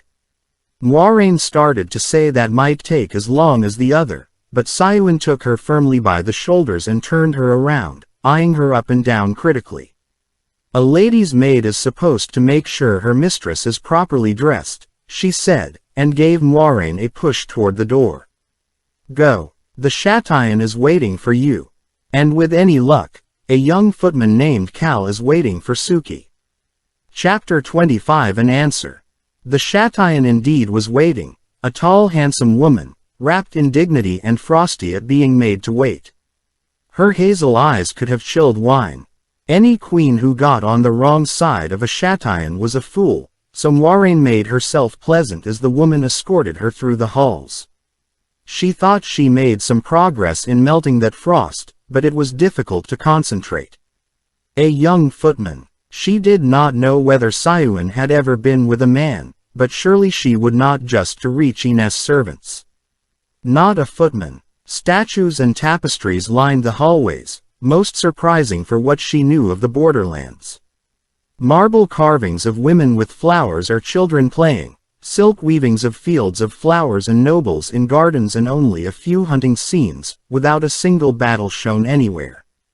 At intervals along the hall's arched windows looked down into many more gardens than she expected, too, and flagged courtyards, some with a splashing marble fountain.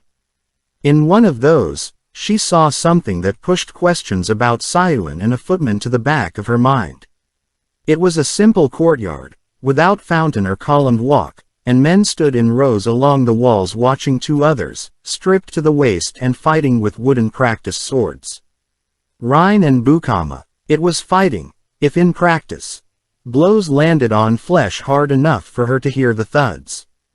All landed by Rhine. She would have to avoid them, and Lan, if he was there, too.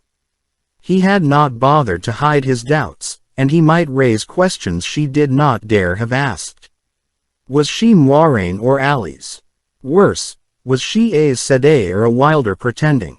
Questions that would be discussed in the streets by the next night, for any sister to hear, and that last was one any sister would investigate.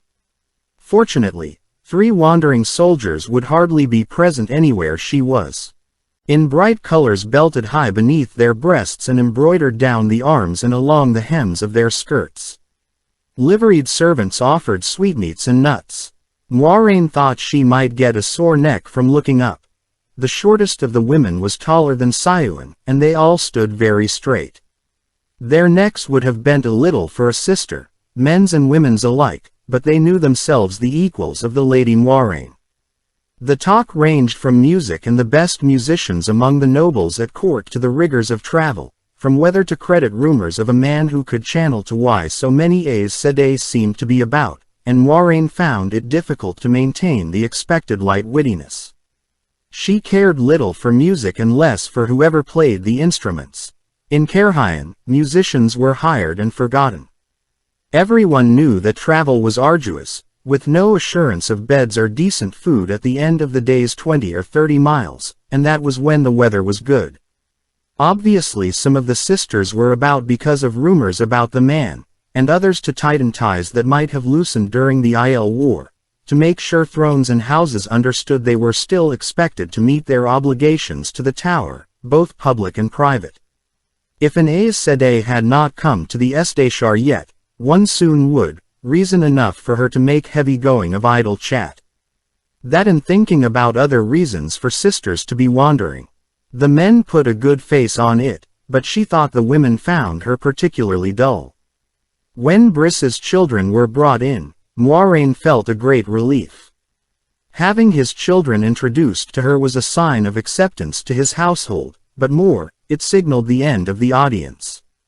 The eldest son, Antal, was in the south with Etheniel as heir, leaving a lovely green-eyed girl of 12 named Jarine to lead in her sister and 4 brothers, formally aligned by age, though in truth the 2 youngest boys were still in skirts and carried by nursemaids.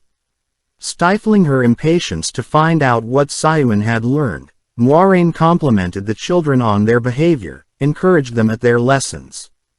They must think her as dull as their elders did. Something a little less flat. "And how did you earn your bruises, my Lord Durek?" she asked, hardly listening to the boy's soberly delivered story of a fall. "Until my father says it was Lan's luck I wasn't killed, my lady," Durek said, brightening out of his formality. "Lan is the king of Malkier, and the luckiest man in the world, and the best swordsman. Except for my father, of course." "The king of Malkier," Moiraine said, blinking. Durek nodded vigorously and began explaining in a rush of words about Lan's exploits in the Blight and the Mockery who had come to the Estachar to follow him, until his father motioned him to silence. "Lan is a king if he wishes it, my lady," Briss said. A very odd thing to say, and his doubtful tone made it odder. "He keeps much to his rooms." Briss sounded troubled about that, too, "but you will meet him before you." He would, of course, and everyone was full of regret at missing her company and sympathy for the strain traveling must have put on her. Though she did hear one of the women murmur that Southlanders must be very delicate. A pale-haired young woman in green and red was waiting to show Moiraine back to her rooms. Ellis bobbed a curtsy every time she spoke, which meant she bobbed quite often in the beginning. She had been told of Moiraine's faintness, and she asked every 20 paces whether Moiraine wished to sit and catch her breath, or have cool damp cloths brought to her rooms, or hot bricks for her feet, or smelling salts, or a dozen more sure cures for a light head, until Moiraine curtly told her to be quiet. The fool girl led on in silence, face blank. Moiraine cared not a whit whether the woman was offended. All she wanted right then was to find Siuan with good news. With the boy in her arms, born on Dragonmount, and his mother packed to travel would be best of all. Most of all, though, she wanted herself out of the halls before she ran into Lan Mandragoran. Worrying about him, she rounded a corner behind the serving girl and came face to face with Meereen, blue-fringed shawl looped over her arms. The Châtillon herself was guiding Meereen, and behind the motherly-looking sister came a train of servants, one woman carrying her red riding gloves, another her fur-trimmed cloak, a third her dark velvet hat. Pairs of men bore wicker pack hampers that could have been carried by one, and others had arms full of flowers. An Aes Sedai received more honor than a mere lady, however high her house. Marian's eyes narrowed at the sight of Moiraine. "A surprise to see you here," she said slowly. "By your dress, I take it you've given over your disguise. But no, still no ring, I see." Moiraine was so startled at the woman's sudden appearance that she hardly heard what Meereen said. "Are you alone?" she blurted. For a moment Marian's eyes became slits. Laurel decided to go her own way. "South, I believe. More, I don't know. It was Cadsuane I was thinking of," Moiraine said, blinking in surprise. The more she had thought about Cadsuane, the more she had become convinced the woman must be Black Aja. What surprised her was Laurel. Laurel had seemed bent on reaching Chachan, and without delay. Of course, plans could change, but suddenly Moiraine realized something that should have been obvious. Black sisters could lie. It was impossible. The oaths could not be broken. Yet it had to be. Meereen moved close to Moiraine, and when Moiraine took a step back, she followed. Moiraine held herself erect, but she still came no higher than the other woman's chin. "Are you so eager to see Cadsuane?" Meereen said, looking down at her. Her voice was pleasant, her smooth face comforting, but her eyes were cold iron. "The last I saw her, she said that next time she met you, she'd spank your bottom till you couldn't sit for a week. She'll do it, too." Abruptly glancing at the servants, she seemed to realize they were not alone. The iron faded, but it did not disappear. "Cadsuane was right, you know. A young woman who thinks she knows more than she does can land herself in very deep trouble. I suggest you be very still and very quiet until we can talk." Her gesture for the Châtillon to lead on was peremptory, and the dignified woman leapt to obey. A king or queen might find themselves in a Châtillon's bad graces, but never an Aes Sedai. Moiraine stared after Meereen until she vanished around a corner far down the corridor. Everything Meereen had just said could have come from one of Tamra's chosen. Black sisters could lie. Had Laurel changed her mind about Chachan? Or was she dead somewhere, like Tamra and the others? Suddenly she realized she was smoothing her skirts. Stilling her hands was easy, but she could not stop herself trembling faintly. Ellis was staring at her with her mouth open. "You're Aes Sedai, too," the woman squeaked, then gave a jump, taking Moiraine's wince for a grimace. "You must be in disguise," she said breathlessly. "I won't say a word to anyone, Aes Sedai. I swear, by the light in my father's grave." As if every person behind Meereen had not heard everything she had. They would not hold their tongues. "Take me to Lan Mandragoran's apartments," Moiraine told her. What was true at sunrise could change by noon, and so could what was necessary. She took the great serpent ring from her pouch and put it on her right hand. Sometimes, you had to gamble. After a long walk, mercifully in silence, Ellis rapped at a red door and announced to the gray-haired woman who opened it that the Lady Moiraine de Madrid Aes Sedai wished to speak with King Alan Mandragoran. The woman had added her own touches to what Moiraine told her. King, indeed. Shockingly, the reply came back that Lord Mandragoran had no wish to speak with any Aes Sedai. The gray-haired woman looked scandalized, but closed the door firmly. Ellis stared at Moiraine wide-eyed. "I can show my Lady Aes Sedai to her own rooms now," she said uncertainly, "if she squeaked when Moiraine pushed open the door and went in. The gray-haired serving woman and a younger leapt up from where they had been sitting, apparently darning shirts.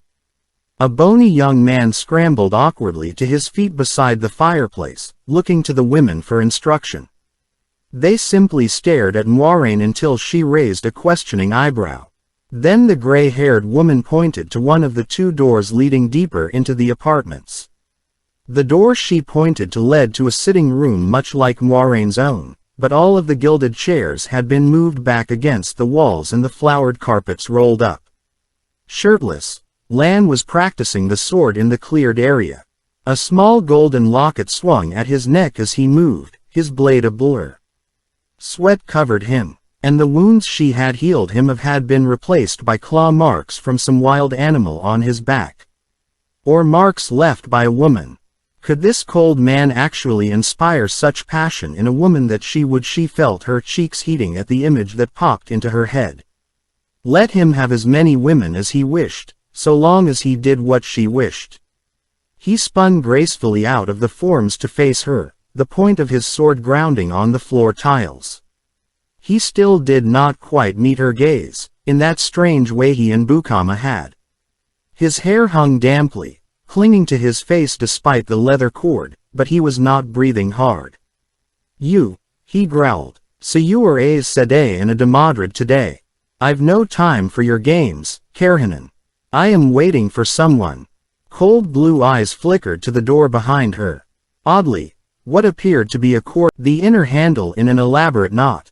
"She will not be pleased to find another woman here. Your lady love need have no fear of me," Moiraine told him dryly. "For one thing, you are much too tall, and for another, I prefer men with at least a modicum of charm. And manners. I came for your help. There was a pledge made, and held since the War of the 100 Years, that Malkier would ride when the White Tower called. I am Aes Sedai, and I call you. You know the hills are high, but not how they lie," he muttered as if quoting some mockery saying. Stalking across the room away from her, he snatched up his scabbard and sheathed the sword forcefully. "I'll give you your help, if you can answer a question. I've asked Aes Sedai over the years, but they wriggled away from answering like vipers. If you are Aes Sedai, answer it. If I know the answer, I will." She would not tell him again that she was what she was, but she embraced Sadar, and moved one of the gilded chairs out into the middle of the floor. She could not have lifted the thing with her hands, yet it floated easily on flows of air, and would have had it been twice as heavy. Sitting, she rested her hands on crossed knees where the golden serpent on her finger was plain. The taller person had an advantage when both stood, but someone standing must feel they were being judged by someone sitting, especially in Aes Sedai. He did not seem to feel anything of the kind. For the first time since she had met him, he met her eyes directly, and his stare was blue ice. When Malkier died, he said in tones of quiet steel, Shienar and Arathel sent men. They could not stop the flood of Trollocs and Myrddraal, yet they came. Men rode from Kandor, and even Saldia. They came too late, but they came. Blue ice became blue fire. His voice did not change, but his knuckles grew white gripping his sword. For 900 years we rode when the White Tower called, but where was the tower when Malkier died? If you are Aes Sedai, answer me that. Moiraine hesitated. The answer he wanted was sealed to the tower, taught to accept it in history lessons yet forbidden to any except initiates of the tower. But what was another penance alongside what she faced? Over 100 sisters were ordered to Malkier, she said more calmly than she felt. By everything she had been taught, she should ask a penance for what she had told him already. Even Aes Sedai cannot fly, however. They were too late. By the time the first had arrived, the armies of Malkier were already broken by endless hordes of Shadowspawn, the people fleeing or dead. The death of Malkier had been hard and blood-soaked, and fast. That was before I was born, but I regret it deeply. And I regret that the tower decided to keep their effort secret. Better that the tower be thought to have done nothing than to have it known Aes Sedai had tried and failed. Failure was a blow to stature, and mystery and armor the tower needed. Aes Sedai had reasons of their own for what they did, and for what they did not do, and those reasons were known only to Aes Sedai. That is as much answer as I can give. More than I should have, more than any other sister ever will, I think. Will it suffice? For a time he simply looked at her, fire slowly fading to ice once more. His eyes fell away. Almost. I can believe. Moiraine frowned. She very much wanted time alone with this man, to bring him to heel, but that had to wait. She very much hoped he was not a dark friend. There is another sister in the palace. Meereen Redhill. I need to know where she goes, what she does, who she meets. He blinked, but did not ask the obvious questions. Perhaps he knew he would get no answers, but his silence was still pleasing. I have been keeping to my rooms the past few days, he said, looking at the door again. I do not know how much watching I can do. In spite of herself, she sniffed. The man promised help, then looked anxiously for his lady. Perhaps he was not what she had thought. But he was who she had. Not you, she told him. Her visit here would be known throughout the Estachar soon, if it was not already, and if he was noticed spying on Meereen, that could be disaster even if the woman was as innocent as a babe. I thought you might ask one of the mockery I understand have gathered here to follow you. Someone with a sharp eye and a close tongue. This must be done in utter secrecy. No one follows me, he said sharply. Glancing at the door once more, he suddenly seemed weary. He did not slump, but he moved to the fireplace and propped his sword beside it with the care of a tired man. Standing with his back to her, he said, I will ask Bukama and Rhine to watch her, but I cannot promise for them. That is all I can do for you. She stifled a vexed sound. Whether it was all he could do or all he would, she had no leverage to force him. Bukama, she said, only him. Going by how he had behaved around her, Rhine would be too busy gaping at Meereen to see or hear anything. That was if he did not confess what he was doing the moment Meereen looked at him. And do not tell him why. His head whipped around, but after a moment he nodded. And again he did not ask the questions most people would have. Telling him how to get word to her, by notes passed to her maid Suki, she prayed she was not making a grave mistake. Back in her own rooms, she discovered just how quickly news had spread. In the sitting room, Sayuin was offering a tray of sweetmeats to a tall, full-mouthed young woman in pale green silk, little older than a girl, with black hair that fell well below her hips and a small blue dot painted on her forehead about where the stone of Moiraine's Kessiera hung. Sayuin's face was smooth, but her voice was tight as she made introductions. The Lady Isel quickly showed why. Everyone in the palace is saying you were Aes Sedai, she said, eyeing Moiraine doubtfully. She did not rise, much less curtsy, or even incline her head. If that is so, I need your assistance. I wish to go to the White Tower. My mother wants me to marry. I would not mind Lan as my Carnera if mother were not already his, but when I marry, I think it will be one of my warders. I will be Green Aja. She frowned faintly at Sayuin. Don't hover, girl. Stand over there until you are needed. Sayuin took up a stance by the fireplace, back stiff and arms folded beneath her breasts. No real servant would have stood so, or frowned so, but Isel no longer noticed her. Do sit down, Moiraine, she went on with a smile, and I will tell you what I need of you. If you are Aes Sedai, of course. Moiraine stared, invited to take a chair in her own sitting room. This silly child was certainly a suitable match for Lan when it came to arrogance. Seemed to, of course. Even these mockery could not be that peculiar. Sitting, she said dryly, choosing your Aja should at least wait until I test you to see whether there is any point in sending you to the tower. A few minutes will determine whether you can learn to channel, and your potential strength if you. The girl blithely broke in. Oh, I was tested years ago. The Aes Sedai said I would be very strong. I told her I was 15, but she learned the truth. I don't see why I could not go to the tower at 12 if I wanted. Mother was furious. She has always said I was to be Queen of Malkier one day, but that means marrying Lan, which I would not want even if Mother weren't his Carnera. When you tell her you are taking me to the tower, she will have to listen. Everyone knows that Aes Sedai take any woman they want for training, and no one can stop them. That full mouth pursed. You are Aes Sedai, aren't you? Moiraine performed the rosebud exercise.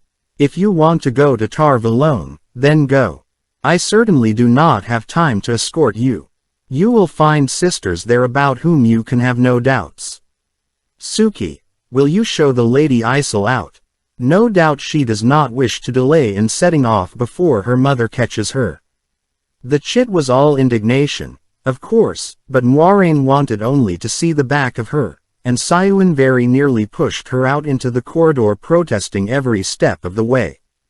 Moiraine felt Sayuin embrace the source, and the protests cut off with a sharp yelp.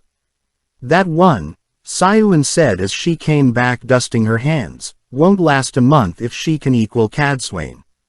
Ciaran herself can toss her from the top of the tower for all I care, Moiraine snapped. Did you learn anything? Well, I learned that young Cal knows how to kiss, and aside from that, I came up with a bucket of bilgewater. Sayuin scowled suddenly. Why are you looking at me that way? I only kissed him, Moiraine. Have you kissed a pretty man since young Cormaines the night before you left for the tower? Well, it has been as long for me, too long, and Cal is very pretty. That is all very well, Moiraine said briskly. Light, how long since she had thought of Cormaines? He had been beautiful. Surprisingly, learning that Moiraine had approached Lan upset Sayuin more than Marian's appearance. Skin me and salt me if you don't take idiot risks, Moiraine. A man who claims the throne of a dead country is 9 kinds of fool. He could be flapping his tongue about you right this minute to anybody who'll bloody listen. If Marian learns you're having her watched burn me. He is many kinds of fool, Sayuin, but I do not think he ever flaps his tongue. Besides, you cannot win if you will not risk a copper, as you always tell me your father used to say. We have no choice but to take risks. With Marian here, time may be running out. You must reach the Lady Ines as quickly as you can.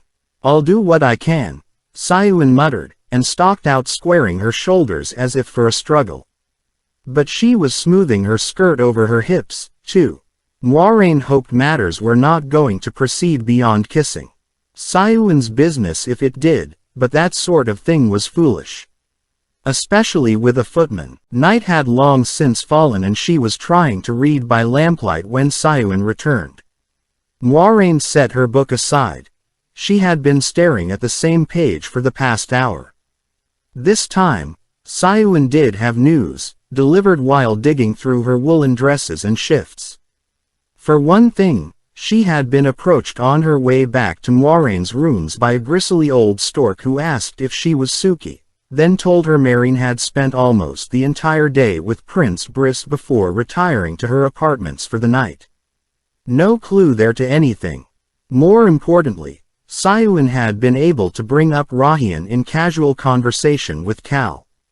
The footman had not been with the Lady Ines when the boy was born, but he did know the day, one day after the Aiel began their retreat from Tar Valon.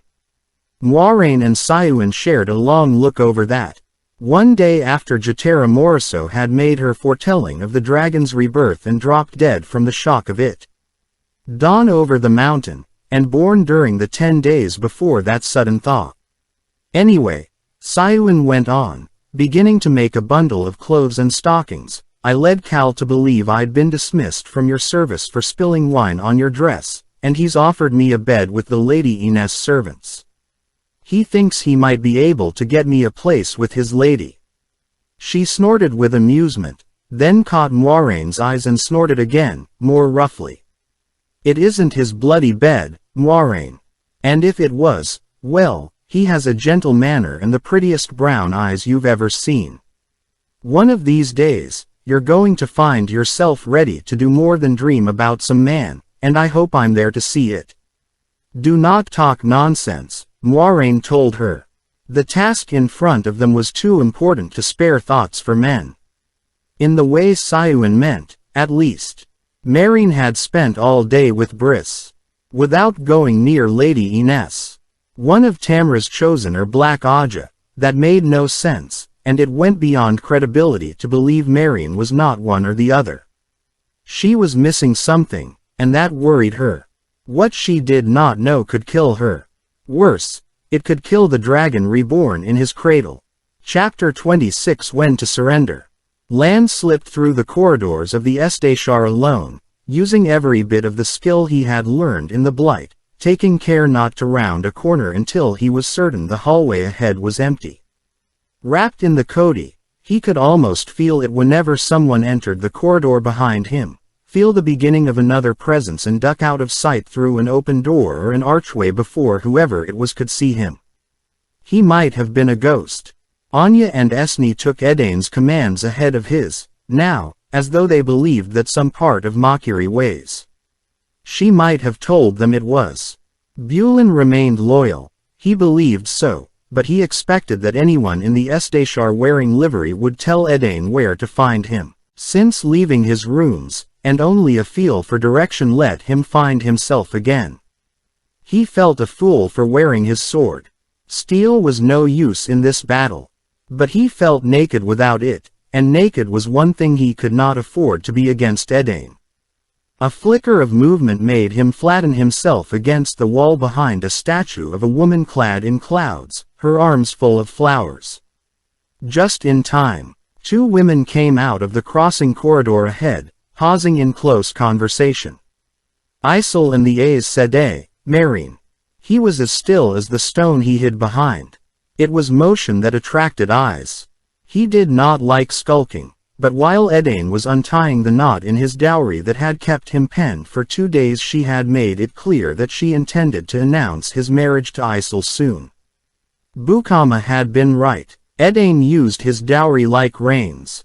By custom, most of her power over him would end once Isel had the cord of his hair among her keepsakes, no longer any more than a token of the past. Yet he was certain Edain would use Isel herself in its place. And Isel would cooperate. He doubted that she had the strength to stand against her mother openly. The only thing to do when faced by an opponent you could not defeat was run, unless your death could serve some greater purpose, and he very much wanted to run. Only Bukama held him here. Bukama and a dream. At a sharp gesture from Meereen, Isel nodded eagerly and hurried back the way they had come. For a moment Meereen watched her go, face unreadable in Aes Sedai serenity. Then, surprisingly, she followed, gliding along the green floor tiles in a way that made Isel look awkward. Lan did not waste time wondering what Meereen was up to, any more than he had in wondering why Moiraine wanted her watched. A man could go mad trying to puzzle out Aes Sedai. Which Moiraine really must be, or Meereen would have her howling up and down the corridors. Waiting long enough for the pair to move well out of sight again, he slipped quietly to the corner and peeked. They were both gone, so he hurried on. Aes Sedai were no concern of his today. He had to talk to Bukama. About dreams. Running would end Edain's schemes of marriage. If he avoided her long enough, she would find another husband for Isel. Running would end Edain's dream of reclaiming Malkir. Her support would fade like mist under a noon sun once people learned he was gone. Running would end many dreams. The man who had carried an infant tied to his back had a right to dreams, though. Duty was a mountain, but it had to be carried. Ahead lay a long flight of broad, stone-railed stairs. He turned to start down, and suddenly he was falling. He just had time to go limp, and then he was bouncing from step to step, tumbling head over heels, landing on the tiled floor at the bottom with a crash that drove the last remaining air from his lungs. Spots shimmered in front of his eyes. He struggled to breathe, to push himself up. Servants appeared from nowhere, helping him to his feet, all exclaiming over his luck in not killing himself in such a fall, asking whether he wanted to see one of the Aes Sedai for healing. Frowning dizzily up the stairway, he murmured replies, anything in hope of making them go away. He thought he might be as bruised as he had ever been in his life. Something had hit him between the shoulders. There was only one thing it could have been, however little sense it made. He would have known had anyone been close enough to touch him physically. An Aes Sedai had tried to kill him with the power. Lord Mandragoran, a stocky man in the green coat of a palace guard, skidded to a halt and nearly fell over trying to bow while still moving. "We've been looking for you everywhere, my lord," he panted. "It's your man, Bukama. Come quickly, my lord. He may still be alive." Cursing, Lan ran behind the guard, shouting for the man to go faster, but he was too late. Too late for the man who had carried an infant. Too late for dreams. Guards crowding a narrow passage just off one of the practice yards squeezed back to let Lan through. Bukama lay face down, blood pooled around his mouth, the plain wooden hilt of a dagger rising from the dark stain on the back of his coat. His staring eyes looked surprised. Kneeling, Lan closed those eyes and murmured a prayer for the last embrace of the mother to welcome Bukama home. "Who found him?" he asked, but he barely heard the jumbled replies about who and where and what. He hoped Bukama was reborn in a world where the golden crane flew on the wind, and the 7 towers stood unbroken, and the 1,000 lakes shone like a necklace beneath the sun. How could he have let anyone get close enough to do this? Bukama could feel steel being unsheathed near him. Only one thing was sure. Bukama was dead because Lan had tangled him in an Aes Sedai's schemes. Rising, he began to run again. Not away from anything, though. Towards someone. And he did not care who saw him. The muffled crash of the door in the anteroom and outraged shouts from the serving women lifted Moiraine from the cushioned armchair where she had been waiting for anything but this. Embracing Sadar, she started from the sitting room, but before she reached the door, it swung open. Lan shook off the liveried women clinging to his arms, shut the door in their faces, and put his back to it, meeting Moiraine's startled gaze. Purpling bruises marred his angular face, and he moved as if he had been beaten. From outside came silence. Whatever he intended, they would be sure she could handle it. Absurdly, she found herself fingering her belt knife. With the power she could wrap him up like a child, however large he was, and yet he did not glare. There certainly was no fire in those eyes. She wanted to step back. No fire, but death-seared cold. That black coat suited him with its cruel thorns and stark golden blossoms. "Bukama is dead with a knife in his heart," he said calmly, "and not an hour gone, someone tried to kill me with the one power. At first I thought it must be Meereen, but the last I saw of her, she was trailing after Isol, and unless she saw me and wanted to lull me, she had no time. Few see me when I do not want to be seen, and I don't think she did. That leaves you." Moiraine winced, and only in part for the certainty in his tone. She should have known the fool girl would go straight. "Perhaps I should not have asked Bukama to watch Meereen. She is very dangerous." The woman was Black Aja. She was certain of that, now.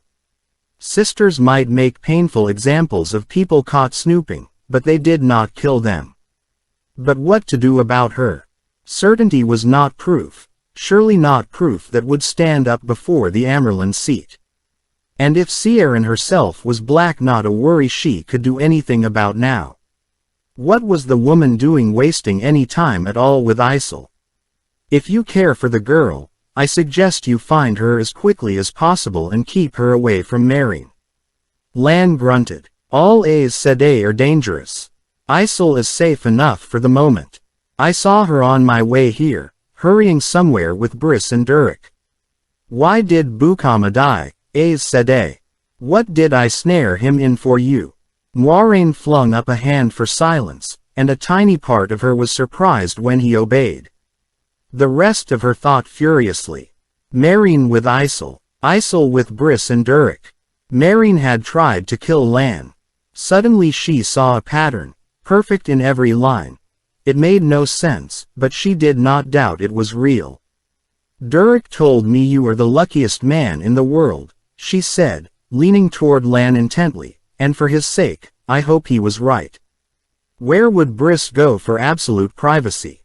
Somewhere he would not be seen or heard. It would have to be a place he felt comfortable, yet isolated. There is a walk on the west side of the palace, Lan said slowly. Then his voice quickened. If there is danger to Briss, I must rouse the guards. He was already turning, hand on the door handle. No, she said. She still held the power, and she prepared a weave of air to seize him if necessary. Prince Briss will not appreciate having his guards burst in if Meereen is simply talking to him.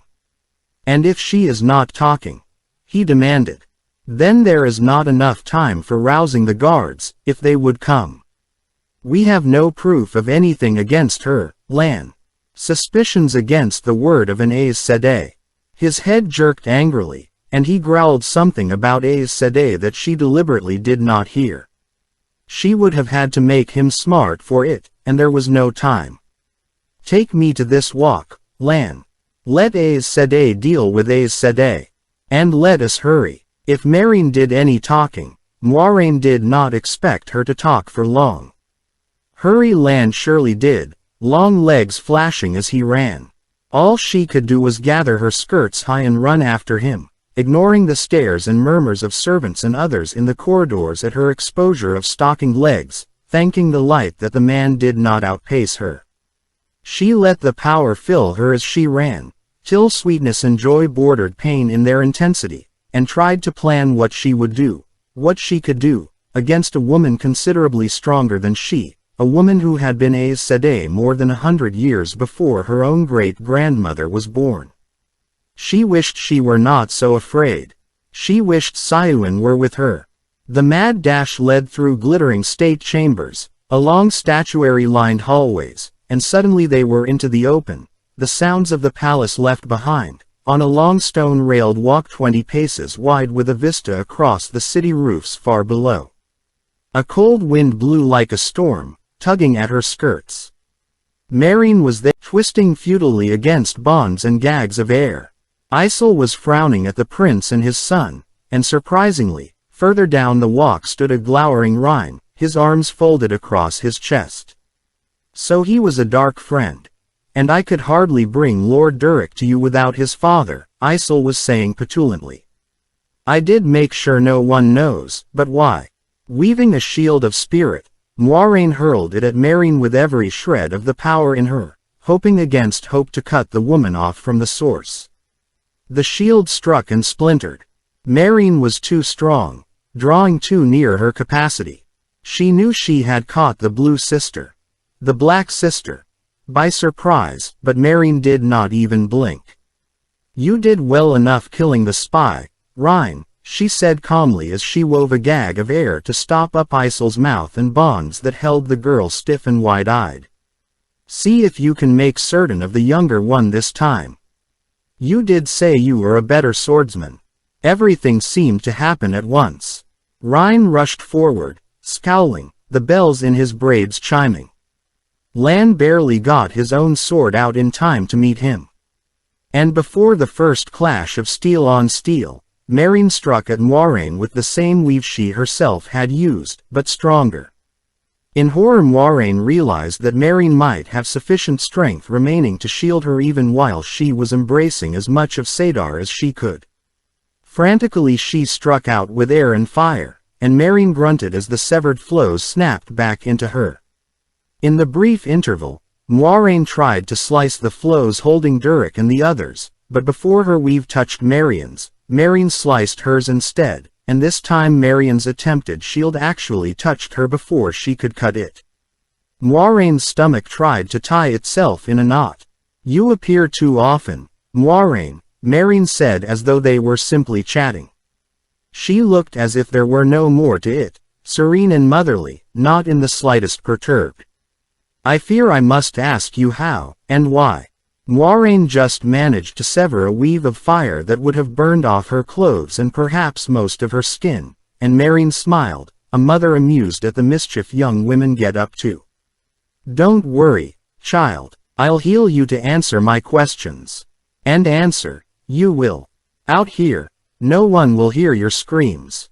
If Moiraine had had any lingering doubts that Meereen was Black Ajah, that weave of fire would have ended them. In the next moments she had more proof, weavings that made sparks dance on her dress and her hair rise, weavings that had her gasping for air that was no longer there, weavings she could not recognize yet surely would have left her broken and bleeding if they settled around her. If she had failed to cut them when she could, she tried again and again to cut the bonds holding Durek and the others, to shield Meereen, even to knock her unconscious. She knew she fought for her life. She would die if the other woman won, now or after Meereen's questioning, but she never considered that loophole in the oaths that held her. She had questions of her own for the woman, and the fate of the world might rest on the answers. Unfortunately, most of what she could do was defend herself, and that always on the brink. Her stomach was in a knot, and trying to make another. Holding 3 people bound, Meereen was still a match for her. A hasty glance showed how unlikely that was. Lan and Rhine danced the forms, gracefully flowing from one to another, their blades like whirlwinds, but if there was a hair between their abilities, it rested with Rhine. Blood fanned down the side of Lan's face. Grimly, Moiraine bore down, not even sparing the bit of concentration necessary to ignore the cold. Shivering, she struck at Meereen, defended herself and struck again, defended and struck. If she could manage to wear the woman down, or this is taking too long, don't you think, child? Meereen said. Durek floated into the air, struggling against the bonds he could not see as he drifted over the railing. Briss's head twisted, following his son, and his mouth worked around his unseen gag. No, Moiraine screamed. Desperately, she flung out flows of air to drag the boy back to safety. Meereen slashed them even as she released her own hold on him. Wailing, Durek fell, and white light exploded in Moiraine's head. Groggily she opened her eyes, the boy's fading shriek still echoing in her mind. She was on her back on the stone walk, her head spinning. Until that cleared, she had as much chance of embracing Saidar as a cat did of singing. Not that it made any difference, now. She could see the shield Meereen was holding on her, and even a weaker woman could maintain a shield once in place. She tried to rise, fell back, managed to push up on an elbow. Only moments had passed. Lan and Rhine still danced their deadly dance to the clash of steel. Briss was rigid for more than his bonds, staring at Meereen with such implacable hate it seemed he might break free on the strength of his rage. Isel was trembling, snuffling and weeping and staring wide-eyed at where the boy had fallen. Durek. Moiraine made herself think the boy's name, flinched to recall his grinning enthusiasm. Only moments. You will hold a little longer for me, I think, Meereen said, turning away from her. Briss rose above the walk. The stocky man's face never changed, never stopped staring hatred at Meereen. Moiraine struggled to her knees. She could not channel. She had no courage left, no strength. Only determination. Briss floated over the railing. Moiraine tottered to her feet. Determination. That look of pure hate etched on his face. Briss fell, never making a sound. This had to end. Isel lifted into the air, writhing frantically, throat working in an effort to scream past her gag. It had to end now.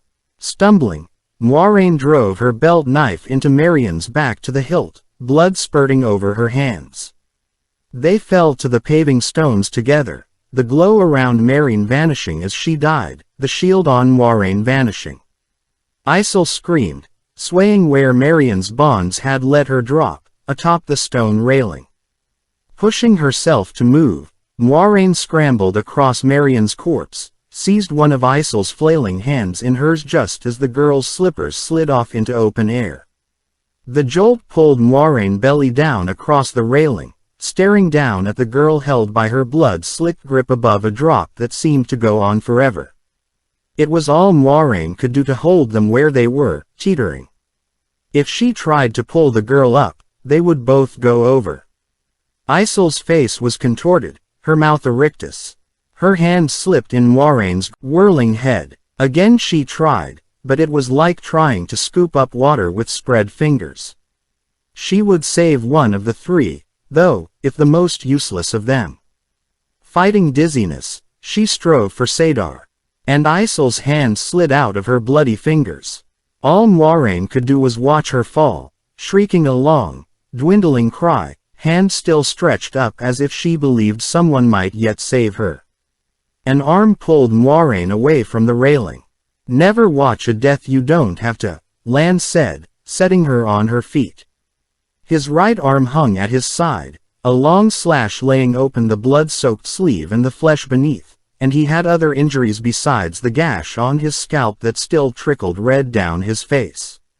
Rhine lay on his back 10 paces away, staring at the sky in sightless surprise. "A black day," Lan muttered. "As black as ever I've seen." "A moment," she told him, her voice unsteady. "I am too dizzy to walk far, yet." Her knees wavered as she walked to Marian's body. There would be no answers. The black Aja would remain hidden. Bending, she withdrew her belt knife from the woman's back and cleaned it on the traitor's skirts.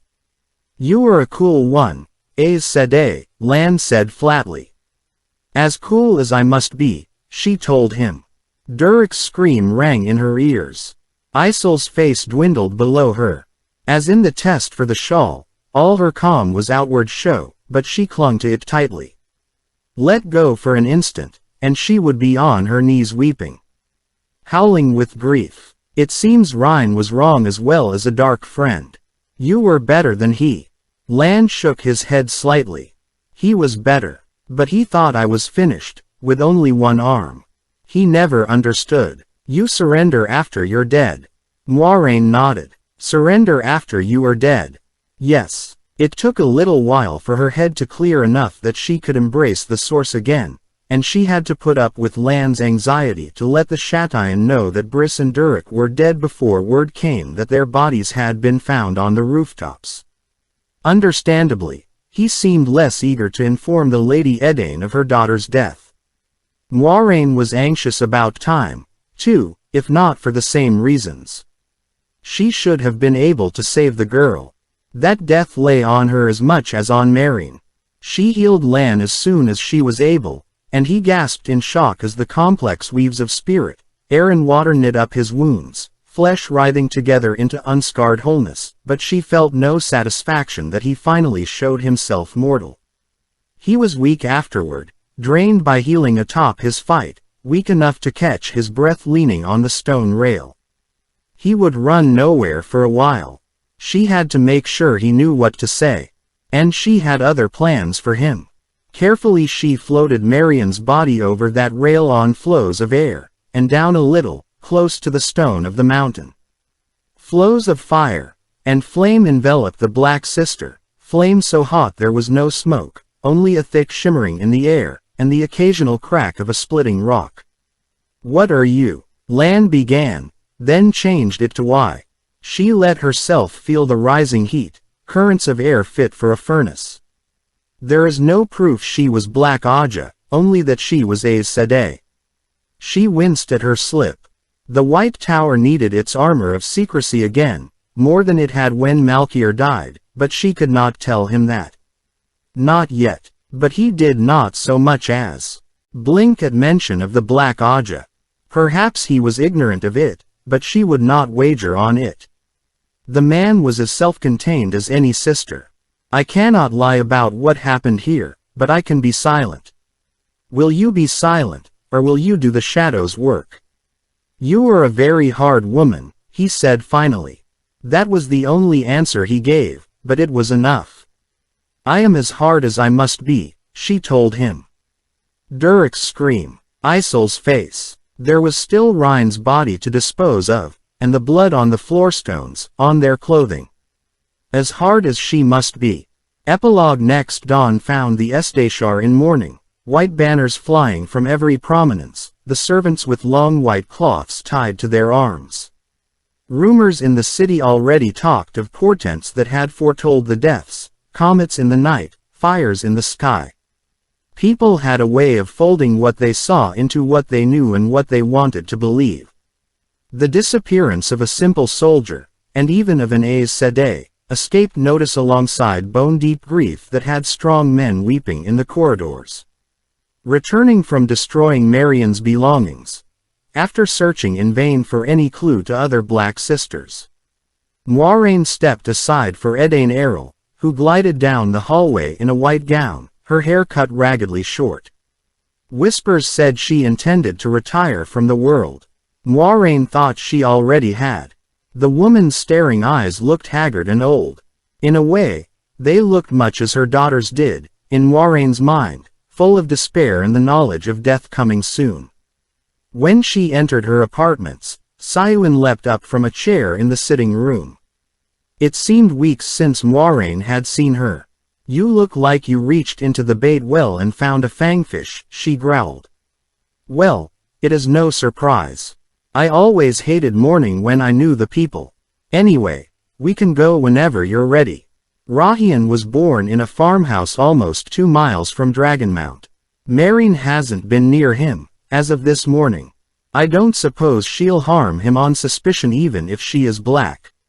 Not the one. Somehow, Moiraine had almost expected that. Meereen will not harm anyone ever again, Sayuin. Put that mind of yours to a puzzle for me. Settling in a chair, she began with the end, and hurried through despite Sayuin's gasps and demands for more detail.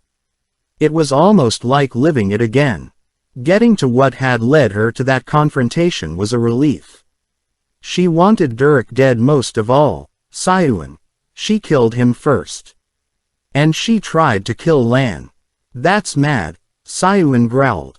What links an 8-year-old boy to a cold-hearted lionfish like Lan? Luck. Durek survived a fall that should have killed him, and everyone says Lan is the luckiest man alive or the Blight would have killed him years ago. It makes a pattern, but the pattern looks crazy to me. Sayuin strode back and forth across the room, kicking her skirt and rubbing her chin, muttering about men with luck, and the blacksmith rose suddenly and other things Moiraine could not make out. Suddenly she stopped dead and said, "She never went near Rahian, Moiraine. The Black Ajah knows the dragon was reborn, but they don't bloody know when. Maybe Tamra managed to keep it back, or maybe they were too rough and she died before they could pry it out of her. That has to be it." Her eagerness turned to horror.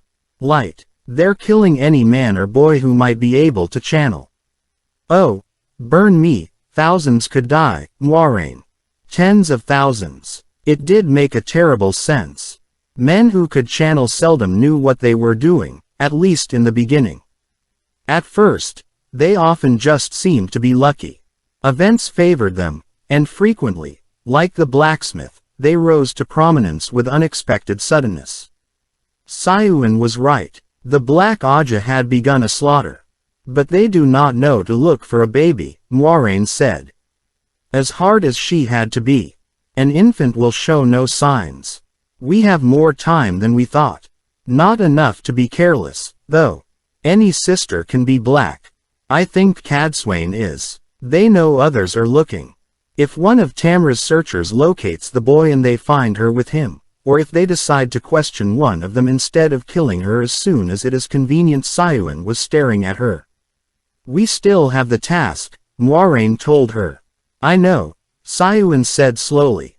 "I just never thought, well, when there's work to do, you haul nets or gut fish." That lacked her usual force, though. "We can be on our way to a raffle before noon. You go back to the tower," Moiraine said. Together, they could search no faster than one could alone, and if they had to be apart, what better place for Sayuin than working for Sedalia Delarm, seeing the reports of all the Blue Ajah eyes and ears.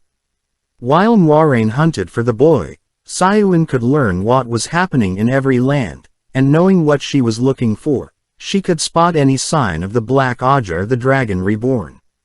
Sayuin truly could see sense when it was pointed out to her, though it took some effort this time, and when she agreed, she did it with a poor grace. Sedalia will use me to cock drafts for running off without leave, she grumbled. Burn me. Hung out on a drying rack in the tower. I'll be lucky if she doesn't have me birched. Moiraine, the politics are enough to make you sweat buckets in midwinter. I hate it. But she was already pawing through the trunks to see what she could take with her for the ride back to Tar Valon. I suppose you warned that fellow Lan. Seems to me, he deserves it, much good it'll do him. I heard he rode out an hour ago, heading for the Blight, and if that doesn't kill him.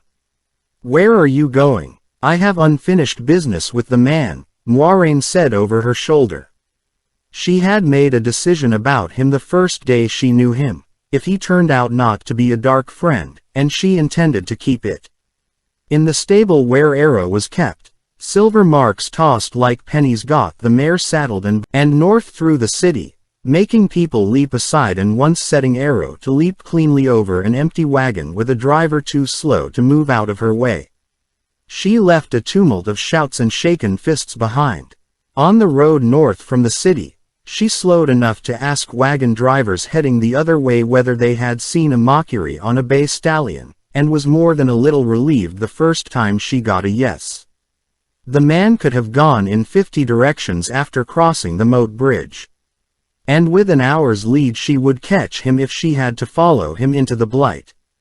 A Mockery. The skinny merchant in a dark blue cloak looked startled. Well, my guards told me there's one up there. Dangerous fellows, those Mockery. Twisting on his wagon seat, he pointed to a grassy hill 100 paces off the road. 2 horses stood in plain sight at the crest, one a pack horse, and the thin smoke of a fire curled into the breeze. Lan barely looked up when she dismounted. Kneeling beside the remains of a small fire, he was stirring the ashes with a long twig. Strangely, the smell of burned hair hung in the air. I had hoped you were done with me, he said. Not quite yet, she told him.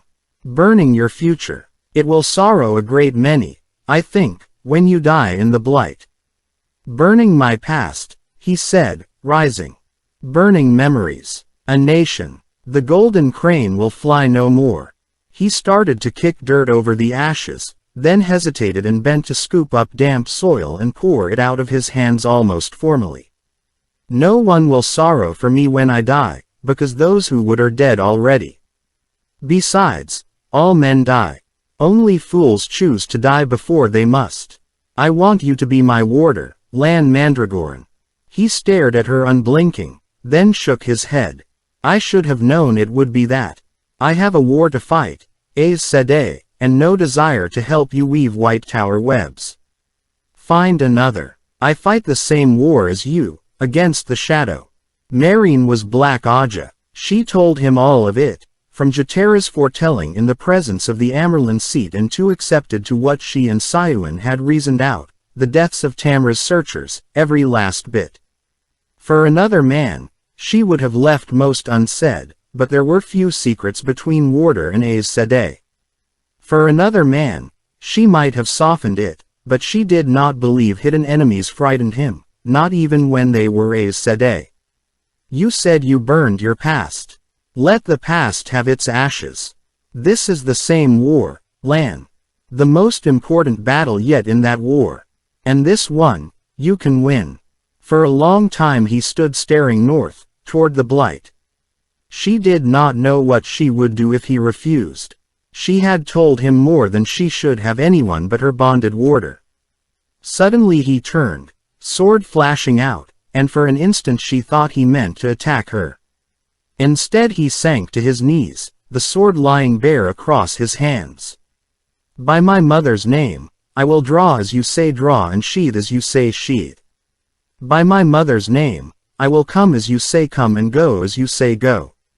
He kissed the blade and looked up at her expectantly. On his knee, there is a little more, she said, laying hands on his head. The weave of spirit was one of the most intricate known to Aes Sedai. It wove around him, settled into him, vanished. Suddenly she was aware of him, in the way that Aes Sedai were of their warders. His emotions were a small knot in the back of her head, all steely hard determination, sharp as his blade's edge. She knew the muted pain of old injuries, tamped down and ignored. She would be able to draw on his strength at need, to find him however far away he was. They were bonded. He rose smoothly, sheathing his sword, studying her. Men who weren't there call it the Battle of the Shining Walls, he said abruptly.